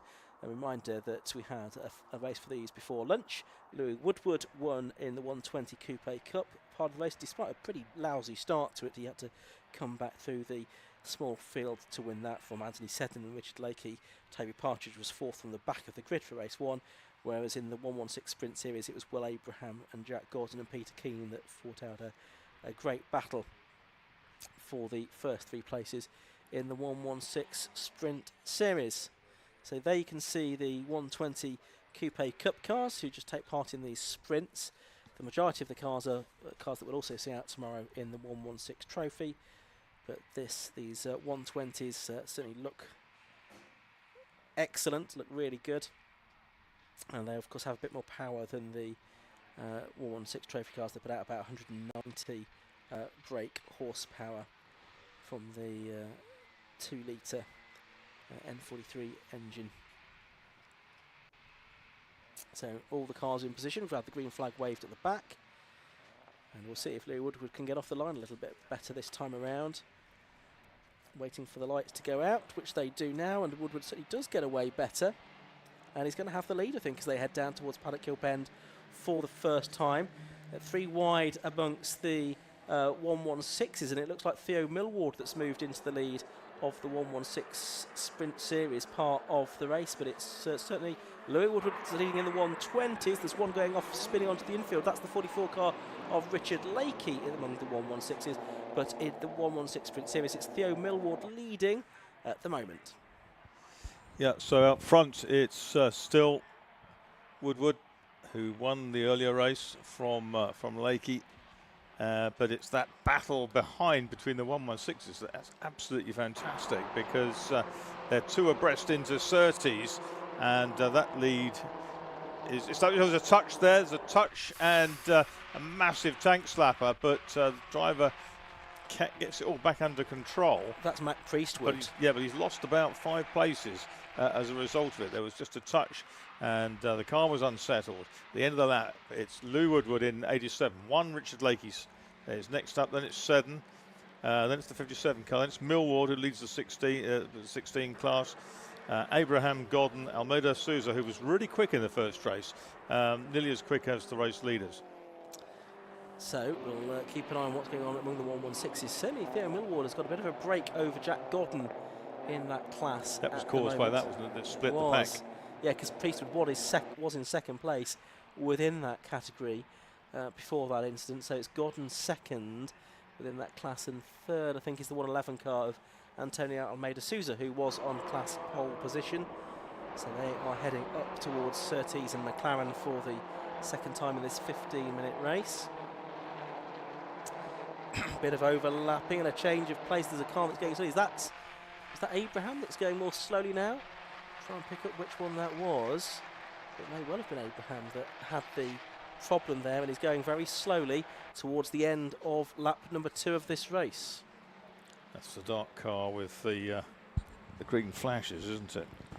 Yeah, and he's going down the timing screens at a rate of knots. And into the pits. Yeah, okay, that explains that. Of course, you want that car in good fettle for tomorrow's 116 trophy race. If there's the sniff of a problem with it, I'm sure he'll want to park it today.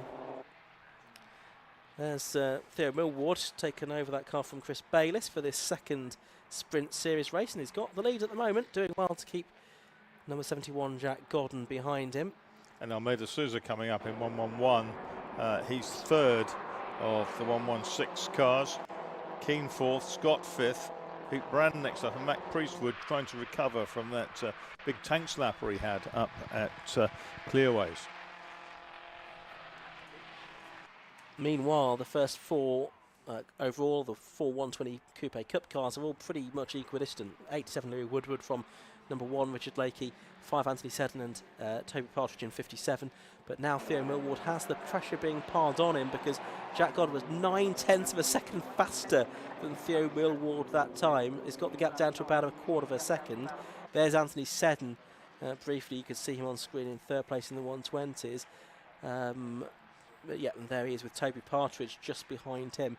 These are about 8 seconds clear now of the next battle, which is a fierce one between Theo Millward and Jack Godden. We'll pick up on that in a moment. We're watching this battle for third in the 120 Coupe Cup at the moment between Anthony Seddon and Toby Partridge. Here are the leaders then in the 116s, and Jack Godden now has the overlap on number 80. Theo Millward, Antonio Almeida Souza right with them as well. Godden switch from the outside line to the inside line for Clark Curve, and it's getting very tight indeed. Souza trying to go around the outside of both of them. Not sure that's going to come to anything. Peter Keane just behind them in 5th as well. And actually Antonio Almeida Souza might get ahead of Jack Godden into Paddock Hill Bend, but he's on the wrong line and tucks back in behind Godden as they drop down the hill once more. It's a good idea. He built that move all the way from Clearways, and but there's now 4 of them in that tussle, because Peter Keane is with them in the black and blue car. The sort of Zach Speed rep is 71 Jack Godden, but that there is the class leader, which is Theo Millward. There is Godden, and that is the top 4 in the 116 sprint group. Yeah, and don't be surprised if we see equally close battling in the longer 90-minute 116 trophy race tomorrow as well. We certainly saw that happen in the early laps at Silverstone 3 weeks ago for the opening round of the 116 trophy season. Keane drops back on this side of the circuit, then sort of as they all bustle into Paddock, finds a bit of clear ground. He goes up the outside, the same as Almeida Souza, gets that cut back, get a bit of exit speed at Paddock, and they're all back together coming up to the hairpin. Outside probably is not going to work there, but inside on the exit will. Oh, that was close and very neatly executed. Yeah, so Godden with Antonio Almeida Souza on his outside for Graham Hill Bend, managed to repel him. Now Peter Keane is going to buy into this as well. I think he was certainly looking at third place there, but this is really good one-mate racing amongst these 116 Sprint Series cars. They're not the quickest around here. Lap times of more than a minute for the 116. But they don't need to be, as long as they're all close. It doesn't matter. It's some of the closest and best racing that we've had during the day from the 116s. 120 is a little bit more spread out, I must say, but there'll be more of those cars built as the season goes on, I'm sure, to add to the grid.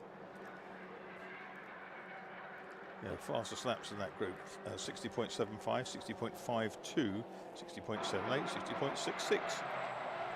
There's Godden up the inside, and he's got the advantage into the hairpin, but Millward coming back at him, going down towards Graham Hill Bend, but Godden's wily to that, closes the door. So Godden has squeezed himself ahead in 71. Jack Godden from Theo Millward in 80. Antonio Almeida Souza in the kind of martini striped car, 111, and then it's 151 Peter Keane, who is trying to impose himself on this group. Daniel Scott is 5th of the 116s in number 48, and then Matt Priestwood is 6th, and he's actually got the best lap time of all of the 116s with a 1:00.45. There's Anthony Seddon, still in 3rd place within class, the 120 class, and he's just ahead of Toby Partridge. So they're having a very good fight, these two. There's Louis Woodward, who's just put a lap on the number 888 car, David Hudson, who started at the back of the grid, the man from Cobham. And there's Theo Millward then, number 80, behind Jack Godden now. Here comes Keane on the back of that group in the black car. Out of spin there for 102, that's Sean Frey. Just cross on the back. So round Clearways and Clark Curve go the leading 116 Sprint Series contenders. And okay, you can see the 220 car, which is I think Simon Fox. This race, it's actually Andrew Partridge, isn't it, rather than Toby Partridge. There we go. That was Andrew Partridge in the 220 car. Too many Partridges in this race. Only ever one to be found in a pear tree. Right, 173 car, Matt Priestwood is there. He's up to 5th now, so he's ahead of Daniel Scott. That's the car that's won a number of races in the past in the hands of Sam Yates and Mark Sullivan. But Mac, a newcomer to racing this season, Yorkshire-based, 18-year-old from Halifax, powder coated by occupation. Anthony Seddon Racing prepared car that he's owned for just a few months. And having a very good first couple of meetings. He was pretty quick at Silverstone as well a few weeks ago. And would no doubt be in that lead group if it hadn't been for that incident on the opening lap. Yes, that cost him dear, and it was only because they were all bundling through Surtees, very, very close. One got over on the curbs, and he had to kind of avoid it. Wipers on there for some reason, whether it's one of the cars losing a bit of fluid or whatever, I don't know. I don't think there's anything coming out of the sky, although there is a little bit more cloud around than there was in the earlier part of the day. That's Anthony Seddon still tussling with Toby Partridge, 5:57. Partridge homing in now into the slipstream, coming over the timing line for the 10th time. Yeah, Louis Woodward leading by 7.38 seconds from Richard Lakey, so that's 87 from 1 in the overall standings. And then you've got these two 120 Coupe Cup cars disputing 3rd place within that class, only 0.2 of a second between them. First three are still together in the 116s, and Keane's not that far back. He's best part of a second off the back of Antonio Almeida Souza in 111. And all three of them did personal, actually the first 4 of them did the personal best lap times on the last lap as well. Godden, Millward, Almeida Souza and Keane. Priestwood lost 100th of a second to Keane on that lap. I think we won't worry about that too much. Yeah, they are. On screen now. Up towards Surtees, and it's Jack Godden who leads the way from Theo Millward. Behind Millward, you'll just catch a glimpse in a moment as they go through Clearways of Antonio Almeida Souza, who's got back with them. Because it was Will Abraham that won this category in the first race, but he was a retirement at the end of the first lap this time around. So Jack Godden, who was 2nd earlier on, looking for his 2nd win of the season, to add to one he had at Silverstone. The other win there went to Danny Hans, the former Formula V champion, on his debut weekend in the Tin Top category. But not here this weekend. No, alas not. Hopefully we'll see him out at a future race. Went very well in the Enduro as well. Out over the curbs there for Jack Godden, which might wipe a mile an hour or two off his exit speed from the hairpin. Up towards 12 minutes of this 15-minute, and there's the battle goes past us, and Toby Partridge still hasn't found a way past Anthony Seddon for lack of trying. This looks quite promising if you're in the Millward camp, because he's absolutely in the wheel tracks of Jack Godden now. Yes, I should think Chris Bayliss, who raced the car earlier on, will be cheering on from the sidelines for the evening match pairing there'll be tomorrow in the 116 trophy race. So 2.5 minutes left to go in this 15-minute race for the 120 Coupe Cup and 116 Sprint Series. There's Seddon in that number 5 car. Just ahead of Partridge in number 57.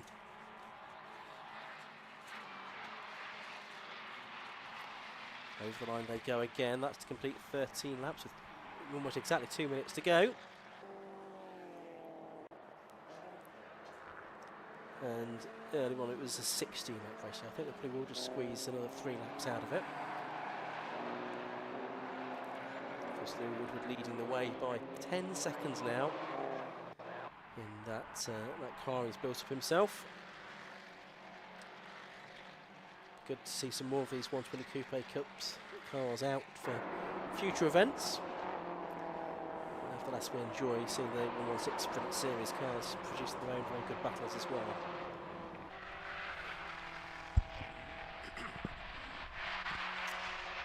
So there's Partridge, number 57, playing the red car for him.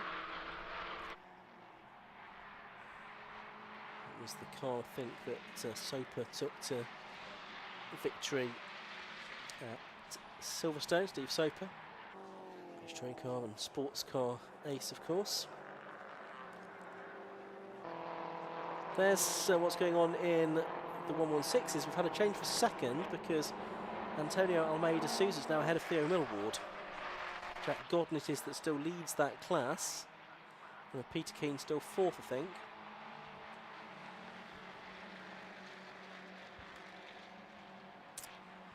As the drivers are going to be shortly heading on to their final lap of the race. Oh, a huge slide from Millward there. I reckon his rear tyres are gone.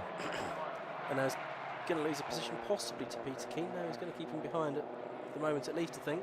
Yeah, it's a monster tail slide, unless he just happened to hit something, a bit of fluid on the track, but it's a good catch, that's for sure.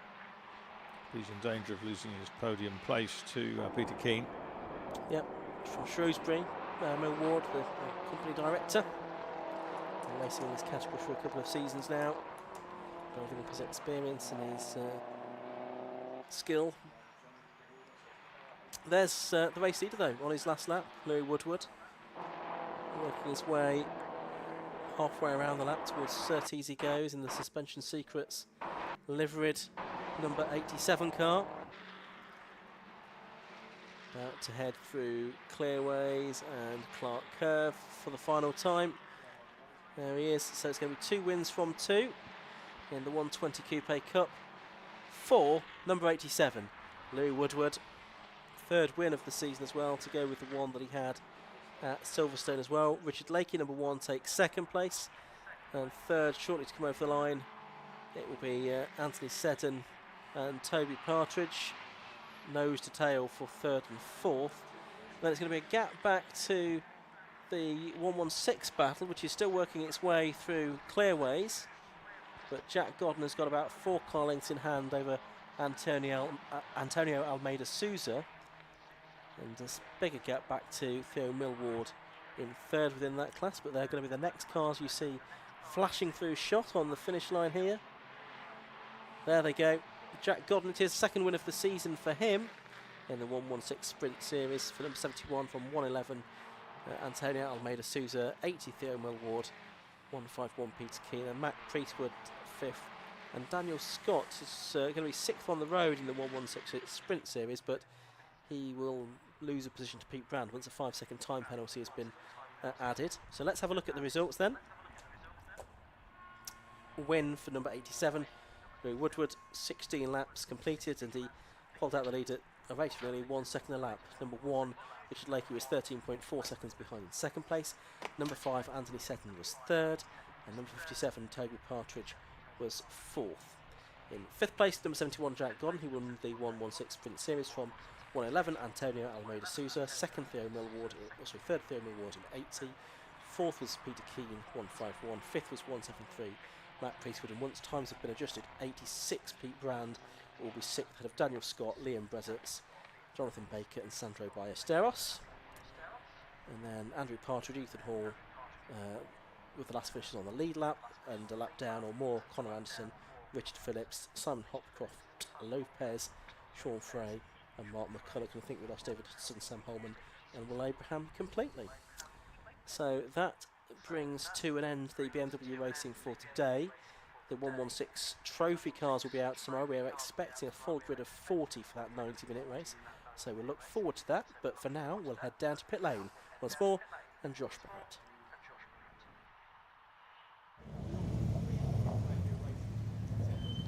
So we're down here with the 120 Coupe Cup top three. So we're grab a word with our winner, who was Louis Woodward again, in even more convincing fashion in the first race.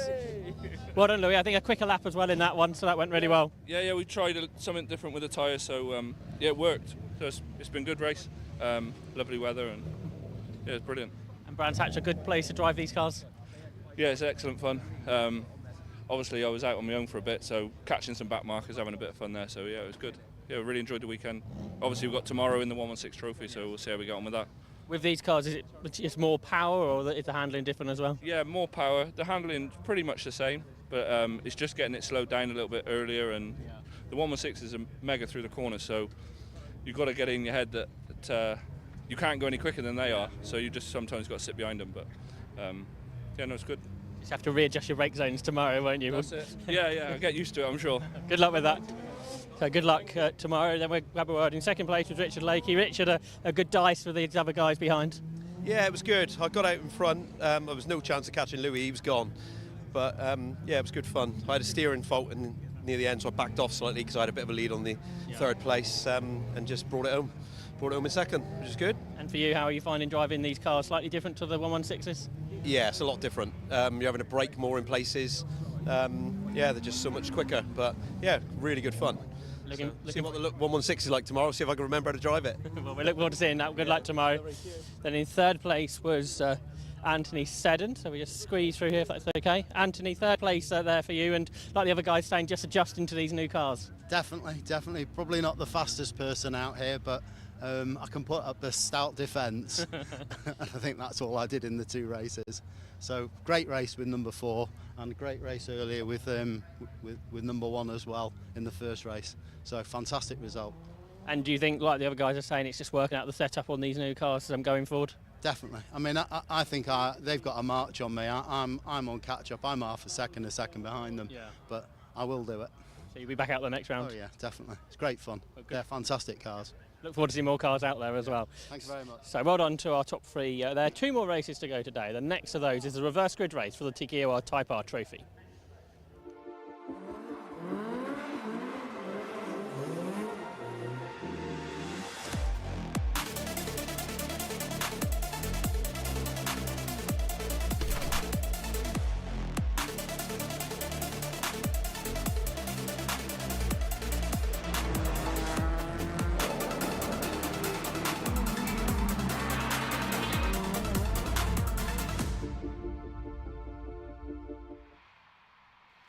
Yes, the cars on the grid then for round 4 of the Tiguan Type R Trophy of 2023. And the cars already heading off, on their green flag warming up lap as Josh Benson. This is the reverse grid race. The top 10 from the results in race 1 have been reversed. So Joe Jessup, it was on pole, the one race 1 I should say, from Miles Nathaniel James and Jeff Humphreys. And let's therefore have a look at how that shapes up onto the grid for race 2. So on pole position it is number 13, which is Travis Patterson, and besides him is number 14, Martin Bugg. The second row is 69, James Mansell, and 2, Tim Adams. On row 3, It's number 11, Joe McMullen, and 104, Daniel Chapman. On to row 4, that's 42, Trafford King, and 5, Jeff Humphreys. 21, Miles Nathaniel James, and 28, Joe Jessup, our race 1 winner, making up row 5. On the 6th row on the inside, it's number 94, Ursula Jordan, and 19, Oliver Musgrave. Row 7 will be 95, Samuel Dennis, and 116, Matthew Morgan. The 8th row is 18, Matthew Duffel, and 66, Ross Borman.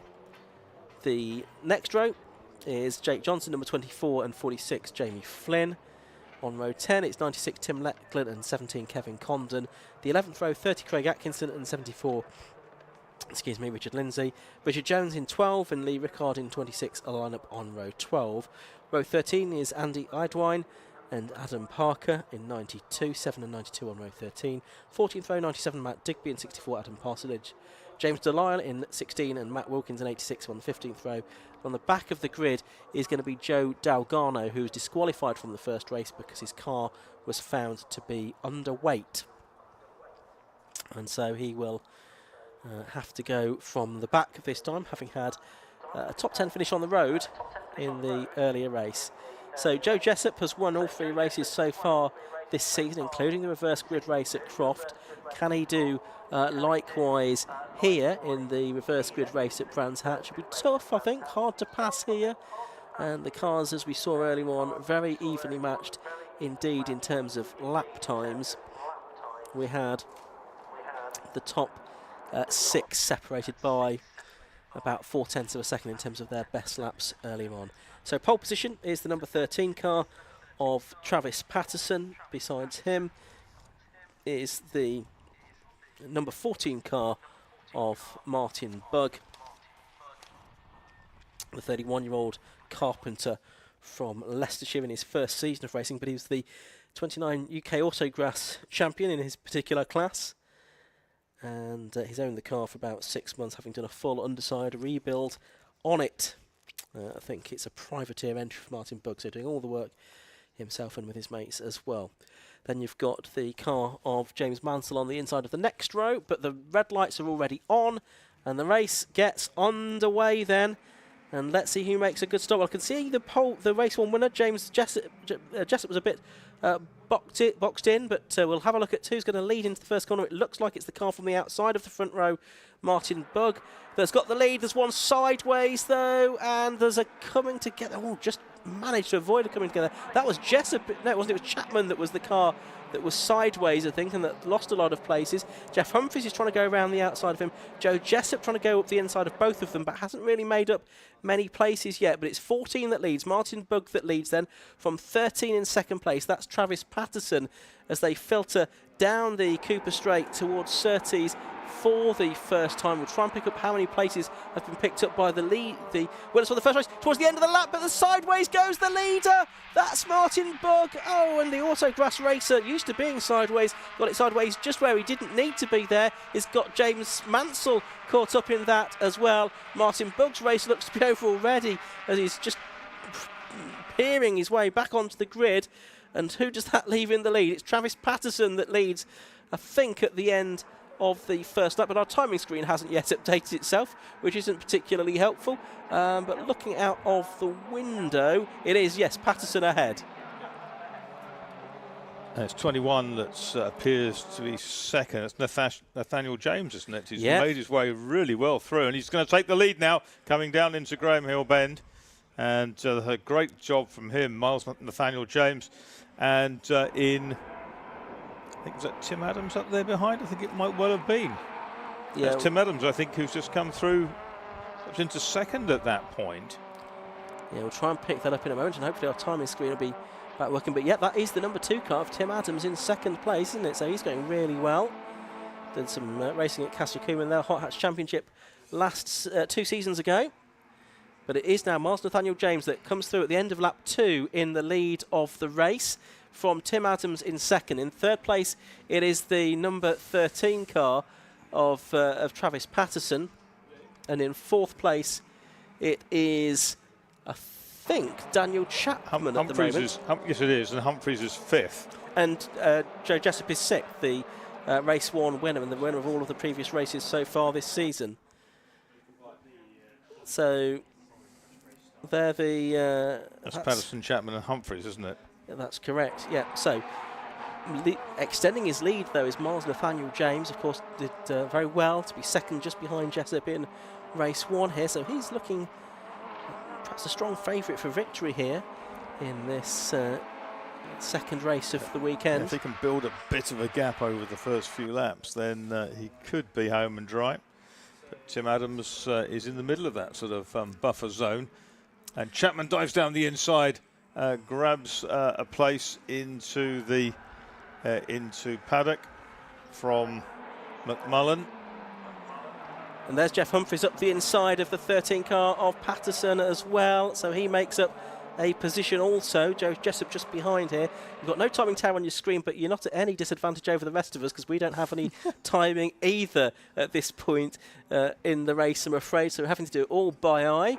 Leaders are making their way through Surtees and McLaren and up to Clearways again.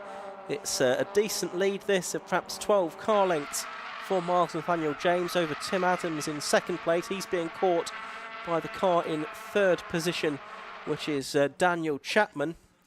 That's Jeff Humphreys in fourth, isn't it? And in fifth place, it's the 13 car, which is Travis Patterson. Car that started on pole. That's right, and Joe Jessup is still behind Patterson, isn't he? And not able to find a way through, so he's losing quite a bit of time, at least a second and a half. Jessup is the yellow-nosed car with the gunmetal back. It's made a rocket of a start from a row 3 or whatever, and I thought was going to be really challenging for a top 3 or 4 position here. Yeah, that's the number 11 car, is it not, of Joe McMullen, who had a relatively lonely first race.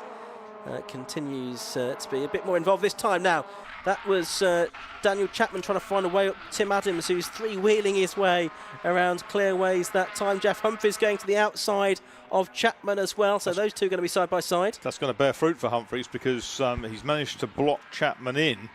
And, OK, Chapman's got the territorial advantage. Oh, and Chapman outbraked him and gave him a bit of a squeeze on the way in. But that was all kind of fair and love and war there. And there was no risk involved. It was all kind of, I'm going to go through it. And now coming up the inside, Humphreys.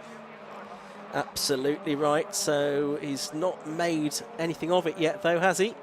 And neither of them able to find a way past Adams just yet, who's still there in second place, son of the 1999 FIA World Endurance C2 champion. 89, yeah. Tim Adams, who himself has raced a bit of NASCAR late model in Florida and Wisconsin in the past. Oh, and Chapman's pushing too hard there. I thought he might have been heading into the gravel trap. Lots of understeer as a result of that. Yeah. And he lost out to Jeff Humphreys. I can see Joe Jessup's now got himself ahead of Travis Patterson as well. And Patterson under pressure from McMullen and the rest. There we can see the 1-1-6 car of Matthew Morgan amongst them as well, up inside the top 10, I think. So he's going pretty well. We've had about 6 minutes of this race, so just under 9 minutes left to go in this Tagiwa Type R trophy race. Well, the live timing at the moment not working, I'm afraid, so we're having to do all of this by eye. And they come round so quickly that my laptop's blown up as well. Oh, I know dear. who's leading, and that's about it. We can try and piece the rest of it together. The leaders are at Clearways, and it's and someone's blown up now. That's the car from about 11th place, headed off onto the grass. It's the 1-1-6 half Morgan. Actually, it's not a blow up. It's a front suspension failure collapsed. by the looks of it. It's collapsed, and he's been able to go no further. So that's a very disappointing end to Matthew Morgan's race. He was going pretty well inside the top 10, I think, at one point. So leader is still the car of Miles Nathaniel James in 21. Second is still Adams. Third is still Humphreys, the grey car. Fourth is Chapman, who had that big understeering moment before, a couple of laps ago at Clearways. And fifth is Jessup. Yeah. And you can see on screen at the moment a good battle going on between 86 and 11. So 86 is Matt Wilkins, so had to start from the back of the grid. He missed the early race, so he's come through the field quite nicely. Coming into a yellow flag zone here, so no overtaking at this part of the circuit. These two disputing something like 7th and 8th position, something like that. Halfway through this race now. And Humphries is absolutely in the slipstream of Tim Adams up into paddock. Tighter line, got a little tweaked up going in, was 4th place driver, which was Chapman. there we can see on screen now that battle that we're talking about. Jeff Humphries in that number 5 car, the DH Racing hire car this weekend, after the engine went in his own at Croft a month or so ago. But good drive this from Tim Adams to be holding off Humphries and Chapman. Joe Jessup starting to close in on them, I think, but I don't think he's going to have time to make too much impression in this race. No, it might be a little bit too late, but there's Adams in the black car. The way one of Humphries. Yeah, he's 3rd, Chapman 4th, Jessup 5th. As they come through once again. There's that scrap for 7th and 8th. And they're just behind the Travis Patterson car that remains in 6th position, number 13. With 6 1/4 minutes left to go in this race. How many laps is that now completed? Miles, we don't know. We don't know. What have we had? So 8, that must be about 9, I should think. 9 laps, I would think, yeah, that they've completed. And we managed 16 in the earlier race. That's about right. It's a chirping of tyres and a bit of banging of bodywork there as well. Wilkins went a bit wide, and I think the 11 car tried to pounce there. Some damage been picked up on one of the cars that's just headed down pit lane. So here's this fight, 6th, 7th, 8th, 9th and 10th all in one shot. So that's Patterson, the 86 car of Wilkins, the 11 car of McMullen. Just behind him is the 19 car of Oliver Musgrave, so he's 9th. And then 10th is the silver car just behind him, which is the 66 car of Ross Bourbon, the ex-Clio racer. So that's at 6th, 7th, 8th, 9th and 10th on your screen now. Now Travis Patterson has been driving quite a wide car, continues to do so. Wilkins tries to go around the outside of him. They're going to take a door mirror each off if they keep going like that, but no, they've not done so. Down to Graham Hill Bend. That wasn't kind of cricket, was it? No, track limits weren't being adhered to there. I think we can say that without too much controversy. The Honda badge on the front of the car was about where the cone was. Yes. Yes. That might attract the attention of the officials.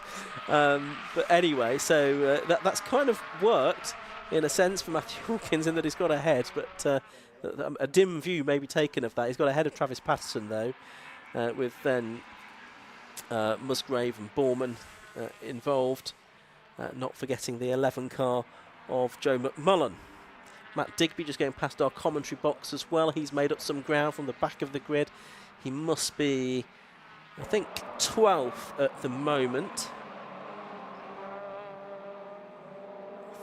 I think I'm right in saying that. Meanwhile, up front, I can see that Joe Jessup in 5th place. He's now nearly with 2nd, 3rd and 4th, and Jeff Humphries is 2nd now, so Tim Adams has lost out.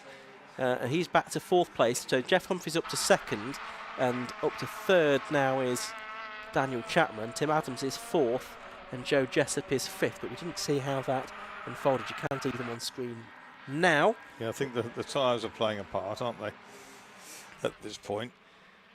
Yeah, so we've got 3.5 minutes, so probably 4 laps to go in this race, which must mean that we've had 12 laps completed, I would think, because I think it's probably going to be a 16-lap race once again. There's Humphries in 2nd place, and he has got probably 30 car lengths to make up to the race leader, so that's not going to happen. No. And Graham Hill Bend and back towards... Got the impression that Adams' car was understeering more and more as the race went on. Yep, so they're turning their way around clearways past the stricken car of Morgan that stopped with that collapsed suspension. 1-6 car. So here's 3rd and 4th and 5th, with Jessup, the winner of the first 3 rounds, just behind Looks like he's going to be beaten for the first time this season. There's our race leader, though. We've not seen much of Miles Nathaniel James, MNJ, as it says, with his initials on the side of the car, because that's all that could fit on the window. But he's driven very well here. It's MNJ, but not Matt Nicol-Jones. No, exactly. All three names different. But he's driven really well here, looking for his first win. He said after the early race he didn't expect to be right on the pace quite so quickly, having come back to racing after 8 years away, having just dabbled a little bit in Formula Ford 1600, and now opted to join the burgeoning Type R Trophy grid. He's going to have 2 more laps to go, and he's got a pretty clear track ahead of him as well, so I suspect the nerves will be building inside the cockpit of that Civic EP3 right now. Jessup's now ahead of Adams. He is. And looking further back as well, still Ross Borman in 10th place, I think, at the back of the group that he's part of. But yes, you're right, Jessup is ahead of Adams and now into 4th place, therefore. Can he get onto the podium here? He could do. Daniel Chapman only a few car lengths ahead of him.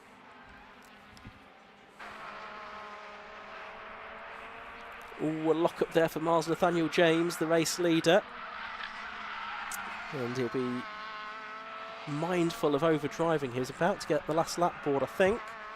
It's 14 minutes have gone by. Yep, last lap board does go out for number 21, Miles Nathaniel James. Second goes the way of Jeff Humphries at the moment. I've just realised we're not going to have any results to give you at the end of this race either, so I'm going to have to try and remember as many cars as they go across the line this time, or next time round. But Miles Nathaniel James looking good for the victory here. Just having a look up at the hairpin to see if there's any way that Joe Jessup's going to get onto the podium ahead of Daniel Chapman, but he doesn't look like it. They're down at Graham Hill Bend now. Here's our race leader, Miles Nathaniel James, then in the number 21 car. 27 years of age, from London, a kart mechanic. Privateer entry, ex-Aaron Sharp car, this one. Here he comes out of Clark Curve, excuse me, up to the line. And Miles Nathaniel James wins round 4 of the Tagiwa Type R Trophy very comfortably indeed. From number 5, Jeff Humphries, then it's 104 Daniel Chapman. Joe Jessup is 4th. Then it is the number 2 car of Tim Adams in 5th. In 6th place, it's number 86, Matthew Wilkins. 7th place is 13 Travis Patterson. 8th is number 11. 9th is... you see, I knew I'd lose one. Ross Borman is in 10th. Matt Digby 11th. We'll work out, it was... who was it? It was Joe McMullen was in there somewhere, wasn't he? In about 9th place, I think. And 10th place was Ross Borman, and 11th was Matt Digby, and that is as much as I managed to get, I think, as they came across the line without the benefit of a timing screen. The rest of the field are still flowing through now, but... that was a really good drive from Miles Nathaniel James, because he got out in front relatively early on and just got his head down, Marcus. Yep, that's kind of what he said he was going to try to do, and he pulled it off. Okay, there were 1 or 2 dramas along the way, but nonetheless, he was in the right place at the right time, didn't put a wheel wrong the whole way through, and didn't look like getting caught, frankly. No, he didn't. And Jeff Humphries, another 2nd place there for him. I think he'll be pleased with another podium finish. He wants to keep hold of that higher car now, I should think. Borrowed car, yeah. Wheel it out for the next one. Yeah, and Joe Jessup 4th, just behind Daniel Chapman, who's had another podium there. So I would think it's probably going to be those 3, Jessup, Chapman and Miles Nathaniel James, they're going to be very closely bunched in the championship after this weekend's racing. And again, they go to Mallory Park in 3 weeks' time for their next 2 rounds of the championship. Exciting round there. Certainly will be great racing at Mallory with a big grid of Civic piling into Gerrard's, could you imagine it? Absolutely right. Look forward to seeing that. So we've got the cars coming down the pit lane now. Those that aren't stopping to talk to Josh Barrett anyway, they'll be heading back into their respective pit garages, which they've been occupying today. And hopefully we'll be able to head downstairs to Josh Barrett shortly. In fact, we can go down there right now. So Josh, over to you in the pit lane.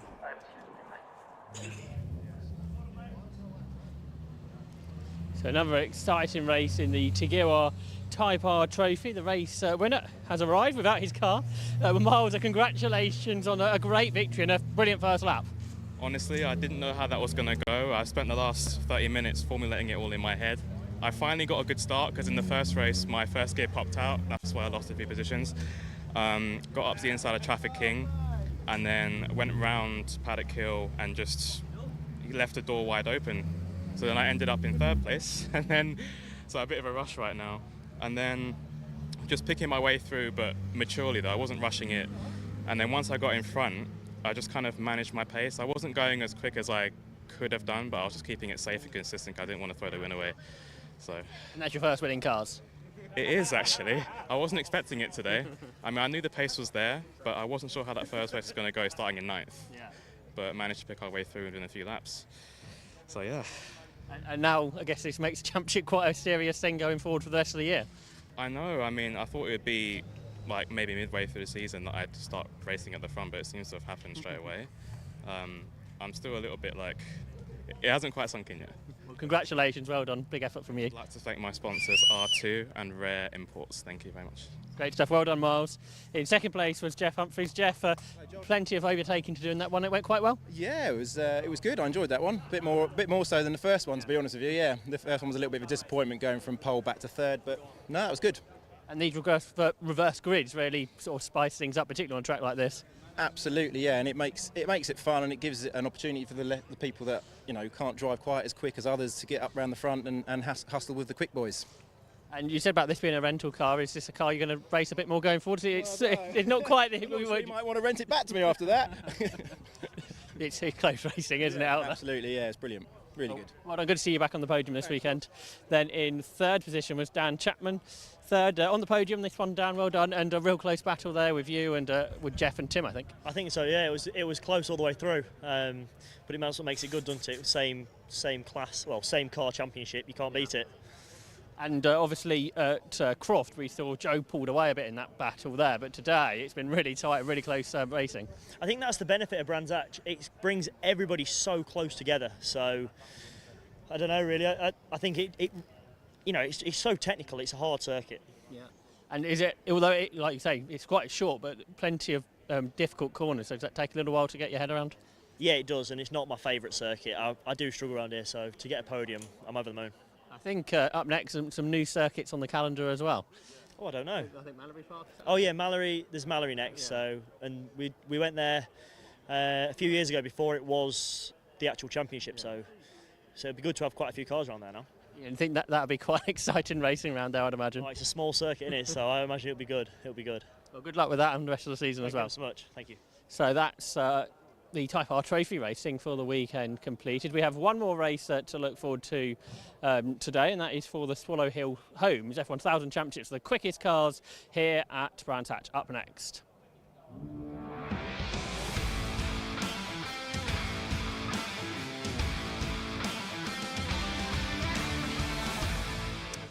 Yes, it's going to be the second of 3 races for the Swallow Hill Homes F1000 Championship. And a reminder that earlier on today it was a win for Dan Gore from Matthew Higginson and Tom Gadd. We had that retirement though for Rob Wellham, the reigning champion. We also had a disqualification for Chaz Heighton because he was involved in causing a collision. And this grid has a reversed top 10 from the result of race 1, so it should be a very exciting race in prospect, and we'll bring you the grid for that just as soon as we can. But as I say, top 10 reversed, so should be a very entertaining race indeed. Here it is then. Pole position is going to go the way of number 73, Kales Cole, and besides her will be number 14, Adam Walker. On the second row, it's going to be number 19, Sam Satchwell on the inside, and 96, Ben Huntley on the outside. On the third row, number 92, the reigning Formula V champion, Craig Pollard, and number 3, Tom Westworth. On to row 4, it's number 26, Murphy Aldridge, and number 12, Tom Gadd.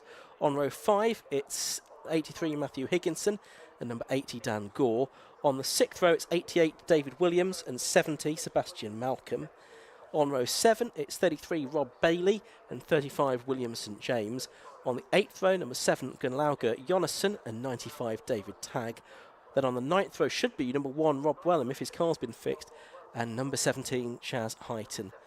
So there's a bit more clearing up still to be done from the previous race. We're also trying to get the timekeeping system back in order. As you know, it failed, I'm afraid, during the previous race. But Terry Stevens, the chief timekeeper, will be working hard to get things fixed. Unfortunately, we do have a little bit of time in hand before this final race of the day. The second of 3 this weekend for the Swallow Hill Homes F1000 Championship. Marcus Pye is alongside myself, Ian Soman, here in the commentary box.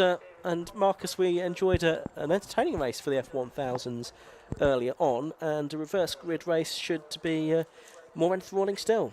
Very much so. I think it's going to be absolutely dramatic the first lap or so. So much work done in that first couple of laps. And if one or two of the girls who are a little bit down the order can get a break, and the really quick runners get bottled up, then we could see some late battling. But 20 laps around here, it's going to be about 20 laps, isn't it, again? Yes. Is a pretty grueling challenge in these little cars. They're so accelerative, they're so quick, they're so nimble that you can't rest for 1 nanosecond. No, it's a short lap, and as you say, no respite for the drivers during that 15 minutes. I wonder whether Rob Wellham can get out, because if it's something like an engine failure, then you can change an engine in not very long at all in one of these. Yeah, we'll see if he is out there or not when the cars come to the grid. Of course, one of the talking points earlier on was whether the lap record, the long-established lap record, would go. It was set by James McLaughlin back in June 2014 at a 44.92. We were under that time in qualifying for a few drivers, but in the first race, we only got down to 45.05. I say only, that's still very quick, isn't it? And that was Dan Gore. That's an average lap speed of 96.53. That's the terrifying statistic. It's not the time, it's the speed that kind of really gets you. Yeah, and that's at a circuit where you have got some pretty slow corners as well. You've got Druids, and you've got Graham Hill Bend, where you're decelerating and braking quite considerably. What's interesting is that in July we'll be here with the Historic Sports Car Club, and they've got the 500cc Formula 3s that ran through the 50s effectively, and they are going to do some demos going the other way round the circuit as they ran in period, which is going to be quite interesting. And MSUK has kind of said, yeah, fine for that. They'll still be racing in the correct direction. Yeah. But back in the day, they went the other way around. Didn't have the Druids Loop, of course, to start with. That's right. So interesting. Absolutely right. But yeah, 45-second lap time roughly. A bit quicker, I think, than the Formula 4 cars went here. The British Touring Car Championship supporting Formula 4 cars went a few weeks ago, so this will be some of the quickest race on the Indy circuit this year. I bet the cost of a nose cone is somewhat different in F1000. I should think that the average budget in F1000 is much more modest than in Formula 4, but it's a great way to go racing. As we said earlier on, I don't think you can probably go anywhere as quick for the money as you could do in F1000. Yeah, they're amazing things. I remember when they first came out, they were called Formula Jedi back then, and it goes back a long way. And we went to Mallory Park with 2 cars, and John Corbin brought them down. And one of them had a sequential change going one way, the sequential change going the other. So you had to remember which one you were in before you did your thing. But normally the sequential change works, you pull it back towards you to go quicker. And when you brake and kind of the weight transfers to the front of the car, you're going down the box, pushing away from you. Yeah. But it was odd to have them going the other way around, courtesy of different engines, different configurations. But very, very good. Of course, in the early days as a circuit racing season, it was 600cc Honda engines, I think, that powered the Jedi chassis that's at right, that point. The CBR engine, I think it was, yeah. Yeah. And it was they've run 1000cc engines for many a year now, and it was rebadged as F1000 about 4 or 5 years ago now. I think just before 750 Motor Club took it over several seasons ago. And you talk about the sort of the lap times and lap speeds, etc. But I mean, it's staggering that British Formula 3 as a championship still went to Cadwell Park in the early 80s when Ayrton Senna was competing and he and Martin Brundle were dominating the season. In case Ayrton had a bad time, crashed one car in practice, another one in the event. But these cars are quicker around Cadwell Park than multiple world champions were back in the day in Formula 3s. Absolutely, I think still hold the outright lap record, don't they? I think. I'm right in saying, I think Richard Mitchum. Richard Mitchum, I think. Yeah, I think so. The F1000 Championship is unusual in that it has a circuit champion at each circuit it visits each season as well. And I can see from my notes here that last year that was Tom Gadd. I think we had 3 different winners here last year. Rob Weller, Matthew Booth and Tom Gadd each took a win, but Tom had a couple of second places as well. So he's the reigning Brands Hatch Indy circuit champion, or Dan Gore is in pole position to take that off him at the moment, having had that win in race 1. But Tom could still be a contender for it because he was third, I should say, behind Matthew Higginson in race 1. Billy Stiles was the driver of the meeting here last year, not racing in F1000 this season, and Victor Newman was the clubman of the meeting at this event last year as well, I can see. So back here at Brands Hatch for another 3 races this season. 18 cars we have on the grid. Good to see good numbers sustaining, if not quite at the peaks they were in 2022 in F1000. I think that's true of a few club championships this year. 1 or 2 teams actually aren't competing this year. 1 or 2 privateers who ran cars aren't around competing in the series anymore. It all adds up, doesn't it? Changes from one season to the next. Let's face it, people have had reality checks with the cost of living.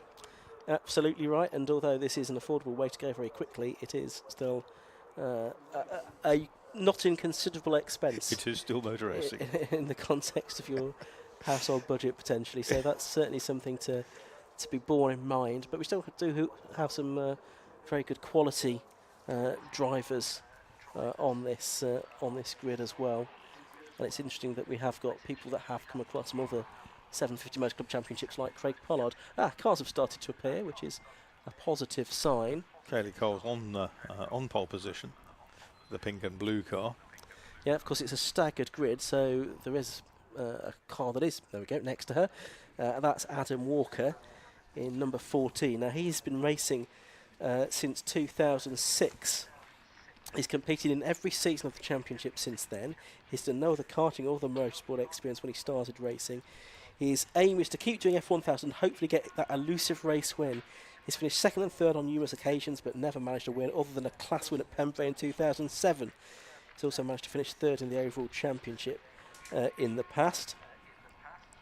He's one of the few drivers to run a Yamaha engine, which is relatively unusual. Most of them running Suzuki's. It's the same car he's had since 2008.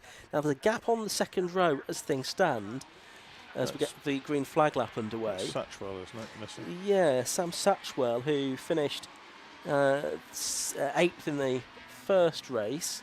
Just checking to make sure he's not going to start from the back of the grid or anything like that. No, he's not, as far as I can see. So that's a shame for the 28-year-old financial advisor from Southampton. Did a part season last year and coming back for a 2nd season this year in the Tim Gray Motorsport prepared car, but he's not there by the looks of it. Ben Huntley, I think, is there though, in number 96, the 23-year-old from Westbury. We've got 16 by the looks of things. Okay. Does that mean the other one missing is Wellham? I don't think we see Wellham. No, he's not there, is he, at the back of the grid? So that's a disaster for the reigning champion. Just to say about Ben Huntley, started racing 6 years ago in the Compact Cup, having done a little bit of karting before that, and he is racing in the Jedi Mark 6 that he's running himself, Marcus. Yep, here they go then. Lots of weaving. Kaylee Cole on pole position. The Irish lady in the 73 car. Then we've got Walker in the white and the red. And another parish notice for those of you at the circuit: if you're playing football on South Bank, please don't. Please refrain from that. Obviously, it would be rather dangerous for football to head onto the head onto the track mid-race. You think it's all over? It is now. Yes, absolutely. So please stop playing football until racing is finished at least, which will only be about 15 minutes or so away. Anyway, back to the race. 16 cars we have. Drivers getting heat into the tyres. There you can see on screen there, that's the ex-Ben Powney car now in the hands of Craig Pollard that we're focusing on momentarily. Yeah, so 4 races for him this weekend, the V's and the F1000. No, he's not doing V's this year. He's not, is he? That's right. He's moving on. He's moved on, yeah. The WEV is not on the grid this year. Not running at all? No, I don't know if anyone's bought the car. I think it was up for sale. I don't know if it did get sold in the end. Anyway, F1000 is where we focus at the moment. No Sam Satchwell, no Rob Wellham, we think. Hopefully he'll be back out for tomorrow's race. The grid for tomorrow's race will be set by the fastest lap from this one, by the way. This is a top 10 reversed from the earlier result. Red lights go out. Away we go. Pretty good start by Craig Pollard there. And also from the number 3 car, Thomas Westworth. Cales Cole led very briefly into the first corner, but Craig Pollard has taken it over by the looks of things as Cole has dropped down to about 5th place already. Up towards Druids they go for the first time then. And it's the Formula V champion, Craig Pollard, that has the lead of the race. It was a mighty start. And it's that Higginson in 3rd place with Dan Gore 4th. It is, as they go through. And that's Tom Gadd in 2nd. Gadd's steamed through to 2nd. So it's Pollard, Gadd, Higginson, Gore, the first 4, then the rest. And there's a dive up the inside as Gadd tries to take the lead. And it looks like he's got his nose ahead coming down the inside. It's Tom Gadd, I believe, who leads the way from Craig Pollard. In 3rd is Higginson, 4th is Gore. That's the way of it then as they start the second lap of what should be 20 in this race.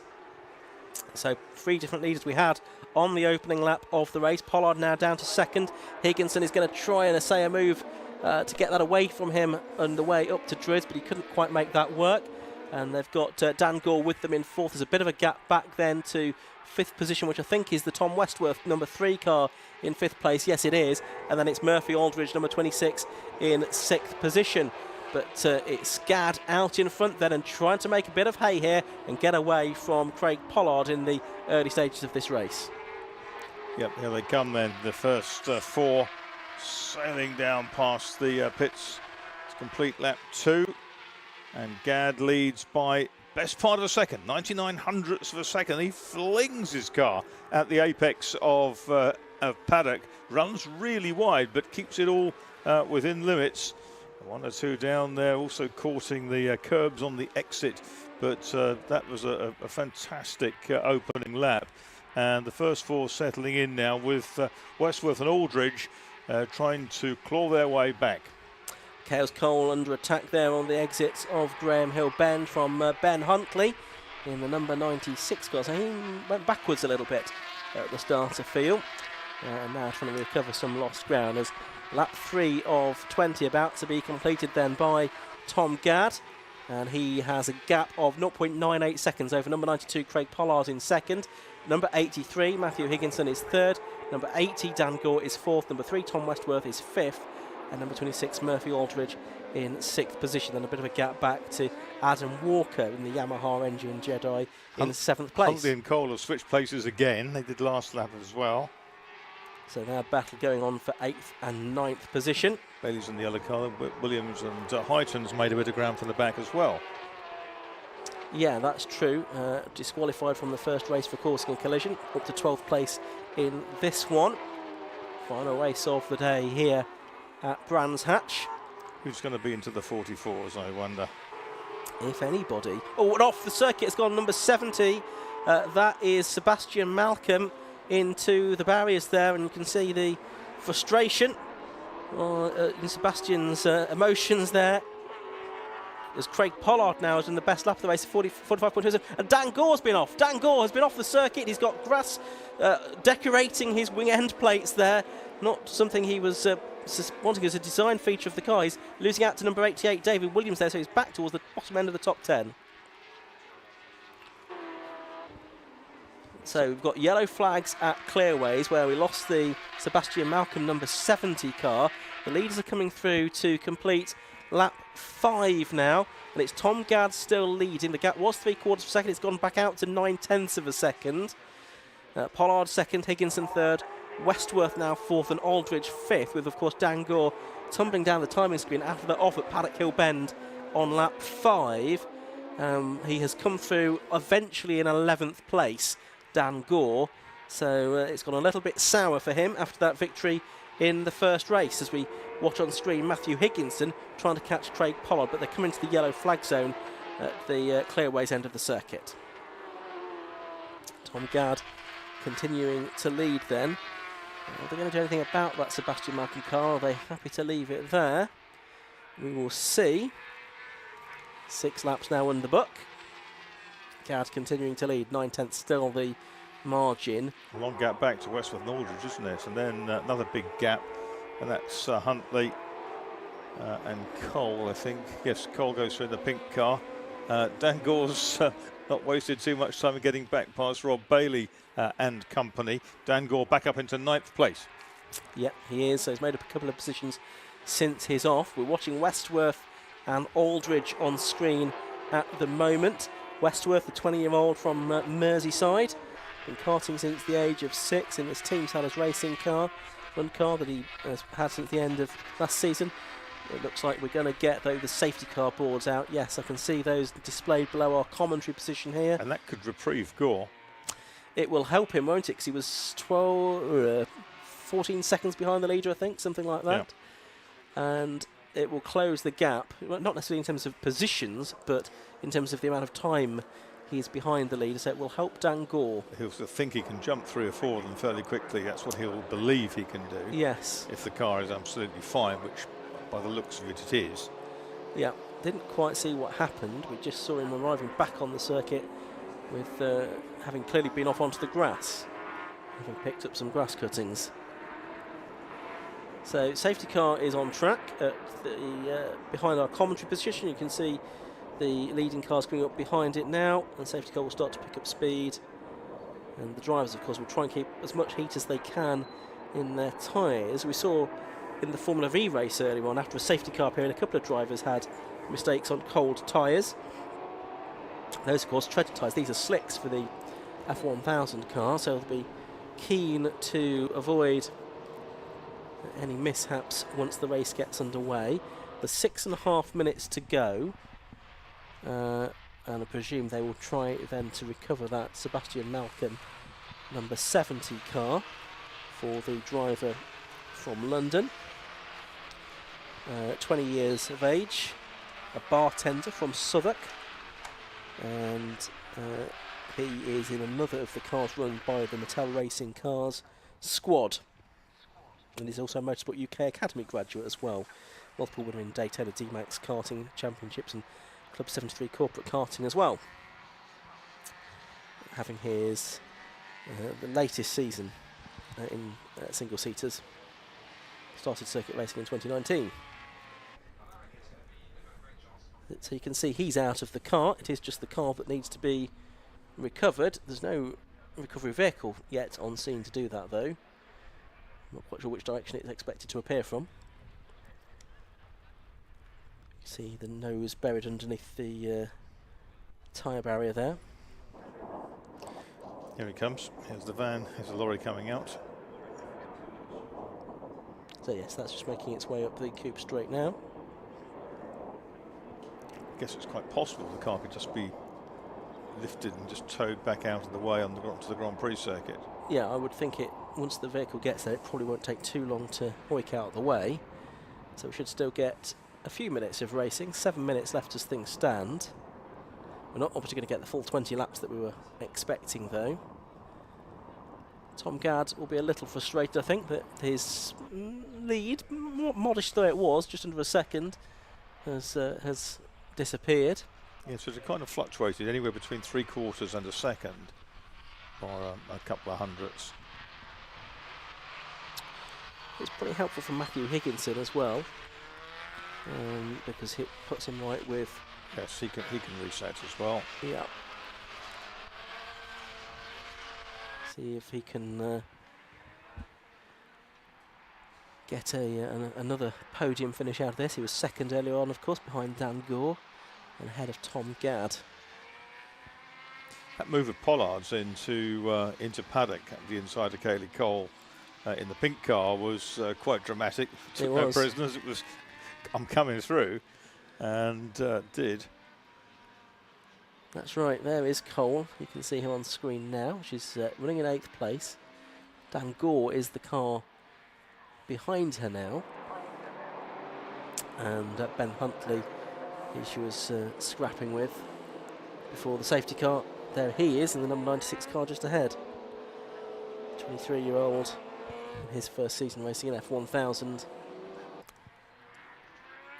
So safety car lights are still on. The recovery work's still ongoing. I can see the car's on the back on the flatbed, isn't it? It is. So they've not just towed it out; they have put it on the flatbed. But once it's on there, they should be able to. Well, it's a 50-50. Is it? You drive the Grand Prix loop, or you do drive back into the pit lane. There's not a lot in it. No, it's a 6 and 2/3 really. And probably it's from where they are. It might even be easier just to head back to the pit lane because they're going to lose another lap anyway. One more lap, yeah, exactly. It doesn't really make much odds. Yeah. This is lap 9 they're working. There they go. They are going for the Grand Prix circuit option, I think. Just reversing up there, up again, up next to the fire truck, fire tender.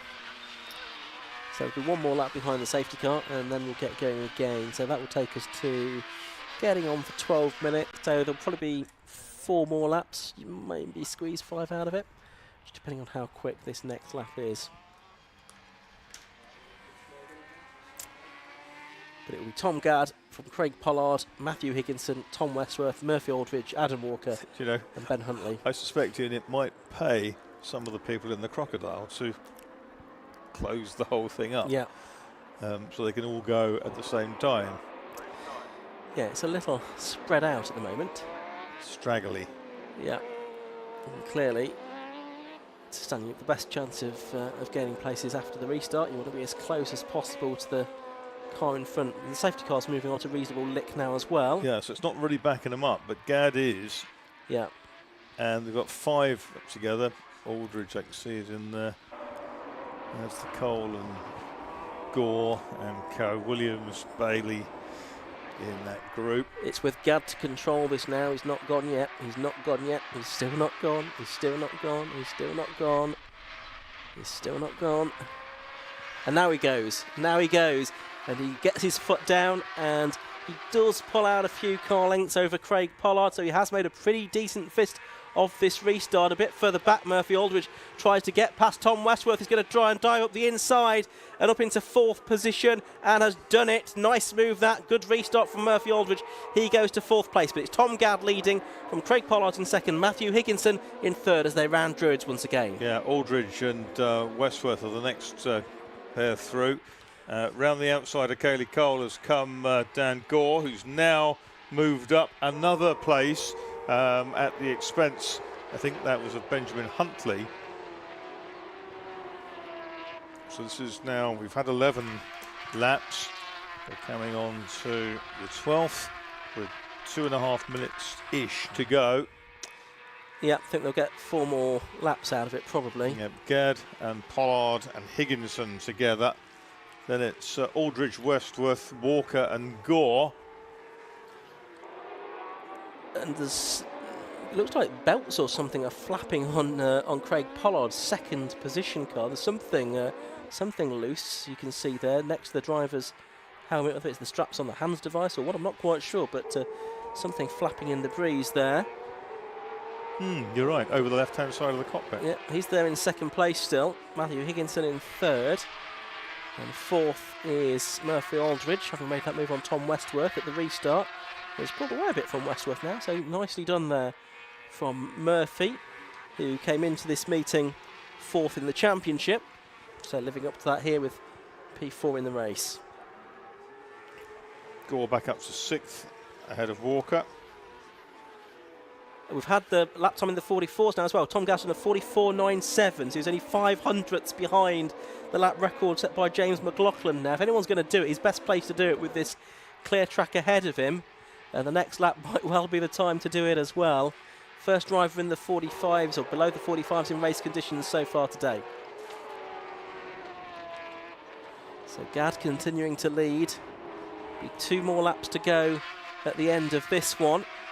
Pollard second, Higginson third, and Murphy Aldridge in 4th place. Any improvement that time? 44.97 again. Wow. So no improvement. And off has gone the 88 car. That's got a broken rear corner. That's the number 88. That's David Williams. Yeah, so he is out of the race, I'm afraid. Now, whether that was just a breakage at the Graham Hill Bend, I don't know, but it might mean that the flag's flown a bit early, I suspect, because it's right on the edge of Graham Hill Bend. So we'll keep an eye on that. Yellow flag's waving there, of course. It's still Tom Gadd leading. I'm just having a look out of the commentary box window to see if we might get an early flag here with that car in a dangerous position. Yes, I think we are going to. So the checker flag goes out now, and Tom Gadd wins round 4 of the Swallow Hill Homes F1000 Championship. 2nd place goes the way of Craig Pollard. 3rd place goes to Matthew Higginson. 4th to Murphy Aldridge. 5th to Tom Westworth. 6th to Dan Gore. So he was denied one more shot of an improvement, although he was nearly a second behind Westworth. 7th to Adam Walker, 8th to Ben Huntley, 9th to Cayley Cole. And running out the top 10 was number 35, William St James. So a decent drive from William on one of his first race meetings. But Tom Gadd celebrating there, but not quite celebrating, Marcus, a new lap record. No, 500 short, but well, that was a great drive from him. And, well, he started, back on row 4. And 8th to victory. Can't complain about that. Certainly can't. Thank you, Marcus. Let's take a look at the results of that race then. We had 15 laps in the end, a bit disrupted by, I think, 4 laps behind the safety car. But number 12, Tom Gadd, took the win then from number 92, Craig Pollard in 2nd place. 83, Matthew Higginson took 3rd. 26, Murphy Aldridge was 4th. Number 3, Tom Westworth 5th. And 6th was number 80, Dan Gore, after his off in the early stages. 7th to number 14, Adam Walker. 8th to number 96, Ben Huntley. 9th to 73, Cayley Cole. 10th to 35, William St James. Then David Tagg, Gunlauga Jonasson, Chaz Heighton. Robert Bailey was a couple of laps down. And was there anyone else on the second screen? Yep, David Williams, of course. And Sebastian Malcolm, of course, was the driver that went off at Clearway. So a good way, that's Marcus, to end the day's racing here at Brands Hatch. Very much so. We've had 11 largely very exciting races. Of course, that's symptomatic of the Brands Indy circuit, isn't it? It does compress the field 2 or 3 times a lap, and always makes it good. Well-matched cars, well-matched drivers. It's been good, clean racing, and well, what a way to finish it. Very, very exciting. The quickest cars of the weekend, and we'll see them again first thing in the morning. We do at 11:30. Thank you, Marcus. Yes, Swallow Hill Homes F1000 Championship back again at 11:30 tomorrow. Qualifying underway at 10 o'clock. Racing at 11:30. So from Marcus and me, it's good night. We'll leave you in the capable hands of Josh Barrett.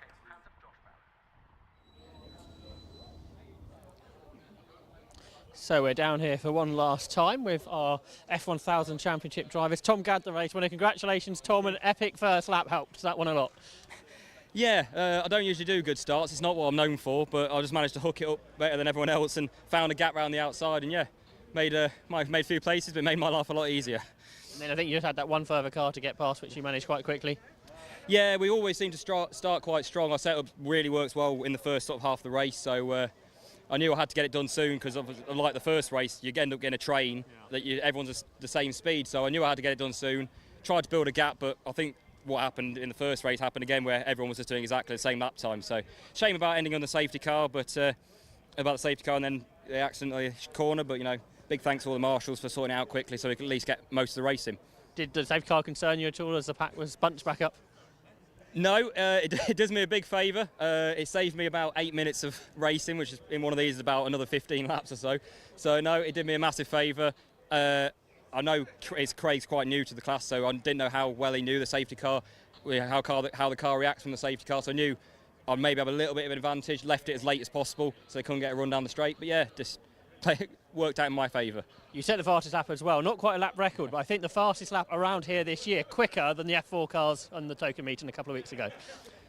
Well, it's not too bad considering how much it cost us to go racing compared to them. So yeah, it's a nice little surprise, but no, it's just good fun. It goes to prove just how easy these cars are and user friendly they are. Well done, Tom, and good luck tomorrow. In second place was Craig Pollard. Well done, Craig. That went pretty well, didn't it? Yeah, I'm so pleased with that. I came over the line. I was having a proper cheer in the helmet because you know, second race out for me. I knew, you know, we targeted top 10, maybe even top 5 this year, but to get on the podium in our second ever race is awesome. But probably means I don't have any excuses left in the bag for future races. We had a quick chat earlier about how quick these cars are and hard to drive compared to the Formula V, or physical to drive anyway. Yeah, I mean, I got out of the car after the first race and my neck was just giving me agony. I'm not feeling my best this weekend. Got a bit of the lurgy, and you just, in this series, you cannot afford to make a mistake because you've got a really competitive grid, some good drivers and some good cars, so you got to be on it. Is the driving style quite different as well to the V? Massively, yeah. I've had a couple of comments that Martin Farmer, one of the Formula V championships, and a good friend of mine, but he said, when we were testing together yesterday, we were out the Vs, and he said you were the only one that looked like they were still driving an F1000 like a V, so it's quite funny. But so much to learn, but yeah, great start. And now looking forward to tomorrow, I should think. Yeah, definitely. I need to get my head down, get some good rest, and thing is, we're still learning the car, so it's kind of working out directions where we can make marginal improvements. But that's what you're getting in this, just marginal improvements. Well done, Craig, on your second place, and then another podium for Matt Higginson, third place, Matt. And I guess that first lap was so important, getting towards the front. Yeah, I couldn't believe it. Like opened up really well around the outside, so what, 9th to 3rd, I think, by turn 1ish, in between 1 and 2. But yeah, I was happy with getting that progress. That was vital, obviously, but settling in, obviously couldn't make enough gain on Craig. There's too much aero wash, so yeah, kind of like Tom in race 1, just have to settle for where you are, really. I guess the braking zones and these are pretty short as well. Yeah, brakes. Surprisingly, the car's holding up really well. Yeah. They take some abuse around here with the G-force. But yeah, car was strong at the end, so hopefully tomorrow we'll have a good go for a win, hopefully. Pretty mega car stripe, saying the other guys. I think this weekend these cars going quicker than British F4 cars, which obviously cost a lot more money to run. So these cars really quick and on a good budget as well. Yeah, I got first hand of that pre-season testing here actually with F3 and F4, and the times were like we were slap bang in the middle. So yeah, exactly where we are. It's amazing, really, isn't it, from what they are? Yeah, frightening performance.